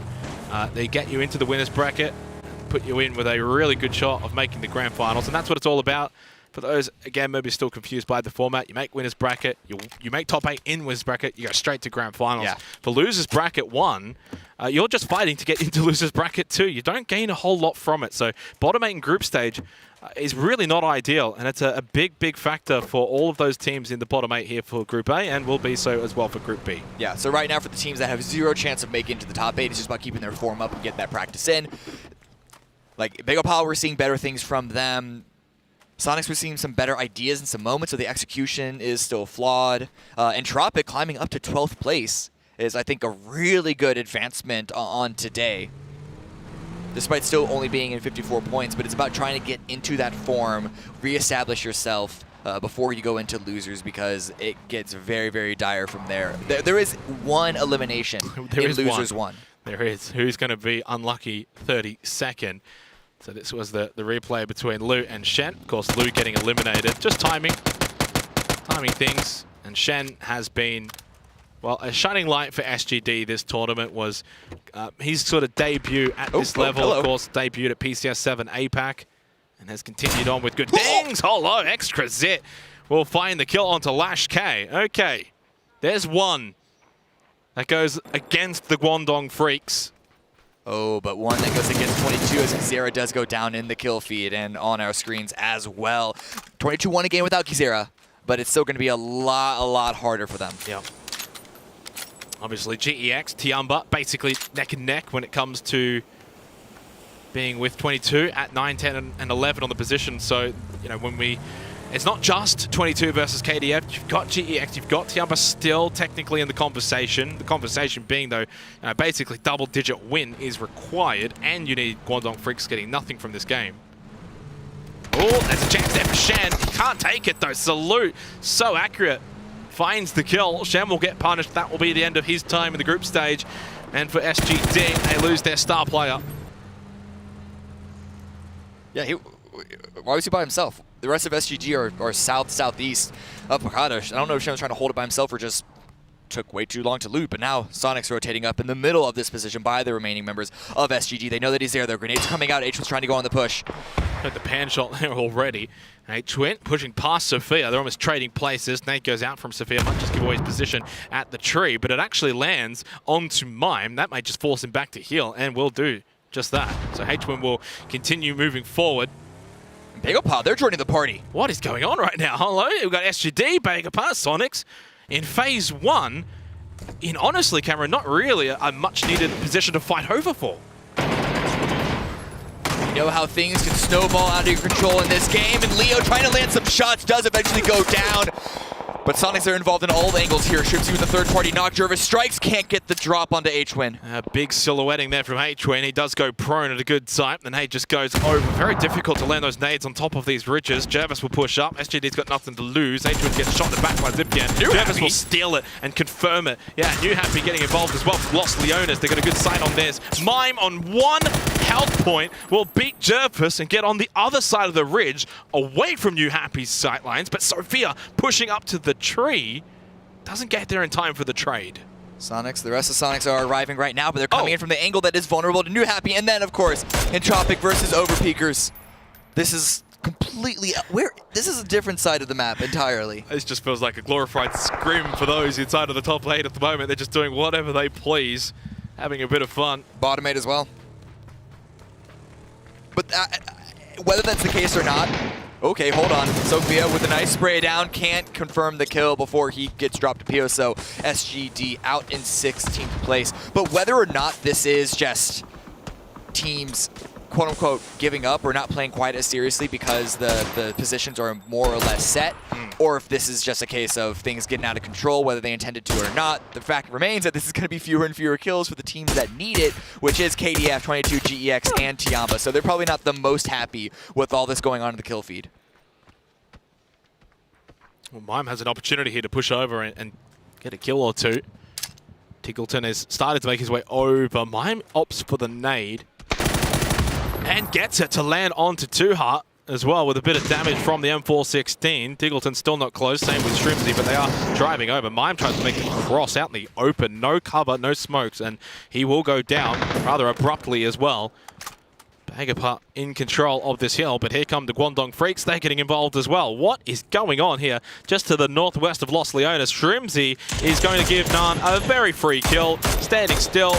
And Tiggleton is the last one alive for the Sonics. Ian. They are actually in danger of finishing in last place. Ian gets knocked as well. Hikari driving over. Only a card at this position. There's surely no way that Freaks are going to go out here with no points from this game and really just keep the door open for those teams in 9th, 10th, and 11th. Tiggleton trying to find a kill on the Zipyan, ducking and weaving out the open. Tiggleton with a mini 14. Hard shots to land when that moving target is going sideways, back and forth. Tig cannot find the down. That's tilting. Yeah, that's not the easiest knock to land, but with the shots that he put out, he should have at least ended It's one a long more distance, of those bullets. long distance. It's Tiggleton. He's supposed to be the best in the world, best in the region. Well, maybe there's a reason these teams are fighting over towards the northwest of Lost Leonas. They get a big hardship. Tiggleton now also doing his own ducking and weaving. A card landers a shot. No kills yet for the Freaks. And down to just 2 players. So 83 points. Is that going to be the final cutoff position? Hikari spots Yongjiang. Ming Ming with the AUG. And you know what he's capable of with either an AUG or a Groza. Got a full med kit, so Tiggleton's going to be immediately back to 100 HP. Try and host a little bit of a defense, but with the shift going in this direction, that means that there's going to be more teams potentially rotating in this spot, at least at some part, so... Vard somehow survives that. Lucarix had a moment there where Vard was just perfectly still. This was a little replay, by the way, a couple of minutes ago in the bottom right. This was the fight between Overpeakers and Entropic. Obviously, Entropic coming out well and truly on top there, forcing Overpeakers down to just 2 players remaining. Now we've got Danoa and Yaho. It is an absolute free-for-all here in the final match of Group A. Everyone is just wanting to fight everyone. We see the sword-off shotgun once again. Sparking will get rid of Salute, and Yaho go to 107 points. Okay. Backup is arriving for Seoul. Helen and Lamba, but it's all in one vehicle, and the angle is discovered. A little bit of damage, no, not just yet, but it's at least going to stall the push. A grenade comes out that could finish it. Oh, it looked good, but just too far. They made their way inside the building just in time. Yeah, not a bad nade at all. Danoa make their way into the building, like you said. Mikado completely open. Graveyard is open as well inside of this phase 2 circle. Vard stuns. Hymus is just completely blind. Vard will have to shoot now. Hipfire is pretty good. Actually, QBE did the rest of it. He got the down. Obviously, Vard did the majority of it. And Entropic are falling though to Vard. He wants to go for the flush. Sort of. Oh, does it? He gets nail up as well. Oh, Entropic can't push into Vard. He's a very dangerous man. What a hold. And now back on the Danoa. Yaho pushing on in. Limbu's trying to hold his own, but it's not going to be enough. Sparking once again comes out with a huge play. 5 kills for Yaho. Danoa are safe on 97 points. They will be going to the winner's bracket, but they will be exiting the final game relatively early. Lucarix is the last one alive for Entropic. It is going to be loser's bracket for Entropic. What a play from Vard. Overpeakers have somewhat dropped on the standings overall, but they're still top 8. They're still going to the winners, and they're still going to be a very deadly team as Perfectix has 2 nades in his back pocket. He starts to make the push. Oh man, Bagopal on their own push towards the zone. They're not able to find a spot that they can stay safely, stay reliably. Songchang gets knocked. Oh my god, Perfectix with the lineup. Lands a couple of shots, but doesn't get the knock. This is a strange fight. They're both just sort of playing behind that push, and in the end, Perfectix will go down to Rossiter Jr. He's played that well. Ranger X, though, at the exact same time, was knocked by Petulans. Oh, 77 peaks over. We go back to this fight. Tiamba and Bagopar. So Seongchang and DG98 both down, both flushed by 77. PO knocked as well. Bagopar, well, their time in Group A also coming to an abrupt end here in match 15. New Happy will collect those points, and it is the veteran Two Heart that is still alive, last one alive for Bagopar. New Happy being aggressive and proactive. Will they also end up with a good compound in the next circle?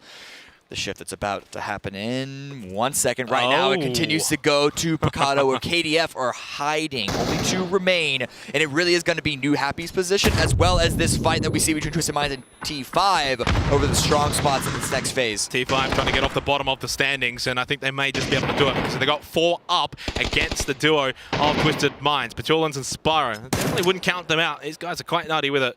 As Two Heart does eventually go down to GEX. They get a valuable kill there. Nade out from Ranger X. It will hit the fence. Excrazep will get the elimination, most likely to Petulans, because Spyro's not going to be able to get this revive. He may go for the flush on the Baton Pong. As we go over to Example and Na'Vi. Haver makes the drive-by, but straight into Mal. Unfortunately, this push even for Hastings. He just crashes into the rock face. He falls to Example. Nice shots landing from Na'Vi. They've had a perfect day, and they're going to be a very dangerous team in the winner's bracket. Yeah, I think 22 is out. Only 1 remains. Oh, they are gone. So is Tiamba. It may just come down to GEX still, but I was about to say, obviously with this Picado circle and the remaining players of the Guangdong Freaks in there, suddenly placement points are very, very likely for them. GX are going to have to go big with an aggressive move. I can see them rotating on the southeast side, but right now, Twisted Minds, Spyro trying to stay alive. Take on the rest of Theraton 5 here. Peeking corners. It's a 1 versus 4. It's going to be rough, but you might as well take it. It's also now up to Tiggleton to get the Sonics out of last place. Spyro, good angle onto Ranger X, but he will start to feel the pressure. They got the numbers. That's 1 knock. Few more bullets still available in the M416. Has to probably go for a reload now. Only 7 bullets. Have to hit them all. He missed the first 5. 2 more shots. That does get the down on the back bomb. Reload. It's successful. Excrazip will lose. No, he just holds on. Oh, what a solid effort from Spyro. It's all smiles, though, from Perfectix and Co. Of course, Twisted Minds head to the winner's bracket, but Theraton 5 will still edge themselves out of the bottom spot. Sonics are in last. Last for now. Tiggleton is still off on his own, but GEX, they are rolling on in. Southeast side was there where there are a lot more teams. We have New Happy, we have Cerberus, and we also have Na'Vi, who, as we can see, are trying to take some shots at a number of teams around them. They have a wide spread. The other two members that are not on your screen are way far to the north. Lucarix is about to get hunted down by Vard and James. This Give it to Vard. has been a very long engagement between Overpeakers and Intropic from that earlier crash between the two teams. Well, Lucarix will get a chance, maybe at a double. Oh, they just played that perfectly. Double shoulder peek from both of them. Obviously, Lucarix did get the down onto Vard, but James then from behind. Oh, that was really, really clean from Overpeakers. They get rid of Intropic. Someone's yelling off in the distance. I don't know if it's crazed laughter by Intropic or Overpeakers being very, very confident in that play. But where's the next zone going to go? Are we going to stay in the city? And we are, kind of, for the most part, but it's going to be heavily towards the southeast side. We're New Happy going to maintain control. GEX driving on in, and they're finding a small little sliver of the hillside that they can hang out on. And this will be good to try and gatekeep Cerberus out, as well as Na'Vi. Ooh, Yahoo has just spotted this cross to the motel at the south end of Picado. So Guangdong Freak's position is known by Yahoo. Obviously, we saw GEX briefly, and only down to 3 players. They still need another 18 points. Vinny, no shots landing. Oh, Tiggleton with a knock onto Hikari. That is an intriguing angle. Look at that from Tiggleton. And he gets them both!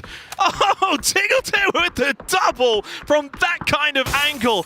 That shouldn't be allowed, but of course he makes it happen. Hey, that makes up for the missed shots earlier against New Happy. I'll take it in that at least they're not in last place.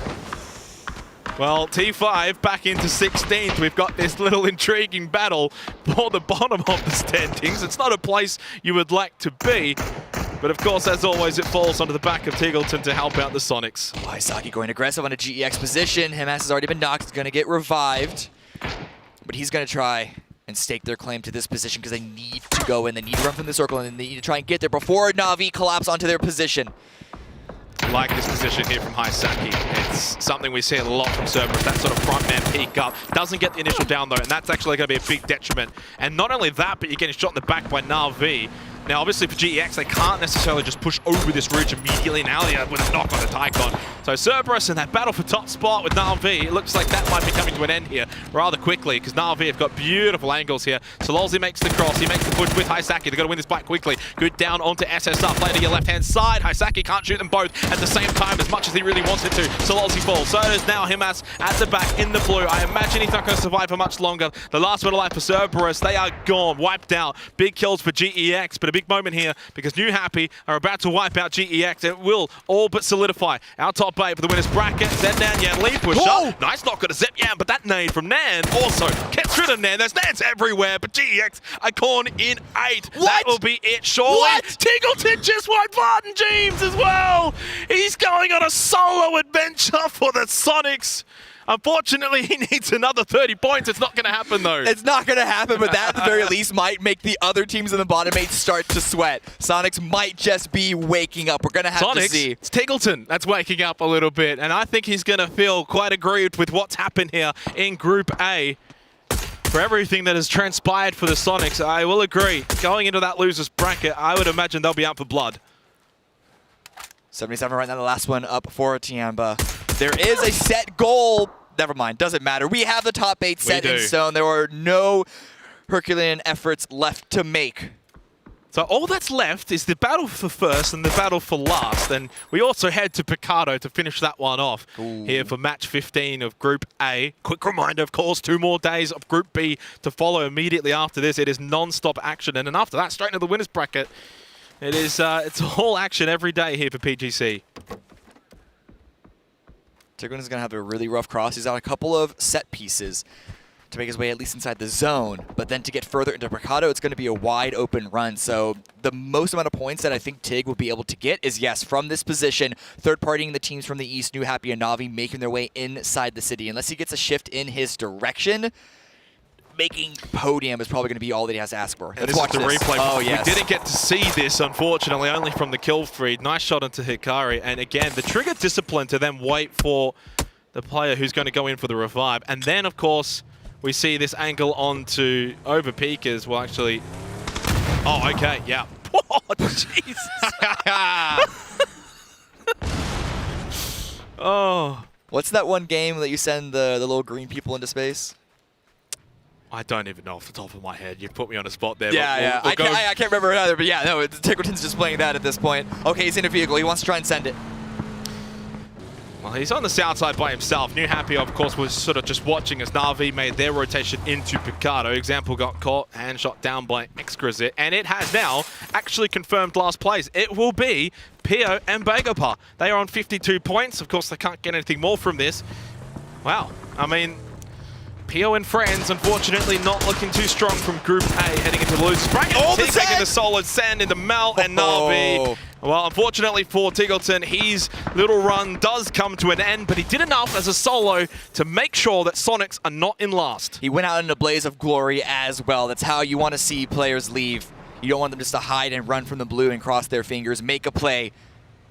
That's how winners work. New Happy right now in a position they could still win this round despite being on the outskirts because of the angles that they have, and as well the shooting that we've seen from this team so far, especially today. So the battle for first, this is what it comes down to, Cameron. We've got Na'Vi with 3 players left, and Alia getting the knock onto Sparking. Yahoo probably not quite close enough to get to that first place. It does kind of feel like it'll come down to New Happy and Na'Vi. That's an 8-point gap. So New Happy are going to have that Na'Vi go out pretty quickly. Fortunately, Na'Vi don't have the angles that New Happy do. Na'Vi aren't necessarily going to be able to find all the shots to get the knocks, to get the kills, barring a shift in their direction. But New Happy still have to make the move themselves to try and find their way into the city. This is assuming we're staying inside, but that is where all the cover is, except for the few bits of hills on the east. Well, a Picardo finish, but only 4 teams remaining. Phase number 6. I would have to say, probably in a more, quote, normal game, there would be probably double the amount of teams still left alive. But because match 15, not a whole lot to fight for, some weird drops, a lot of strange fights happened early. We're left to 4 teams remaining. I don't know if there'd be double necessarily, because Picardo, while being a city, isn't as easy to get into as like a Los Leones, for example. More teams. Maybe 2 more teams, yeah. And I also think that those weird fights that we saw, especially the ones to the southeast of Picardo, would have happened just maybe later on in the game. But Yoho right now, 6 kills, trying to find some more. New Happy, they don't seem to have a plan set just yet. At least they're not projecting it to us. Ooh, chance there from Balefrost onto Alio as he's peeking the window. Of course, New Happy need to make the run down. Na'Vi getting shot at by Yahoo, but they know that New Happy are going to make this push down the hill. They'll keep eyes on this. They got the vehicles as well still, so line up the smokes, create that pathway, drive on down, weaving in and out of the smokes. Really good patience play from New Happy. Really good utility play from New Happy. The initial smokes and then the smokes at the end of this run, but a really nice positioned Mel is going to be a detriment. Ming Ming does land a tag back and he gets the knock onto Mel as well. HS got run over by Zipia, making their push in. Alia now outside as well. Couldn't get the knock that he was searching for. Now forced back. Ming Ming still up and he has an AUG at the ready. ZP goes down. Actually to his own vehicle. Either way, the spray comes out. He finds another. He is holding the line. He is daring Na'Vi to peek. Yeah. So it's a 1 versus 1. Alia and Ming Ming. Stun goes out. Ming Ming will avoid that. He's got the AUG. He wants to jump out of the window and just go for this one. Oh, that's a strange peek from Alia with a nade out. So Zipian has been eliminated, but Ming Ming saves the day for New Happy. No one is surprised by that. And he gets the revive onto Nan. 6 more points between New Happy and first place, and that is available, but T5 and Yahoo are going at each other. This does give the opportunity for New Happy to get the revive, to at least remain as 2, and potentially get further into the circle, depending on how quickly this fight breaks out. My God. But looking at this retreat by Poonage. How has that managed to do damage? What a bounce, the timing, 29 damage on the Poonage. Very fortunate day, very good throw. They're at on 5, ending strongly in this final game, but they too, like many above them, will be in that losers bracket 1 scenario. I will say though, when you kind of look at that bottom 5, as we've seen Pat and Pom make that run towards the north side, you look at that bottom 5 in terms of points, they are all neck and neck. Yeah. Yeah, it really is just a cutoff between, do you have 90 or above, or do you have 60, like 50 to 60? Yeah.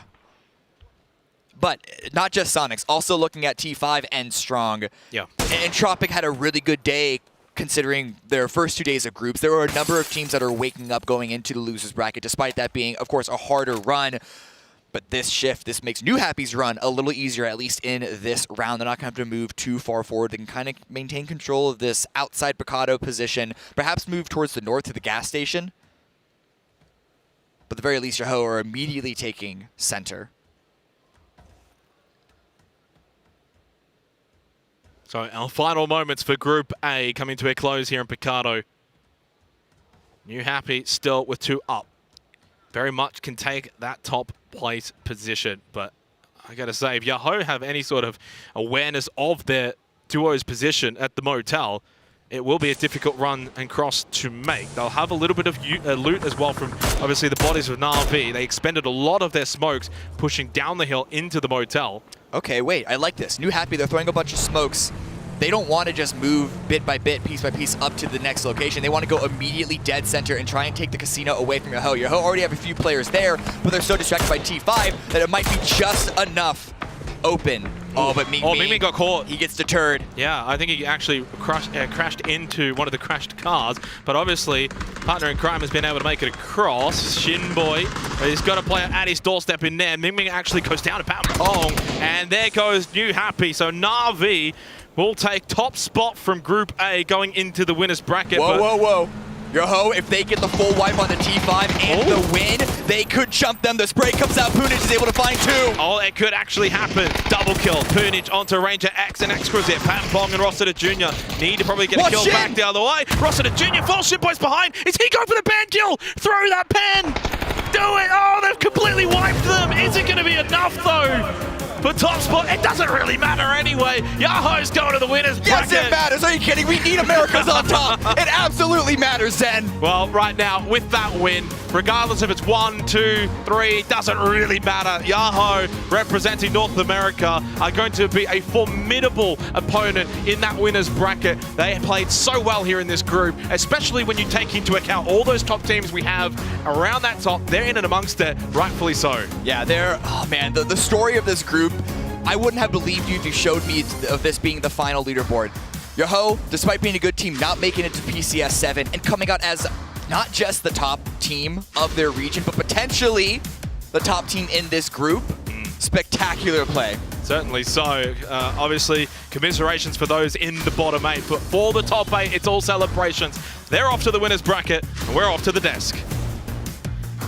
That's right, a massive win towards the end for them, for Yahoo, to see if they can try and challenge for that #1 spot in this group. It is going to be close, I think, up towards the top here. But what a statement that would be if they take #1 in what people considered the group of death. Really coming in out of the 2 groups here for PGC. Yeah, no, top 6 has been so close. It's been so competitive. Our winners bracket is going to be insane once we get to that, of course. But we have some more games to go, and it was, you know, some interesting games here, or some interesting things happening in the last game. For this case, we saw Entropic fight over Pigas in Narnia. We saw some third parties that was going on, and Vard clutching versus an Entropic push here, being able to take down 3 of them. Insane play from him, and then the sawed off, dunk, and then, yeah, that's it for Nalip. And of course, both Kwangdong Freaks taking losses early to potentially keep that open down at that 8th position. However, it feels like there's not really much movement going on there. All the teams kind of below. We saw a lot of them on 1 player left, 1 player left, 1 player left. It was going to be nigh on impossible for them to make something happen, but who did make something happen? It was Tigleton, popping off in the final game here solo. Having some fun with it. Yeah, I honestly love that, Nate. The way that it exploded and the car went flying, that was amazing. Ming with some AUG action, then further on, Punich with some AUG action. Nice headshots coming out from him, and Yahoo being able to close this one out in the end. Doesn't matter too much. 13-5 was not going to be able to get into the top 8.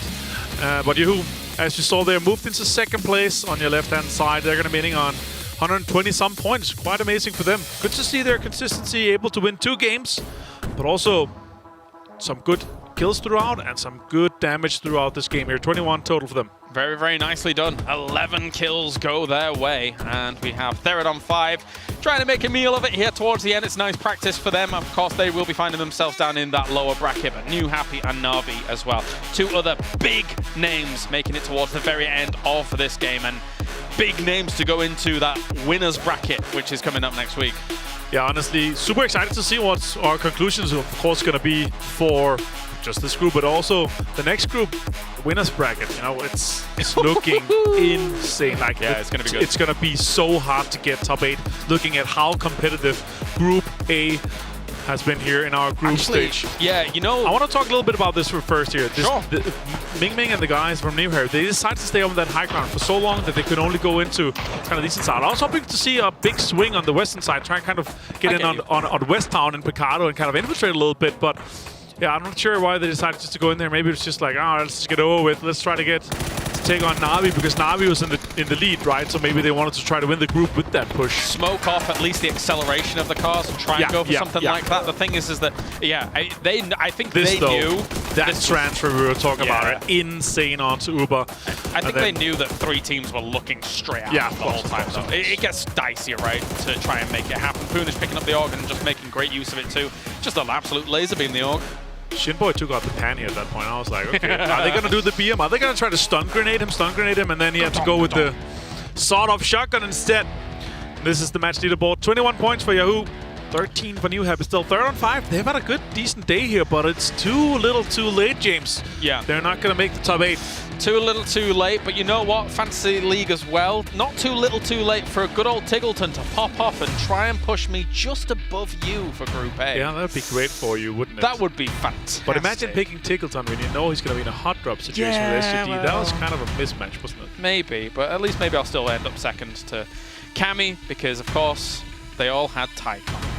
All had Tycon. Cheeky monkeys. The cheeky 10,000 pick for Tycon. That probably should have been a sub anyway. Should not have been a sub. Absolutely not. But anyway, enough about that. Let's keep on talking about Yahoo and how great they looked here. Because reasonably, the fact that they were able to get themselves, as you say, up to a 2nd place here in this group is fantastic, considering the makeup of this group. What a statement to make here on this stage, that you're ready to go, you're ready to play after the mishap of BCS 7, and they've got all the opportunities in the world going into the winners bracket. For sure, 100%. After what we've seen for them so far, the consistency in their bad games, them being able to, you know, salvage some of the games where we're seeing them lose 2 or 3 players. Sparking had some amazing moments individually. Once we saw them be only a couple guys alive and they were establishing the points, being able to put them into this spot here. 2nd place is obviously amazing.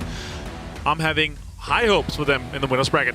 So am I. All right, here's the overalls. Na'Vi will clutch it out with 3 points over Yahoo up towards the top. But the main story here is the divide. The left-hand side will be moving on into that winners bracket, which is starting next week.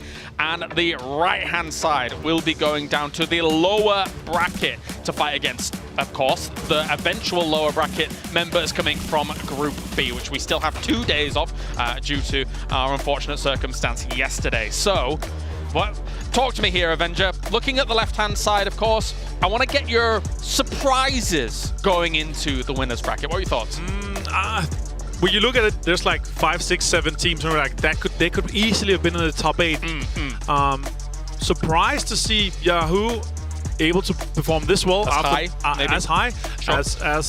not being able to get into PGC 7. Na'Vi had a really rough PGC 7 in Europe, then being able to win, looking good on the global stage here. They've really switched things up. And then, of course, at the bottom, surprised to see both Entropic and Sonics down there. No way. The top results, it's just Na'Vi and Example across the board here, James. Amazing performance from him. Yeah, it feels like, for example, every time we watch him, again, you know, always doing the damage. Yeah. It felt like he's come here reinvigorated once again to show this kind of performance on a big stage. Because for these guys, for a lot of players across the world, it's not been LAN settings. It's not been this environment. But here they are looking to prove themselves. And oh boy, did Na'Vi. Example's going to be $40,000 in the fantasy for winners bracket. He's going to be so expensive. After performing this, I think he also ended up being the #1 in damage, or at least close to it. Yes. Amazing to see his performance throughout here for Group A. And Na'Vi taking it home, 80 kills. In general, just a very impressive performance here. The top 8 again, as we were talking about it. A little bit surprised to see both Na'Vi and Yahoo being able to perform this well, but there's still teams that are able to kind of mingle in the top 8 in general. Given what could have been, my slight surprise, a little bit to a degree Cerberus, and I think that's my own almost silly biases against APAC. Right, maybe. That shouldn't really exist. But the fact that Danoa and Kwangdong Freaks were able to get in from Korea to the top 8 over, say, a Begopa, which did not have a good time here in Group A, where I thought maybe they would have gained more traction. That absolutely didn't happen. So for Korea, I feel like this is a win to Huge win get in the themselves book. Yes. good traction into the next stages. But from what we've seen them so far, when you're on the cusp for the top 8, you're going to have a rough time in the top 8 for winners bracket, because then, again, it is top 8 again, but you're going to have teams that are equally as good as the guys that are currently above you go into that winners bracket, right? So, yeah, who on screen, super excited to see these guys compete in the winner bracket. Once we're done with Group B, of course. My thing about that as well is that over the year, when I've been watching PCS Asia, PCL, all of these things, I feel like China this year specifically made such a big gap between the top of South Korea, and South Korea needed to make up that gap. But we'll see if that happens later in this tournament, I suppose. Yeah, honestly, New Happy, they've been able to really impress me. Yeah. They are defending PGC champions, of course. It's just if Group B is also going to be able to step up and really show that they're also ahead of the pack here once we see Patrick Road perform yesterday. All right. Perform tomorrow. Well, thank you very much, Avenger, for joining me here. Thank you, everybody around the world as well, for what was a great final day here for Group A. Tomorrow, we're back, same time, same place, as well as the next day as well. Again, as you may or may not know, due to that schedule change, we'll have 2 days worth of Group B here from PGC. We'll see you then.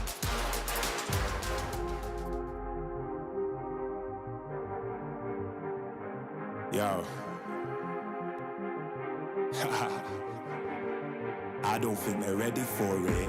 On the loose, on the loose, on the loose, on the loose. With the beast, on the loose, say the truth, on the loose. Off the chain, it's all the gauge. Yeah, getting wild, shot me out the cage. It's getting wild out here. One by one, we watch them all falling. It's getting wild out here. But I'ma be the last one standing. You can't stop what's begun. You can't stop a revolution. Come in, come in. It's getting wild out here. It's getting wild, it's getting wild. Eating them, beast, eating them, feast. Fire the most, tire the least. See them admitting defeat, and they so useless. I'm so ruthless. Who this? Give no reply to excuses. Got no back, man, it's ruthless. Living a lie and the truth is. Got this power, bringing it. Play my anthem, singing it. Every mountain, bringing it high. I soar, I rise, reborn. Strike from back like never before. Taking my final form.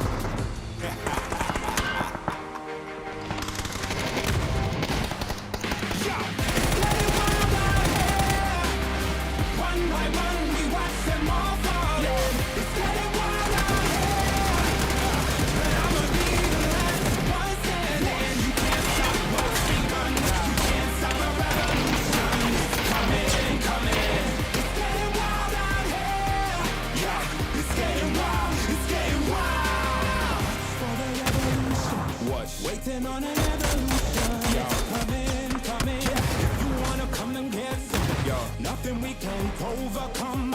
Run in, run in. So as we rise with the sun, we will arise and become stunning, stunning. Watch for the revolution. You can't stop what's begun. It's coming, coming. Wait. It's coming, coming. It's coming, coming. Just you wait. Just you wait.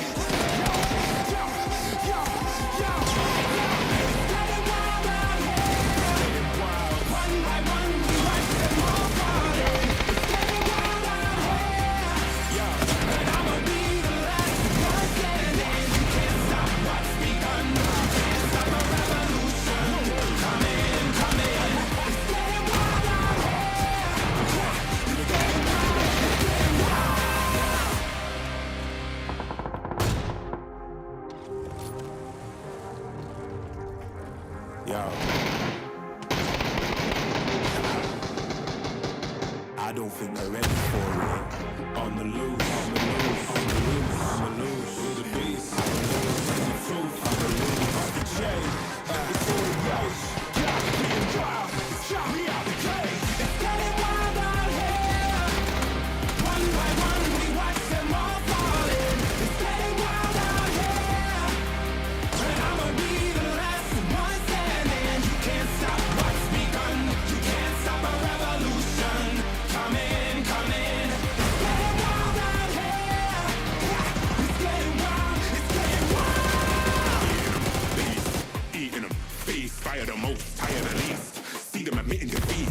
they so useless. I'm so ruthless. Whose phone?